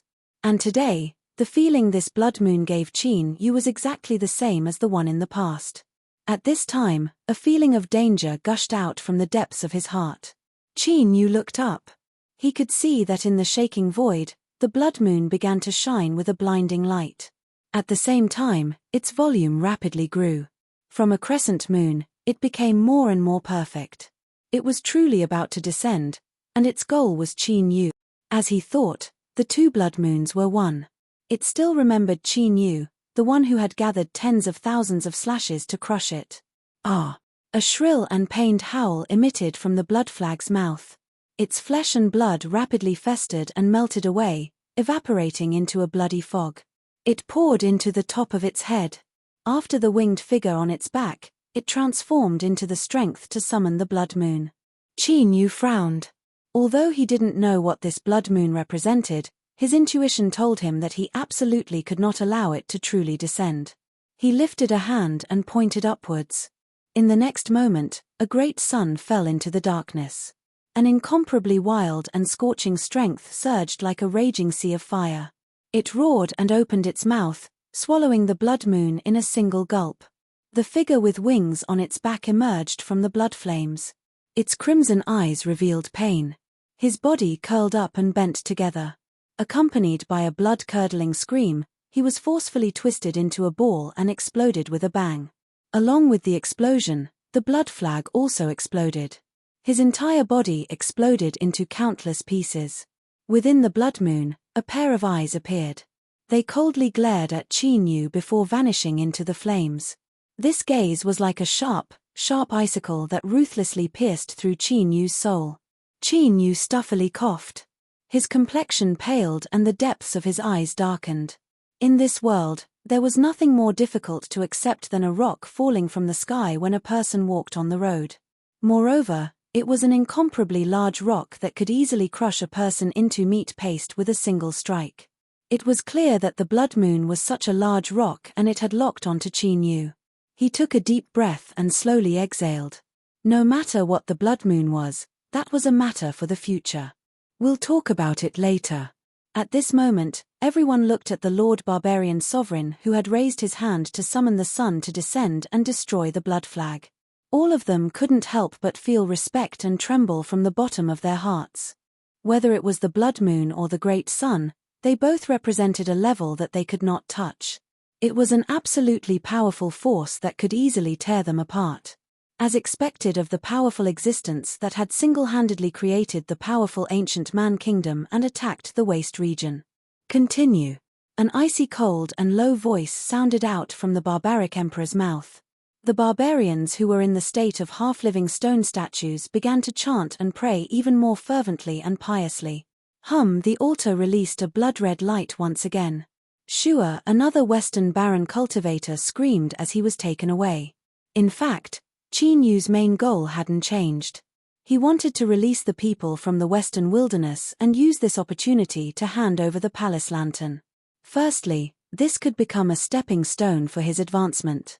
With this contribution, he could obtain rewards from the Western wasteland. Secondly, he could use this opportunity to make the Western barbarian emperor's tomb a thing of the past so that it wouldn't be coveted by the Western wilderness. From then on, he could enter a hidden state and disappear from everyone's sight.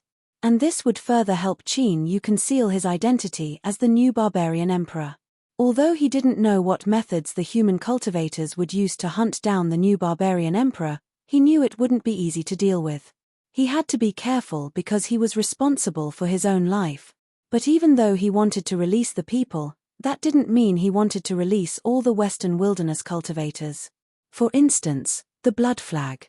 It was an enemy that he had a deep grudge with.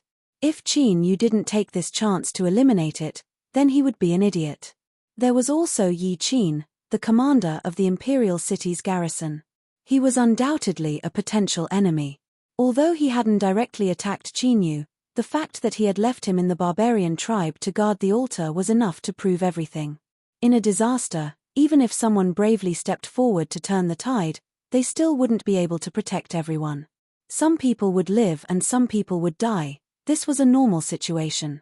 If he went too far, it would instead be suspicious. It was said before that the imperial tomb was Qin Yu's imperial tomb. Thus, using the imperial tomb as the foundation, the blood sacrifice altar was also under his control.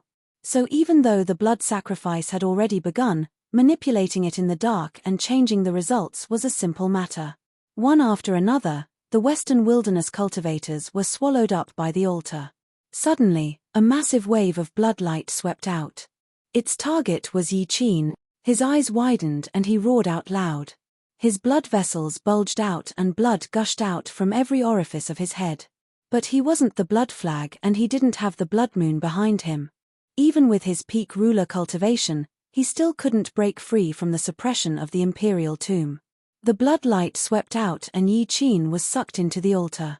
Crunching sounds filled the air, making one's hair stand on end. Zhu Chengshan revealed a look of fear. An extreme ruler with a similar status to her had been killed like this. He had been like an ant, unable to resist at all. As for who would be next, no one knew. Perhaps it would be her. Where was darkness ruler Ning Qin? He still hadn't made a move. Did he want to watch helplessly as they were all killed? Yi Qin really had died. At the same time, this was also a part of Qin Yu's plan. He could give up on the blood sacrifice altar that the previous barbarian sovereign had prepared. That was because he himself was still alive and well. There was no need for him to reverse life and death. But those half-alive stone statues in the imperial tomb were different. They were the most powerful barbarian cultivators in the ancient barbarian kingdom. If he wanted to revive the barbarian race, he needed their help. Thus, Qin Yu had to help them complete their resurrection. This was also another reason why he chose to kill the Western wilderness cultivators. One Yi Qin wasn't enough. Qin Yu's eyes fell on the remaining 4 peak rulers. The key to resurrection was the quality of the sacrifice, and they were without a doubt the best choice. Zhu Chengshan was someone Qin Yu had chosen, so he could be eliminated. That left only Yi Xiling, the Night Demon sect master, and another unfamiliar peak ruler. Yi Xiling hadn't interacted much with Qin Yu, but regarding the matter of the blood flag, she could be considered on his side.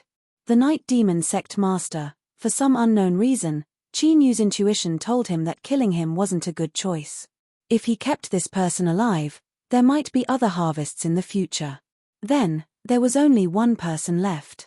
On the altar, when the barbarian sovereign's eyes fell on him, the other peak ruler's soul felt as if it was being pricked by needles. Bang! With a loud bang, his body exploded and turned into a mist of blood. This bloody mist split apart, condensing into hundreds of blood dragons that roared in different directions. Astonishingly, every single blood dragon actually grasped the law of space. As they fled, space violently shook and rippled. They were about to escape into it. Peak rulers were just a step away from the Emperor realm. They weren't easy to kill. They had many powerful cards in their hands. Humph! On the altar, The barbarian sovereign coldly snorted and grasped forward. In the darkness above his head, countless stars lit up at the same time. Starlight fell down and condensed into a prison that covered the entire area. All the escaping blood dragons screamed miserably. Like mist under the scorching sun, they evaporated in the blink of an eye. Catcher, catcher, chewing sounds rang out from the altar once more. This peak ruler had followed in the footsteps of General Yi Qin. Below the altar, the kneeling half-living stone statues were trembling with excitement. They could clearly feel that they were coming back to life bit by bit. It was about time. 2 of the 5 peak rulers had died, and nearly half of the remaining saints had perished. This wasn't a bad ratio. Now, it was time for the ruler of darkness to appear. However, they all had to save people. How to leave a deep impression was a difficult task. Swoosh, a vast expanse of bloody light rushed towards Zhu Chengshan. Her face instantly turned as white as paper. She had seen the blood flag in front of her. General Yi Qin and another peak ruler had died. She didn't think she could escape. Ning Qin, she screamed shrilly. If he didn't act, she would die. If she died, then everything else would be meaningless. Thus, Zhu Chengshan had to force the ruler of darkness to act. This was her final struggle to survive. On the altar, the terrifying bloody light suddenly shrouded in a layer of darkness. It appeared abruptly. The moment it descended, it fused with the bloody light. It formed an incomparably dark and terrifying color, representing destruction and death. On the altar, the barbarian sovereign roared in anger. Impossible, it was clear that something inconceivable had happened. It shocked and enraged him. Your Excellency, run. The ruler of darkness's low roar rang out in her ears. Zhu Chengshan immediately discovered that the power suppressing her had loosened. She looked at the altar. For a moment, she hesitated. Should she join forces and try to kill the barbarian sovereign? But this hesitation only lasted for a very short time. Zhu Chengshan flicked her sleeves, wrapped up the people around her, and turned to flee. The terror of the barbarian sovereign had left an incomparably deep mark in her heart. She didn't dare to take the risk. Flee. She had to flee at the fastest speed possible. As for the ruler of darkness's life or death, she felt a little guilty, but it was gone in a flash. Thinking about it, Ning Qin had already made preparations when he attacked. Of course, Zhu Chengshan didn't think she was an ungrateful person. If something happened to Ning Qin and she survived, she would definitely think of a way to compensate him. That's right, that was it. After finding a way out, Zhu Chengshan felt much more at ease. She fled even faster. And behind her was Yi Xiling and the Night Demon Sect Master. Their eyes were shaken. It was clear they didn't know of this before. As they looked at Zhu Chengshan's back, they frowned, dissatisfaction in their eyes. In truth, Zhu Chengshan had chosen to remain silent. First, if too many people knew, it was easy to make a mistake. Second, the chances of success were small. She didn't have the slightest confidence in succeeding. Third, and the most important point, was the selfishness of this emperor race ruler. She knew that others didn't, so she could react first at a critical moment. Perhaps she could only be faster for a moment, but one shouldn't underestimate this moment. The difference between life and death could be decided in the blink of an eye. For instance, right now, Zhu Chengshan was the fastest to flee. Behind her was Yi Xiling and the Night Demon Sect Master. Even if they chased after her, the 2 of them would be the first to suffer. She had a greater chance of surviving. Whoosh, whoosh, whoosh, the 3 sovereigns took the lead and led the saints of the West Wilderness to flee in a panic. There was an angry roar. The half-living stone statues roared and chased after them. Even further behind was the barbaric sovereign's roar and a terrifying wave of energy. It was like something was on the verge of exploding. It could release a power that could destroy everything at any moment. Crack, crack, there was a series of cracking sounds. Giant cracks appeared in front of everyone's eyes. The mausoleum was collapsing. Countless boulders fell from above. The endless darkness tumbled endlessly. A look of shock appeared on Zhu Chengshan's face. She really couldn't figure out what method the chief sovereign of darkness Ning Qin had used to actually succeed. He obviously couldn't kill the barbaric sovereign. But if he really interrupted the blood sacrifice, it might cause the altar to devour him. And the scene before her undoubtedly proved her guess. She guessed that the barbaric sovereign was in great danger. But now, Zhu Chengshan didn't dare to look back. Because the wild energy fluctuations were like a volcano that was about to erupt. If she went back now, she might be the first one to be burned to ashes. Escape even faster. I must escape from this mausoleum before the destruction arrives. Otherwise, she would die. She had reached the end of the mausoleum. Whoosh! Zhu Chengshan stopped. Behind her, Yi Xiling and the Night Demon sect leader arrived. Do it. Without any hesitation, the three rulers raised their hands and touched their foreheads at the same time. The place where their fingertips touched instantly turned red. A strange, cold, ruthless, and terrifying aura suddenly burst out of his body. Of the 5 rulers, only 3 were left. They barely formed a triangle. They weren't sure if they could break out of the mausoleum. But given the current situation, they could only give it their all. Come in. The saints of the West Baron who were still alive flew to the 3 sovereigns' side in a panic. Blurry stone statues appeared. In fact, this was the reason why they were able to survive until today. If it wasn't for the fact that they could still use these people, the 3 rulers wouldn't have bothered escaping for them at this moment of life and death. Crack, crack, there was a cracking sound. Large cracks suddenly appeared on the walls of the mausoleum. And these cracks clearly weakened the sealing ability of the mausoleum. Zhu Chengshan was overjoyed. Go! With a shout, the 3 stone statues smashed into the broken walls of the mausoleum, creating large shockwaves. Bit by bit, they squeezed out of the mausoleum. In the spatial fault, the violent power was like countless tentacles, lashing out in all directions. Countless terrifying cracks were torn open in the already unstable spatial fault, and they spread out in all directions. Whoosh! The sound of breaking air rang out. Zhu Chengshan, Yi Xiling, and the Night Demon sect leader suddenly flew out. At this moment, their expressions changed. They felt a terrifying aura coming from behind them. Without any hesitation, the 3 rulers roared at the same time. They brought the saints beside them and charged into the distance. In the next moment, a terrifying shockwave arrived. It was like a hurricane that swept through the world, destroying everything. Amidst the muffled groans, everyone was sent flying. They tumbled in midair. When they looked back, their foreheads were covered in cold sweat. They saw that in the violent spatial fault, the mausoleum was rapidly collapsing. Ah! A roar of unwillingness, despair, and violence pierced through the collapsing mausoleum and entered their ears. It was the barbaric sovereign. Zhu Chengshan's expression changed. She really didn't think that the Dark Sovereign would actually succeed.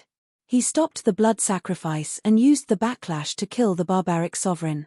This was the only explanation. You can't escape. Stay here and die with me. Amidst the bitter and resentful roars, a giant hand suddenly drilled out of the mausoleum. It grabbed forward and clenched into a fist.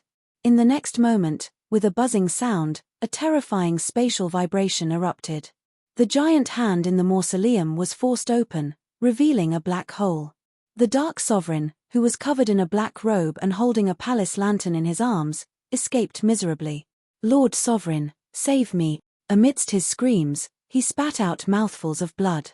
Every mouthful of blood turned into burning flames that made him run even faster. A bright light flashed in Zhu Chengshan's eyes. She suddenly stepped forward and struck out with her hand. Power! Amidst the cracking sound, one of the rings on her finger shattered on its own, and a dark cyan boxing glove appeared. An incomparably powerful aura erupted, bombarding the giant hand that drilled out of the mausoleum and forcing it back several steps. The Sovereign of Darkness barely managed to evade its pursuit. Zhu Chengshan flicked her sleeves and grabbed onto the Dark Sovereign. Go! She lifted a hand and tore open space, stepping in. The moment she stepped in, she felt something. She turned around and saw that the giant hand that was chasing her had disintegrated. The mausoleum in the spatial fault had completely disintegrated and was swallowed up by the chaotic power of space. It was like a sinking ship. The barbaric sovereign had died and the mausoleum had been destroyed. If it was just this scene, she wouldn't have easily believed it. But Zhu Chengshan saw the palace lantern in Qin Yu's arms. And this was the key reason why she had risked her life to save the Dark Sovereign. As they broke through space, the sound they caused couldn't be concealed. In particular, within the borders of the Western barbarians, they were like a lighthouse in the darkness. But in today's situation, they couldn't care too much about this. The three peak rulers led everyone and broke through space. This matter had caused far too great a stir. The death of the Dark Knight tribe powerhouses would surely enrage the barbarians. They had to return to the Western Desolate as soon as possible, otherwise there was a high chance they would be surrounded and killed by the barbarians. And at this time, the Dark Sovereign that had turned the tide had already fallen into a coma. Zhu Chengshan wanted to take away the palace lantern that he was holding, but the two eyes behind her made her hesitate. Finally, she suppressed this thought. At this time, it was best to avoid complications. Moreover, this palace lantern was obediently resting in the arms of the Dark Sovereign. If she really took it, it might not be so obedient. Zhu Chengshan could faintly feel some changes in aura. Ning Qin, as long as he didn't die this time and smoothly returned to the Western Desolate, it would be another stroke of good fortune for him. Zhu Chengshan looked deeply at the unconscious Dark Sovereign. She never imagined that this seemingly powerless Qin Yu had in fact locked onto her aura. If there was even the slightest mistake, he would attack. He would let this peak ruler understand what it meant to be able to save you and also kill you. Luckily, the worst-case scenario hadn't occurred yet. Then, she could peacefully pretend to be unconscious and wait for the moment to wake up. Chapter 1507. Of course, the mausoleum couldn't really be destroyed. The self-destruction that appeared in front of everyone in the so-called spatial fault was just a performance. Qin Yu used this chance to take the mausoleum out and disappear from the world. There were many benefits to doing this. For example, no one would continue to target the mausoleum. They could also erase all information about the new barbarian emperor so no one could track him down. This was the key point. The mausoleum quickly recovered after entering the spatial turbulence. Its foundation wasn't damaged at all. It was just some surface damage. It was easy to repair. Under the blood sacrifice altar, the leader of the Dark Knight tribe and the other barbarian tribe powerhouses knelt on the ground. We will follow His Majesty's will. We will be loyal and contribute all our strength to the rise of the barbarian tribe. On the altar, the barbarian king's back was facing the crowd. He said, I will leave the mausoleum and fight for the destiny of our tribe. All of you stay in the mausoleum and wait for my summons. Shua, the barbarian king, disappeared. The barbarian tribe powerhouses suffered heavy losses in the battle of the mausoleum. But that didn't mean they didn't have any peak combat power. For example, some of the barbarian tribe worshipped the ancient path. They trained and strengthened their bodies until they reached perfection in both the inner and outer realms. There weren't many of them, so they didn't interfere in the war between the barbarian tribe and Western Wilderness. But if it involved the safety of the barbarian tribe, they would still intervene.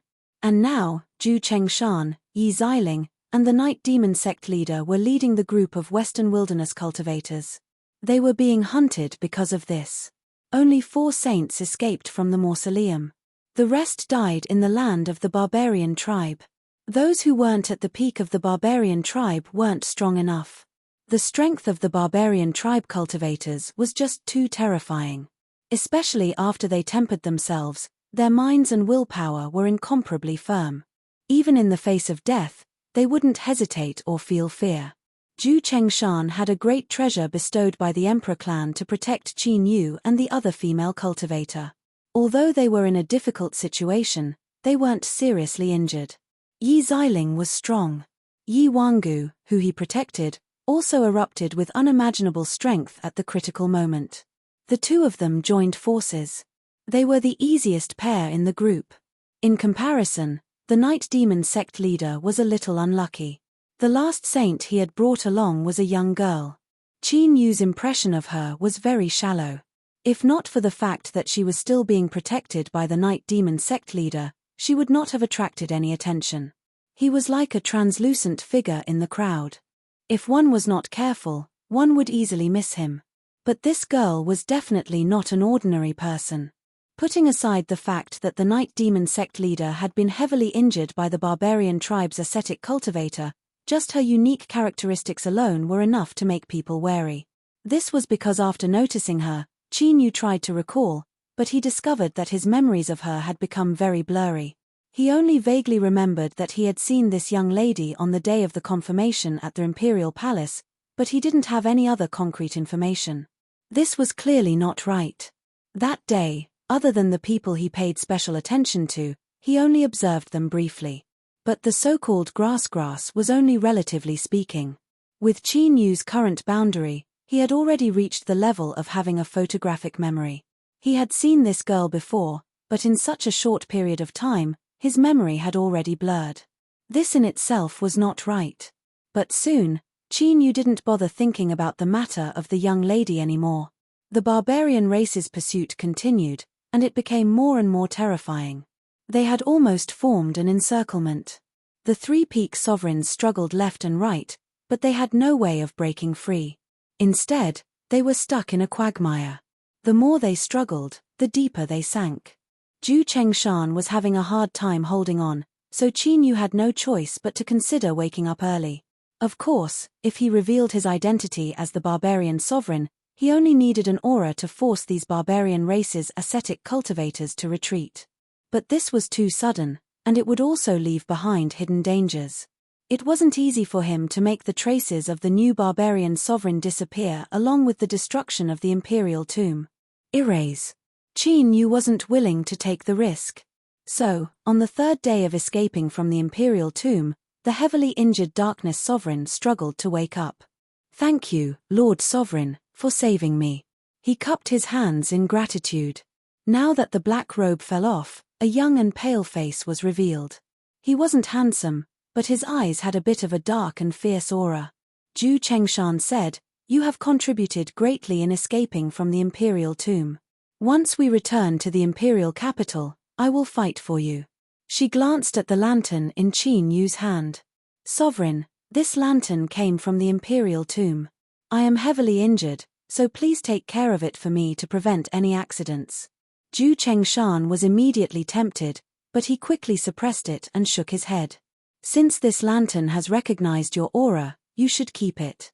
Holding the lantern would only bring more harm than good. If she had tasted it, she might have given it a try. After all, it represented the possibility of breaking through to the Emperor realm. But now that the barbarian race was chasing them relentlessly, it was already difficult for them to protect themselves. The consequences would be hard to predict if they were to lose power because of this. Although he had refused, through this matter, Zhu Chengshan's trust in Qin Yu increased by a bit. At least, he knew that he didn't want to take the lantern for himself. This was obviously a smart decision. How could a mere saint have the right to covet a treasure that could reach the Emperor realm? If he really wanted it, he would be digging his own grave. After Qin Yu woke up, Zhu Chengshan didn't need to personally take care of him. Zhe naturally took over. To tell the truth, Qin Yu felt a bit uncomfortable when facing her. After all, he had borrowed the identity of Xu Anyu. Well, to be more precise, he had borrowed her life. Zhe's expression was calm, but the sorrow in her eyes couldn't be hidden from Qin Yu. After a moment's thought, he knew what the reason was. He felt even more uncomfortable. If this girl knew that her lover had died by his hands, she would likely go crazy. After repelling the pursuit of the barbarian race cultivators, Qin Yu's expression was heavy, but his heart was filled with relief. He was the new sovereign of the barbarian race. These terrifyingly strong barbarian race cultivators could be considered his subordinates. As expected, the reason the barbarian race could contend with the 9 regions of the Great Desolation wasn't because they didn't have a foundation. It was clear that these barbarian race cultivators were one of them. If it weren't for the fact that they would be hunted down by the terrifying human cultivators, he could have directly revealed his identity and subdued the barbarians, not to mention cultivation. Just in terms of status, Qin Yu was the most respected person in the world. After all, the barbarian race alone could contend with the 9 regions of the Great Desolation. Even someone like the Great Emperor of the Western Wasteland couldn't compare to Qin Yu in terms of status. But some things were like this. Although it felt good to think about it, it couldn't become a reality. Even the new sovereign of the barbarian race had to be hunted down by the barbarian race cultivators. This was ironic. Zhu Chengshan walked out from the shattered space. He looked back and saw Yi Xiling and Sect Master Night Demon following behind him. We won't be able to escape.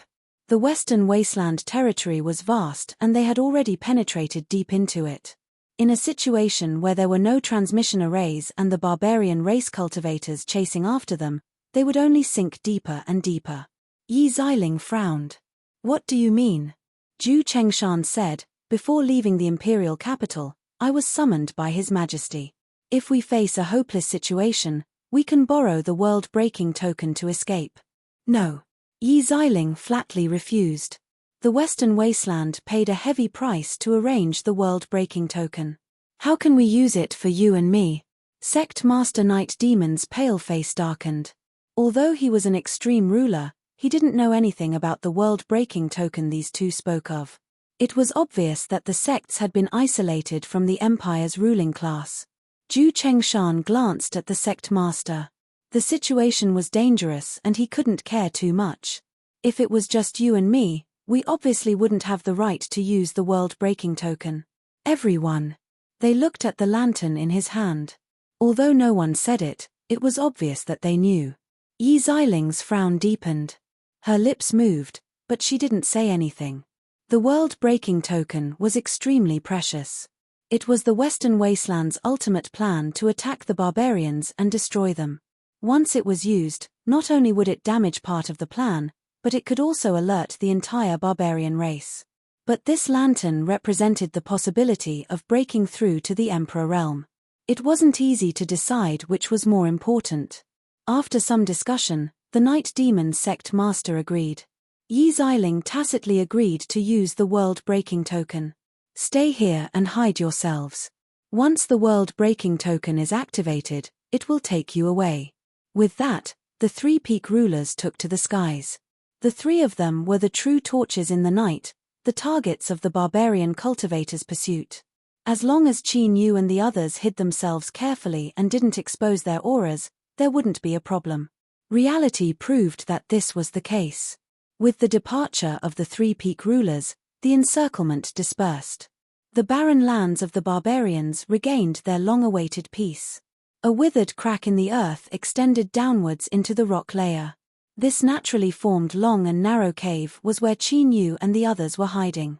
From Zhe, they learned that a little girl called Ruru was curled up alone in the deepest part of the cave. Her eyes were timid, like an insecure little animal. Qin Yu and Zhe had interacted for a few days in the middle section of the cave. They could at least talk to each other. The one temporarily in charge of keeping watch at the entrance of the crack was Yi Wangu. He had a cold temperament. Apart from the beginning, when he swept his eyes over everyone, he would close his eyes and adjust his breathing. However, after going through the matter of the berserkers being hunted down by the berserkers, all of them knew clearly that he was incredibly powerful. The cave was silent. The little girl Ruru didn't speak, Qin Yu was intentionally silent, Zhe had a sad expression, and Yi Wangu was incomparably cold. If they continued to wait like this, once the world-breaking token was activated, they would be able to smoothly escape. But there were always accidents. In the deepest part of the cave, the little girl Ruru suddenly cried out. Her eyes filled with fear as she stared at the entrance of the crack. Qin Yu and Zhe's complexions changed. They looked up and saw that the crack was quiet, without the least bit of sound coming from it. Miss Ruru. Zhe tried to ask what was wrong. But what he got in response was an even more panicked look. The little girl Ruru curled up, constantly leaning back. Sure, Yi Wangu opened his eyes. His cold gaze fell on her. Premonition of danger? This was a question. The icy coldness in his voice was like a sharp blade. Qin Yu frowned. Don't hurt me, the little girl Ruru screamed. Zhe frowned. Yi Wangu, you're scaring her. Just as he finished speaking, he was suddenly grabbed by Qin Yu and dragged back. In the next moment, with a dull cracking sound, the ground was cut open, forming a bottomless fissure. Zhe's complexion paled. His eyes widened as he looked at Yi Wangu, his face full of disbelief. As I thought, you were still hiding something. Yi Wangu lightly said. His eyes turned to Qin Yu. Is it because of this lantern? Qin Yu took a deep breath. I hope you can consider clearly what the consequences will be once you attack us. Yi Wangu said, stalling for time is useless against me. Since I've already made my move, I've already made my decision. He drew his sword. If I kill you, no one will know of this. In the next moment, the three people understood why he said this. Shua Yi Wangu's aura suddenly changed. With the sound of his flesh and bones exploding, his body grew taller. At this time, what appeared in front of everyone was a barbarian. Chapter 1508. Qin Yu's complexion was gloomy and his heart was filled with excitement. He never imagined that the situation would undergo such a dramatic change. The blood of the barbarian tribe flowed in Yi Wangu's body, and it was extremely pure and powerful. In other words, in the Western Wasteland Empire, the late Yi family that controlled one of the two main branches of the military was actually of the barbarian bloodline. Qin Yu didn't believe that the Western Wasteland's imperial clan didn't know about this. After all, no one could hide everything forever. If even one of the military's leaders, the Empress Yi family, couldn't control it, the emperor clans would have long been overthrown, the city walls replaced with a great king's flag. This caused Qin Yu to suppress a certain restless thought in his heart. No matter what happened in the beginning, if the Yi family was able to obtain their current status, they must have already thoroughly pledged their loyalty to the Western Wasteland's imperial clan. It was impossible for Qin Yu to rely on his status as the barbarian sovereign to obtain their recognition and loyalty. What a pity! If he could subdue the Yi family, then Qin Yu's actual authority as the new emperor of the barbarian world would skyrocket. It would also be more convenient for him to do things in the future. Yi Wangu did not like the fact that he was a berserker. Revealing his true appearance was just to wash away the fact that he had killed someone. Being in the territory of the Western barbarians, if his luck was bad, he would be killed by the strong barbarians. This explanation was enough to deal with the doubts. As for the monarch clans, Yi Wangu believed that if he could become a half-martial emperor, nothing would be a problem. That's right. Other than Yi Xiling, who was a peak ruler on the surface, the upstart Yi family of the military had sent a hidden chess piece into Western Wilderness. There was a big secret in Yi Wangu's body, and because of this secret, he was able to protect himself from the barbarian race's pursuit. It was also because of this. In fact, he also had the opportunity to break through to the half-step martial emperor realm with the help of the Western barbarian's emperor tomb. Of course, as a saint, even with the secrets within his body, the chances of him breaking through to the half-emperor realm by force were not high. However, Yi Wangu still chose to attack. The opportunity was right before his eyes, fleeting. If he missed out on today, it would be impossible for Qin Yu's lantern to fall into his hands again. He might not have another chance to break through to Emperor Realm in this lifetime. The sound of the sword rang out, and the space trembled. Although Fold's face was pale, he did not hesitate and raised his hand to form a seal. The multicolored light shone and then surged violently. The sword shadow slashed into it and continued to sink, wanting to slash it into pieces. Blood overflowed from Zhe's mouth and nose, and his body was on the verge of collapse. It was obvious that with her strength, she would not be able to hold on for long. On the surface, she was the only one in the cave that still had the strength to fight. Qin Yu felt a bit awkward. Yi Wangu was strong, but with the lantern, even if he left the mausoleum, it would not be difficult to kill him. However, the crux of the matter was that he was prepared to hand over the palace lantern. If he used it now, it would be difficult to explain himself in the future. Furthermore, everyone knew that he was currently heavily injured. If he suddenly killed Yi Wangu, it would definitely raise suspicions. Seeing the folding ear totter on the verge of collapse, and Ruru in the depths of the cave was so frightened that she had curled up into a ball, Qin Yu wryly smiled. Just as the plan was progressing smoothly, a barbarian traitor suddenly jumped out and messed up the situation. Just as Qin Yu was about to attack, a strange light flashed in his eyes. After a brief hesitation, he took a deep breath and made a decision. Most things in the world are difficult to get one's way. One can only choose the lesser of two evils. It was fine if everything went smoothly, but if the situation went out of control, It wouldn't be too late for him to make a move. In the wilderness, barefoot barbarians with long hair and dressed in beast skins walked on the ground with a determined look on their faces. Suddenly, they looked up. Their indifferent eyes erupted with brilliance as they surged with excitement. With a single step, the barbarian cultivator's figure instantly vanished from sight. Folding Ear revealed a look of despair. The light between her hands shattered and dissipated. The sword shadow above her head slashed down. Her fingers and palms simultaneously ruptured. Countless tiny wounds were cut open by the invisible sword intent. In this moment of life and death, space violently shook. The barbarian cultivator broke through the air and pushed forward with a single hand. Space shattered and countless fragments howled out. Yi Wangu's pupils shrank. Without hesitation, he drew back his sword. Pa. With a shattering sound, the spatial fragments smashed into the surface of the sword and shattered. But he wasn't able to block all of the spatial fragments. With a low rumbling sound, wounds began to appear on his body, dark red beads of blood seeping out. The barbarian cultivator glanced over at Qin Yu. Then, like a mountain, he took another step forward. Yi Wangu's complexion changed. He didn't dare to directly confront this barbarian cultivator. With a heavy step, he rapidly retreated. He did have a secret technique that allowed him to erupt with strength, but this technique was harmful to his body and he couldn't use it continuously. The barbarian cultivator in front of him was extremely strong. He didn't have full confidence he could win, so he could only choose to retreat. One fled, one chased. Two figures shot out from the crack in the earth like bolts of lightning. Folding Ear's eyes widened. She looked back at Qin Yu and then at the shivering Ruru. She couldn't understand why this barbarian cultivator would help her. Qin Yu was well aware of this, but he wouldn't admit to anything. As long as he didn't reveal any flaws, no one would be able to connect this matter to him. But after this incident, there would definitely be some twists and turns when he returned to the Western Desolate. In fact, Qin Yu didn't need to worry. There was an explanation for this matter. But this was a story to be told later. The cave quieted down. The wounds on Folding Ear's hands were still visible. If it weren't for this, one would have thought that everything just now was just an illusion. What do we do now? She looked at Qin Yu. Qin Yu thought for a moment and didn't ask Ruru any further. Let's leave here first. Folding Ear hurriedly nodded. Go and call Ruru.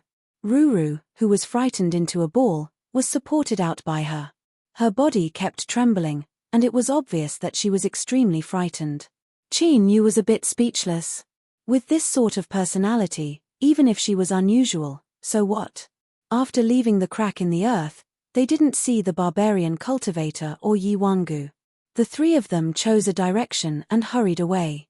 Their luck wasn't bad. They didn't encounter any more trouble and the three of them found another crack in the earth to hide in. There were many similar cracks in the earth deep within the barbarian territory. In the next 2 days, the barbarian cultivator didn't chase after them and Yi Wangu also disappeared. Another 2 days later, there was a loud hum. Space shook like a tide. Before Qin Yu and the others could react, they were sucked in. Deep within the wild land. The barbarian cultivator's eyes were dim. There was a terrifying wound on his face. Starting from the corner of his eye, it tore through his scalp and revealed his pale white bones. The deep wound was embedded in his bones and was particularly eye-catching. It was obvious that if he had been just a little bit more, his head would have been crushed. A badly mangled head was held in his hands. His eyes were wide open, filled with endless hatred and unwillingness. This was Yi Wangu. The barbarian cultivator didn't care about his horrifying injuries at all. He sat down cross-legged, a faint joy in his eyes. The barbarian sovereign had been reborn. In the world of bitter cultivators, there was a saying that when a new sovereign was born from death, that was the hope for the barbarian race to rise. He wasn't sure where the barbarian sovereign was and he had no intention of finding out. As long as his sovereign was safe, he could calmly wait for that day to come. The barbarian cultivator took a deep breath and closed his eyes, a smile on his face. In his mind, the face of the Western Wasteland cultivator appeared. It seemed that His Majesty the barbarian sovereign had some sort of connection with him. Concerning the matter of Yi Wangu, Qin Yu chose to tell the truth. Folding and that Ruru likely wouldn't hide anything. Zhu Chengshan had a heavy expression. This matter ends here. No one is allowed to mention it again. Qin Yu respectfully nodded. He was now completely sure that the Western Wasteland's imperial family already knew of the Yi family's secret. After instructing Qin Yu not to go out, Zhu Chengshan hurried away and went straight to the Night Demon Sect Master.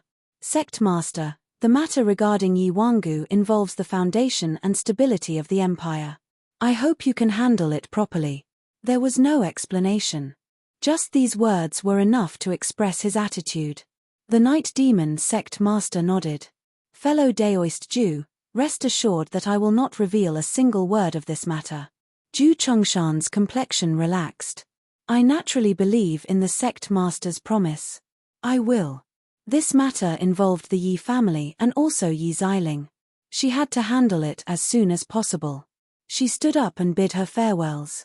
It was unknown what sort of communication she made with the imperial capital, but Yi Xiling didn't appear again. She vanished from everyone's sight. The Night Demon Sect Master also chose to bid his farewells.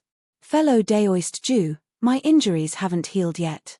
I will return to the sect directly. Behind him stood that Ruru. Qin Yu could feel that her eyes were currently on him. He didn't know why, but when he was covered by her eyes, Qin Yu felt as if he had been completely seen through, as if there were no secrets left. As he thought about how she had sensed something before Yi Wangu attacked, Qin Yu was startled. Could it be? He suppressed his restlessness and tried to keep his eyes as calm as possible. He looked up and met her eyes. The Ruru was like a frightened rabbit. She suddenly lowered her head. The Night Demon Sect Master frowned. He swept his eyes over Qin Yu and cupped his hands together. Farewell. He turned and grabbed hold of Ruru's hand. Then, he tore open space and stepped inside. Zhu Chengshan looked at Qin Yu. After a moment of hesitation, he said, "This little girl isn't an ordinary person. It's best if you don't get too close to her." These words seemed to be a misunderstanding. But right now, Qin Yu's heart was in chaos and he didn't have the heart to explain. He nodded, not speaking. Let's go too. Zhu Chengshan flicked his sleeves. He swept up Qin Yu and Zhe and flew away. One day later, they passed through 3 transmission arrays. When the 3 of them stepped out once more, the majestic imperial capital was already in sight. With the protection of a peak sovereign, the transmission process was relatively easy. Although they hadn't spent much time entering the western savage lands, the inside story was incomparably shocking. Qin Yu never imagined that what he thought would be a relatively troublesome treasure-seizing mission would actually involve him. He had become the new Goliath sovereign and he had to personally offer the Goliath sovereign's treasure to the Western Wasteland Empire in exchange for his own safety. In addition, there was another great problem: Her Excellency Sovereign. How could he explain this to her? Just thinking about it gave him a headache. Qin Yu was distressed. As he was at his wit's end, Zhu Chengshan suddenly said, "Ning Qin, I owe you a favor this time. If you need anything, you can find me through Zhe." After speaking, this peak sovereign flew up, vanishing in the direction of the imperial capital. Zhe nodded. "Ning Qin, we will meet again." She left behind a token and left in another direction. Soon, someone came from the imperial capital to welcome her into a carriage. As Qin Yu was wondering what to do next, the sound of breaking air approached. The imperial palace's imperial guards. "Dark Sovereign, please come with us." The other party had no expression, but his tone wasn't cold. Qin Yu's eyes flashed. He had seen this person before. He was the one who had brought him from Li Ju's palace to the imperial palace. "Thank you."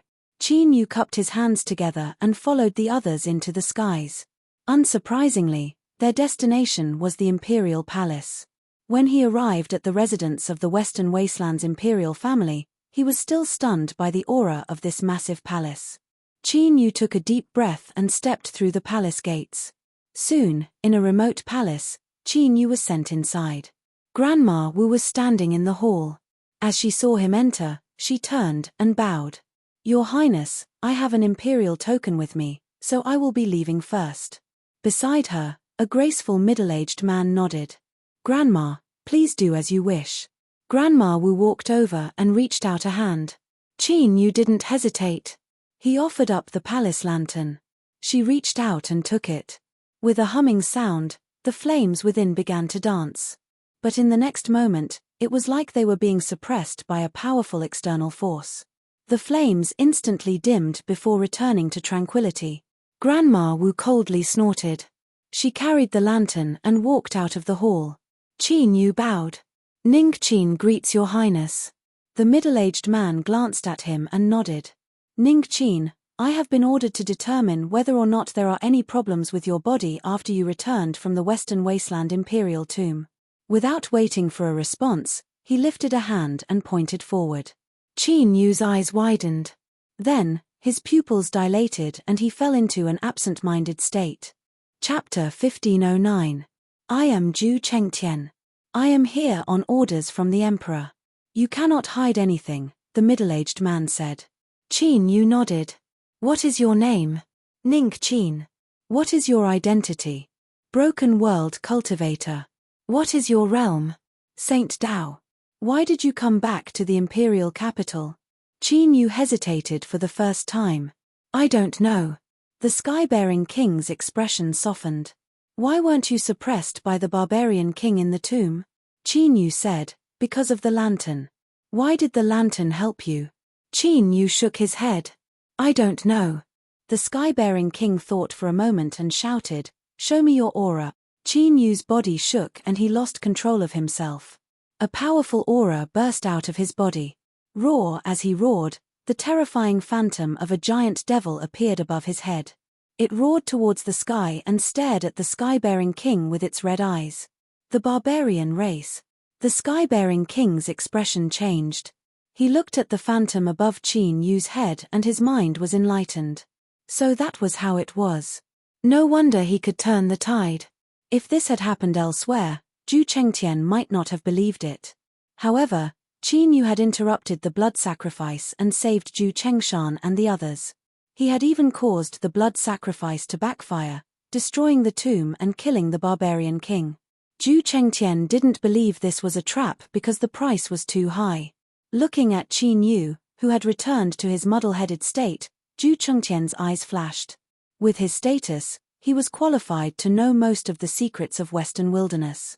For example, the Huye family. If Western Wilderness could control the Huye family, why couldn't they raise another one?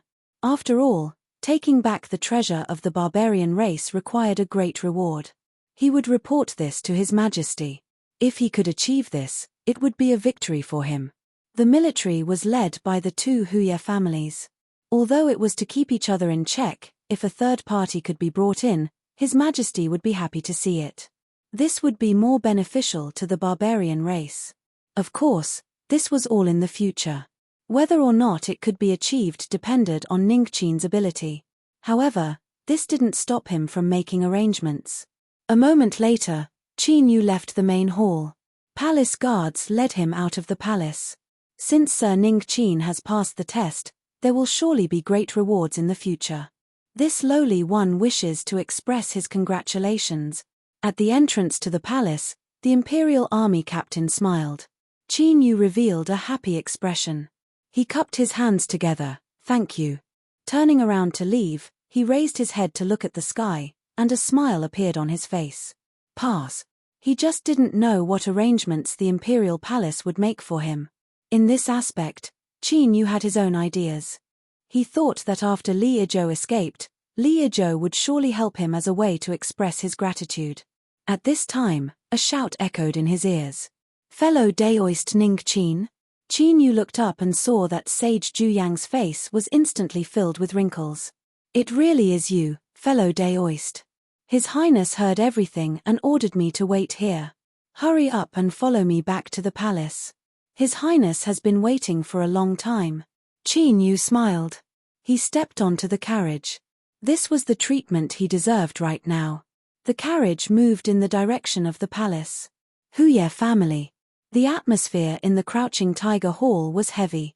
Yi Wangu had died. Not only was he the most outstanding junior of the family, but he was also the youngest son of the current patriarch, the leading figure of the military, Yi Dingding. This was certainly a major event. Sitting in the seat of the striped tiger general, Yi Dingding frowned. His eyes were as cold and callous as stone, without the least bit of pain from losing his son. But everyone could feel the air, an oppressive and frightening aura. He looked up, his eyebrows as straight as sabers. His voice was ice cold. Investigate the true cause of Yi Wangu's death. My intuition tells me that things aren't as simple as they seem. Yes. Everyone in the Crouching Tiger Hall respectfully received their orders. As they stood up, their armor creaked and a bloody aura soared into the heavens. The first princess's complexion was even colder than before. This was because Yi Wangu had died. Sending him into the western savages was something she had done all she could to convince Yi Dingding to agree. Although this wasn't the result she wanted to see, there was no doubt that she needed it. Because of this, she had to bear the dissatisfaction of the Huye family. One of the two great mountains of the military. Even she didn't want to provoke them. Thus, she had to find a way to ease their relationship as soon as possible. For instance, finding Yi Wangu's killer. Unlike Yi Dingding's intuition, the first princess knew that Yi Wangu was an extremely cautious person. How could he easily expose himself and allow the barbarians to lock onto him? There was a problem here. As long as the killer was killed and sufficient compensation was provided, there was still room for reconciliation. Western Wasteland Imperial Palace. Zhu Chengtian's tone was extremely respectful. Your Majesty, Ning Qin has passed the inspection and there is no problem with him. After a brief pause, he glanced at the unfathomable figure of His Majesty behind the bead curtain. He took a deep breath and said, "As for the arrangements for this person, I have already mentioned it in my report. I wonder if Your Majesty thinks this is feasible." After a brief silence, the Western Wasteland Great Emperor lightly said, "The military situation is stable. Does the sky-bearing king's actions not fear the military's opinion?" Zhu Chengtian's heart settled. With his understanding of His Majesty, he didn't oppose this. If he didn't oppose, then it was feasible. As for the military's attitude, Zhu Chengtian said, "I am loyal to Your Majesty and to my Western Wasteland. The military needs the voice of the Emperor clans. I believe the military can understand." Behind the bead curtain, the Western Wasteland Great Emperor nodded. "Then let's give it a try." Qin Yu arrived at Li Izhou's palace once more. This time, he obtained the highest level of courtesy. The Sixth Highness personally welcomed him at the main entrance, his face full of joy. After turning over a desperate situation, he didn't need to hide his attitude. After today, he, Li Izhou, would once again struggle for the throne. The decree of the previous desolate emperor had already arrived. With his heart set, Li Izhou felt even more grateful as he saw Qin Yu. "Mr. Ning Qin, please follow me into the palace. Today, I will congratulate you." On this day, the Sixth Highness held a grand banquet in his palace. At the same time, outside the palace, there was a long line of horses and carriages, filled with congratulatory faces. Compared to the desolate scene from before, it could be said to be completely different. Li Izhou personally accompanied Qin Yu to drink and sent Saint Ju Yang to receive him. In normal times, if a mere saint were to personally receive them, the guests would surely be angry. But now, they could only endure it. Who told them to change their attitudes too quickly? The Sixth Highness was angry and wanted to give them a chance to vent. Moreover, Ju Yang was a trusted aide of the Sixth Highness. Now that Li Izhou had turned over a new leaf, his status would inevitably rise. In the future, he could be seen as Li Izhou's representative in the imperial capital. Thus, not only did no one attack him, but the guests with great backgrounds all took the initiative to get close to him. This caused Saint Ju Yang, who was originally a bit nervous, to immediately relax. Perhaps this was what it meant to be different from the past. The title of trusted aide of the Sixth Highness that he had inexplicably obtained was about to shine. Qin Yu's contributions were not something that could be dismissed with a single banquet. After a short rest, he chatted with Li Izhou in a secret room. Coincidentally, Li Izhou, who felt that his own foundation was lacking and that there was no support from the outside world, hoped to use this chance to arrange for Qin Yu to become someone who could guard the great empire of the Western Desolate. Then, he would slowly raise him to a high position and provide the necessary support from the outside world for his future struggle for the throne. This was similar to Qin Yu's thoughts. The Western Desolate imperial capital was incomparably prosperous, but there were many supreme elders and high-level figures. Qin Yu wanted to do something, so he didn't want to stay here. Otherwise, even if he made a great contribution, he wouldn't be able to obtain a high status. Once he left the imperial capital, he would have a certain degree of independence and authority. Only then would he be able to carry out his future plans. The two of them hit it off and were both happy.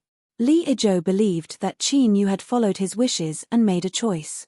Thus, he was even more satisfied with him. He even said that if he ascended to the throne in the future, he would reward him with a high position and generous salary. For the next several days, Qin Yu stayed in the palace, enjoying a rare period of leisure. Leisure was leisure. Leisure was comfort. He was served by Yun Qing and Xiao Dai, two beautiful maids and concubines. Although he didn't really feel anything, he still felt comfortable. The interlude was when Li Izhou sent over another group of 10 beauties, each one beautiful as a flower and as beautiful as the moon. Thinking about it, Qin Yu, who had caused such a ruckus in Sea Viewing City for Yun Qing and her servant, should be interested in this sort of thing. Qin Yu tactfully refused, saying that his heart already belonged to someone else. These words left Li Izhou stunned. He shook his head and forced a smile. He never imagined that the ruler of darkness would be such an infatuated person. But such a person often had a true temperament and was easier to control. For instance, Yun Qing might be one of his flaws. The bloodline of the royal family did not have absolute kindness. Although he trusted Qin Yu and was willing to train him, but if he could control him a bit more, that would be for the best. Qin Yu didn't know what Li Izhou was thinking. If he did, he would definitely sneer. Li Izhou's dreams were too beautiful. Several days had passed. Although there was still no news from the Emperor Palace, it should be soon. This could be seen from Li Izhou's increasingly radiant smile.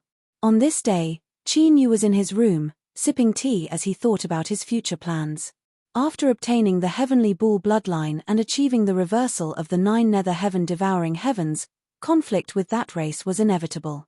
What he needed to do now was to borrow strength, use the strength of the Western Desolate to resist and suppress that race. Although this matter sounded simple, it was actually extremely dangerous. With Qin Yu's current strength, if any news were to leak out or he were discovered, a catastrophe would befall him in the blink of an eye. He had no choice but to be cautious. Suddenly, there was a knock on his door. Qin Yu frowned and gathered his thoughts. "Come in." Xiao Dai respectfully walked in. She bowed and said, "Mr. Ning Qin, there is a guest outside. He says he is an old acquaintance of yours." Before, he had said his surname was Qin and then changed it to Ning Qin. Yun Dai and her servant had only thought that he was deliberately hiding something and didn't think too much about it. "Old acquaintance." Qin Yu frowned. His eyes flashed. "I understand. Please have a seat in the living room. I will be right there." To know him and to be able to enter Li Izhou's palace without being stopped.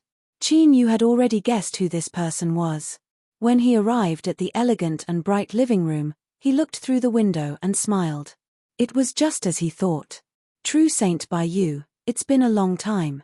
At this time, the one drinking tea in the living room was True Saint Bai Yu, who had a deep relationship with Qin Yu. He was also the one who had led Qin Yu into the desolate domain. True Saint Bai Yu laid down his teacup, his face full of smiles. "Brother Ning Qin, you have made a great merit in your trip to the Western Desolate Domain. It can be said that you have become famous throughout the world. You will surely have a bright future ahead of you." There was a bit of sincerity in his congratulations, as well as a bit of pride in his own ability to judge people. In the past, Jiang Chengzi had told him to keep his distance from Ning Qin, and the facts proved that he wasn't wrong. The darkness ruler Ning Qin was someone worth befriending. This was something that his uncle, the Skyspan King, had already given him. Chapter 15:10. In the elegant living room, the two were happily chatting. To brush away one's clothes and hide one's achievements, The sky-bearing king certainly wouldn't do such a thing. The arrangements of the imperial palace had already been confirmed and the decree would soon be passed down. Before that, he had to complete the necessary reminders. This was why True Saint Baitu had come to visit today. Qin Yu was all smiles. He was extremely satisfied in his heart. Although True Saint Baitu didn't explicitly say it, he had already mentioned that his future affairs would have nothing to do with the Goliath race. It was perfect. Brother Ning Qin, this is my uncle's greeting card. If you have any matters in the future, you can bring it to my residence. True Saint Baitu smiled. Qin Yu received the greeting card with both hands. I ask Brother Baitu to pass on my gratitude to the sky-bearing king. True Saint Baitu's smile became even brighter. This wasn't just a greeting card, it represented a tacit agreement. The meaning could only be sensed and not explained. After sending True Saint Baitu away, Qin Yu held the greeting card in his hand and sneered. It seemed that his previous preparations were working. Another House of Yi? Haha, this was a situation he was happy to see. The Western Wasteland's imperial race thought that everything was under control, but they didn't know that this was a trap from the start. Little Butterfly came to report that Li Yizhou wanted him to go. Qin Yu's eyes flashed.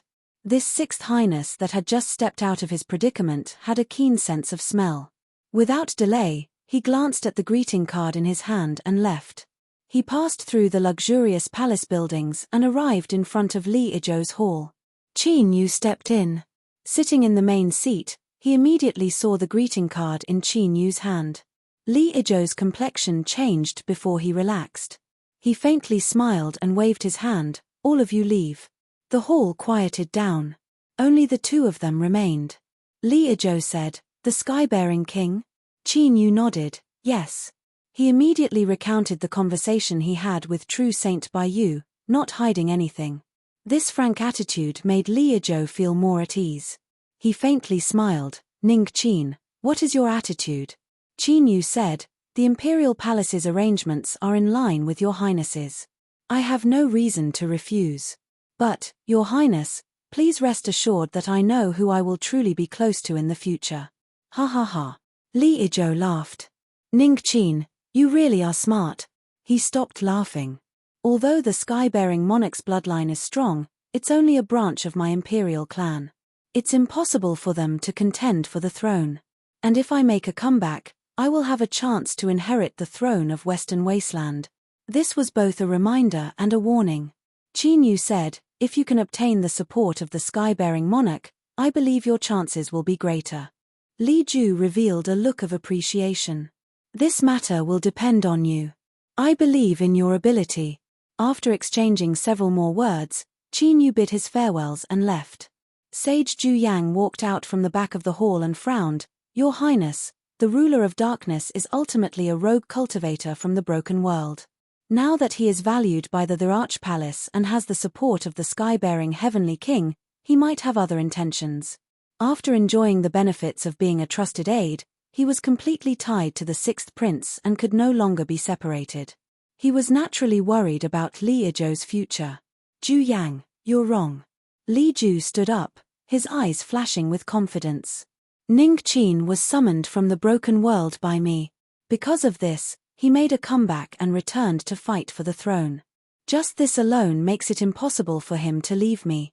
Otherwise, do you really think that my brothers and sisters wouldn't have any grudges against him? Since he is involved, Ning Qin will have to choose someone. Since this is the case, his best choice is to support me. He is a smart person, how could he not see through this? Ju Yang was enlightened. Your Highness is wise. Li Ju smiled.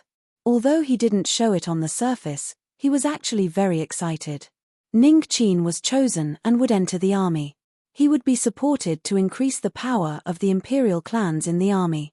This would give him many opportunities. For instance, Ning Qin had said that his heart was beating fast. If he could obtain the support of the sky-bearing monarch, his future would be bright. Demon Sect. The Night Demon Sect Master frowned. He looked at the person in front of him. I have already inquired. The matter is as reported and there is nothing wrong. Thank you, Sect Master, but I wonder if I can personally inquire. Don't go too far. The night demon sect master's face was gloomy. The person in front of him was silent. He cupped his hands and said, I have been rude. Goodbye. He turned and left. He wasn't angry at being rejected at all. Because he had achieved his goal. A declining sect definitely wouldn't have the guts to go against the will of the military. Adding on the probing before, he could confirm that this was indeed the case. Looking at the person's back, the night demon sect master frowned. The capital might be in turmoil, but these things shouldn't affect them. Folder's surname was Fold. It wasn't nonsense. This surname had another origin. In the capital of West Wasteland, it belonged to a long lineage and had many marriages with imperial clans. It could basically be seen as the empress. After Di Ling returned, Miss Fold, who had been in a bad mood, was brought to the guest hall. Because everyone else had left, the specific details weren't known. But after the guest left, Miss Fold's expression wasn't good. She hurried back to her room and frowned. Someone was investigating Yi Wangu's death. As for the background of the investigator, she could easily find out. The people from the military were becoming more and more impudent. But she had to admit that even the Zhe family had to endure and lower their heads when facing the military. Otherwise, as the dignified young miss of the Zhe family, how could she casually come out to meet people? She already knew about Yi Wangu's death. In her eyes, this person definitely deserved to die. But Yi Wangu's identity was a terrifying secret. She had already been ordered not to mention it. Now they wanted to investigate. Could it be that there was another reason? That day, Yi Wangu's target was the palace lantern in Ningqin's hand. Could it be? Fold's expression changed. She thought about it and walked out. After receiving the good news from True Saint Baiyu, he confirmed that his plan had succeeded. Everything was developing in the expected direction. Qin Yu didn't know that an undercurrent had quietly formed. The cause was indeed Yi Wangu's death. But as the news spread in the imperial palace, there were more people who joined in. For example, the imperial clan's right to speak in the military. Many people didn't want to become puppets in the future and be killed without any power to resist. A mature, balanced, and complete system would inevitably produce resistance and rejection in the face of change. Especially when this change itself was in a delicate state. The heart of the storm was not something that could be avoided just because you didn't want to. It swept over. Either you stepped on the waves or you were beaten into the water. There was no other choice. Baqi family, fighting Tiger Hall. Ningqin. Yi Dingding slowly muttered this name, hesitating. The sky-bearing monarch alone couldn't do this. Since there were rumors, it meant that His Majesty had agreed. In truth, Yi Dingding didn't want to go against His Majesty's will. After so many years of accompanying him, he was well aware of His Majesty's methods. But there were some things that couldn't be decided just because you were willing or not. For example, he was the head of the Baqi family, one of the generals in the military, and also Yi Wangu's father. His Majesty could try to gain the right to speak in the military for the imperial clans, but now was not the time. He shouldn't have chosen this person. Although there was no clear evidence, there were some things that didn't need evidence. It was enough to just look at the result. Yi Dingding raised his head and said coldly, "Tell the first princess that the sons of the Yi family can't die without knowing why." This ambitious princess didn't want to be left out. If she wanted to ease the relationship with them, she knew what to do. Going against His Majesty's will was a very stupid thing to do, but he also had a way to make his attitude clear. Zhe didn't go to Li Ju's palace. She didn't want to drag the Zhe family into this whirlpool. "Aunt, the Baqi family is investigating Yi Wangu's death and they have already asked me about it. They will definitely take action." As she spoke, she frowned slightly. Now, everyone in the imperial capital who had the qualifications to know about the Western barbarian mausoleum knew that Zhu Chengshan and the others were able to return alive because they were saved by the darkness ruler Ningqin. If something happened to Ningqin and they didn't do anything, they would be criticized in the back. When they returned to the imperial capital, Zhu Chengshan told her that if there was anything she could find Zhe. This was a promise. So now, Zhe came to see her. As for how to deal with this matter, It was up to Zhu Chengshan to decide. The sovereign of the Emperor clan frowned, his eyes filled with dread. The Baqi family was one of the two giants of the army. They represented endless power and authority. Even though she came from an emperor clan and was an extreme ruler powerhouse, just a step away from the emperor realm, she still didn't want to provoke them. But she couldn't stay out of this matter. First, she owed them a favor.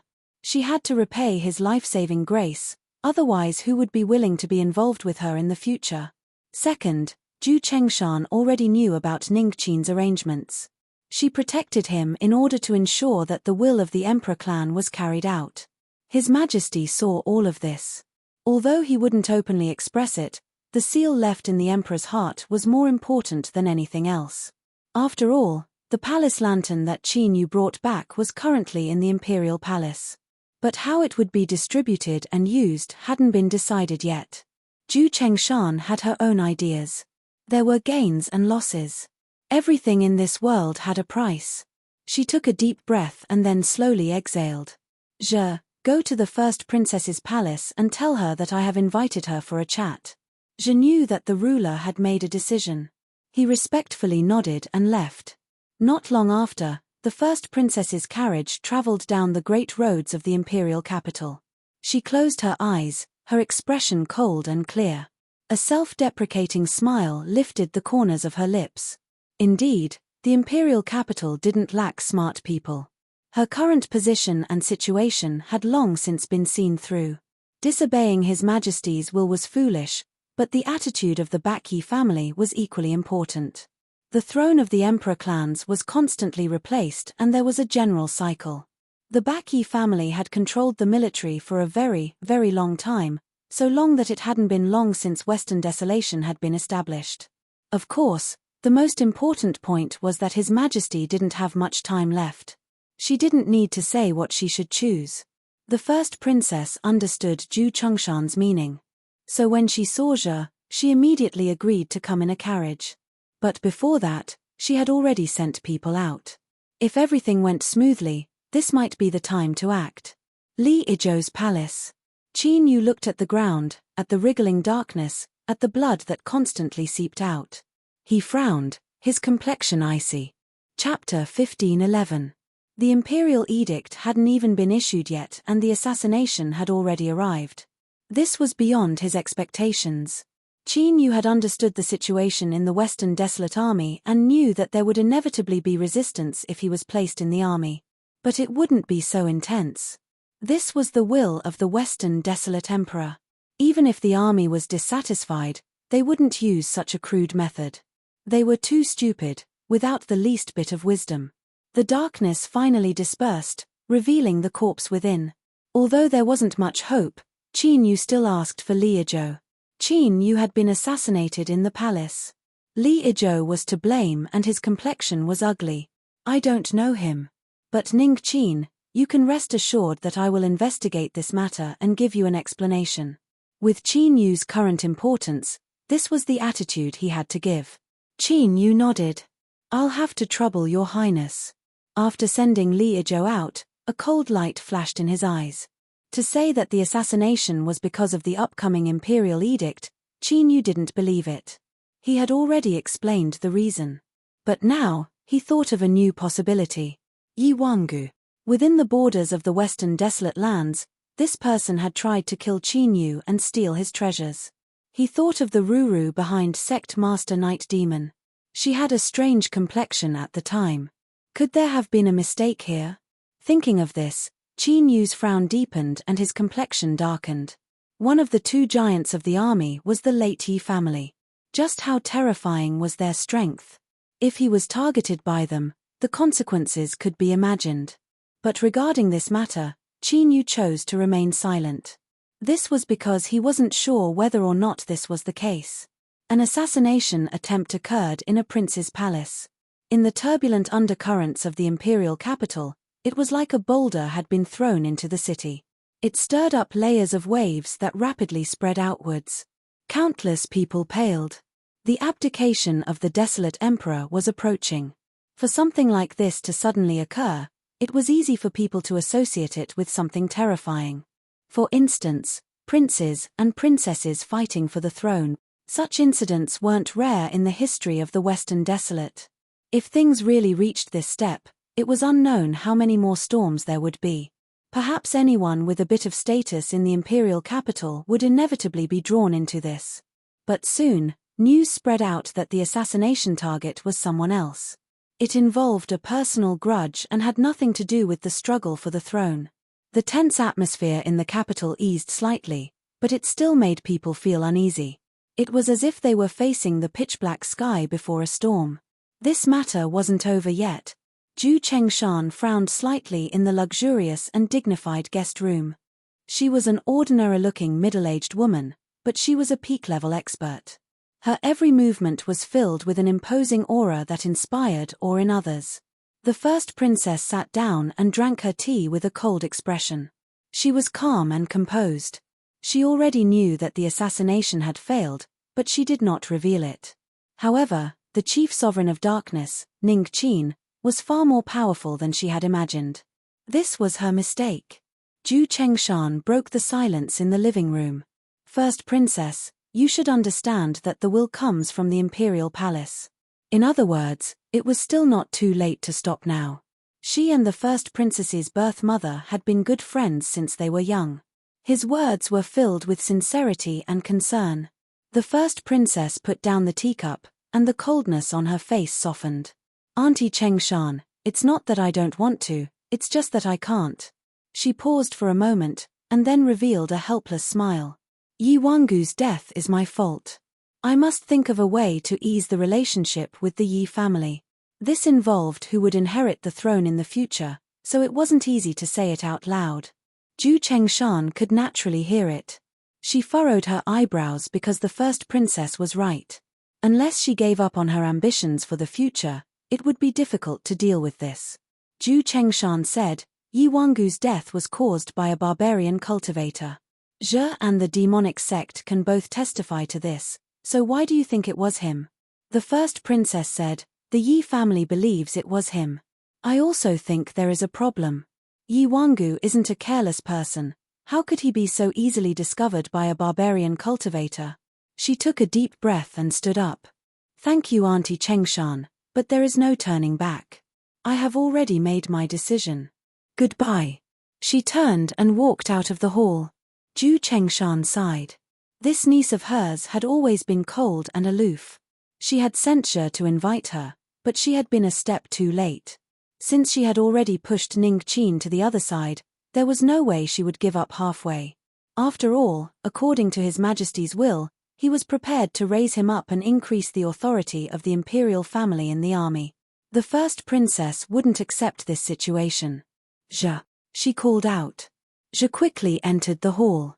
Auntie, go see Ning Qin and inform him of this matter. Just say that he will pass this trial himself. A sharp light flashed in Zhu Chengshan's eyes.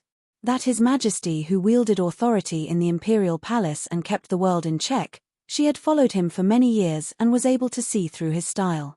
This was dangerous, but from another perspective, wasn't it also a lucky chance? If Ning Qin could pass this trial, he would be looked upon in a higher light and his future achievements would surely be extraordinary. Perhaps he really could carry another flag in the army. Of course, this was only a thought. The imperial family had tried many times to support new leaders in the army. Although they had obtained some results, no one had been able to shake the status of the two great Yi families. As for Ning Qin, it was too early to say such things. Let's see whether or not he could pass this trial. Qin Yu and Li Yizhou sat across from each other. Their complexions weren't too good and the atmosphere was heavy. The bad news had already been confirmed. It was indeed because of Yi Wangu's death that this storm had occurred. Although Zhe hadn't explained things too clearly and bluntly, it was still easy to determine the truth. The Huye family wanted to move against Qin Yu, and the great princess was the one responsible for doing so.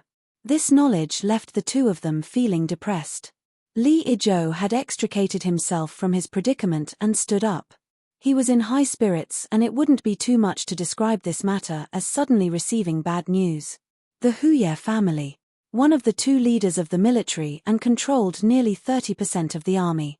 Their background and strength couldn't be described with just the word terrifying. Even though he was a prince, he didn't want to provoke them in the slightest, much less be implicated in the matter of Yi Wangu's death.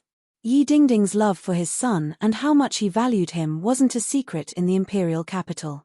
But now, Li Yizhou couldn't wash his hands of this matter. This was because the Huye family's goal was Ning Qin.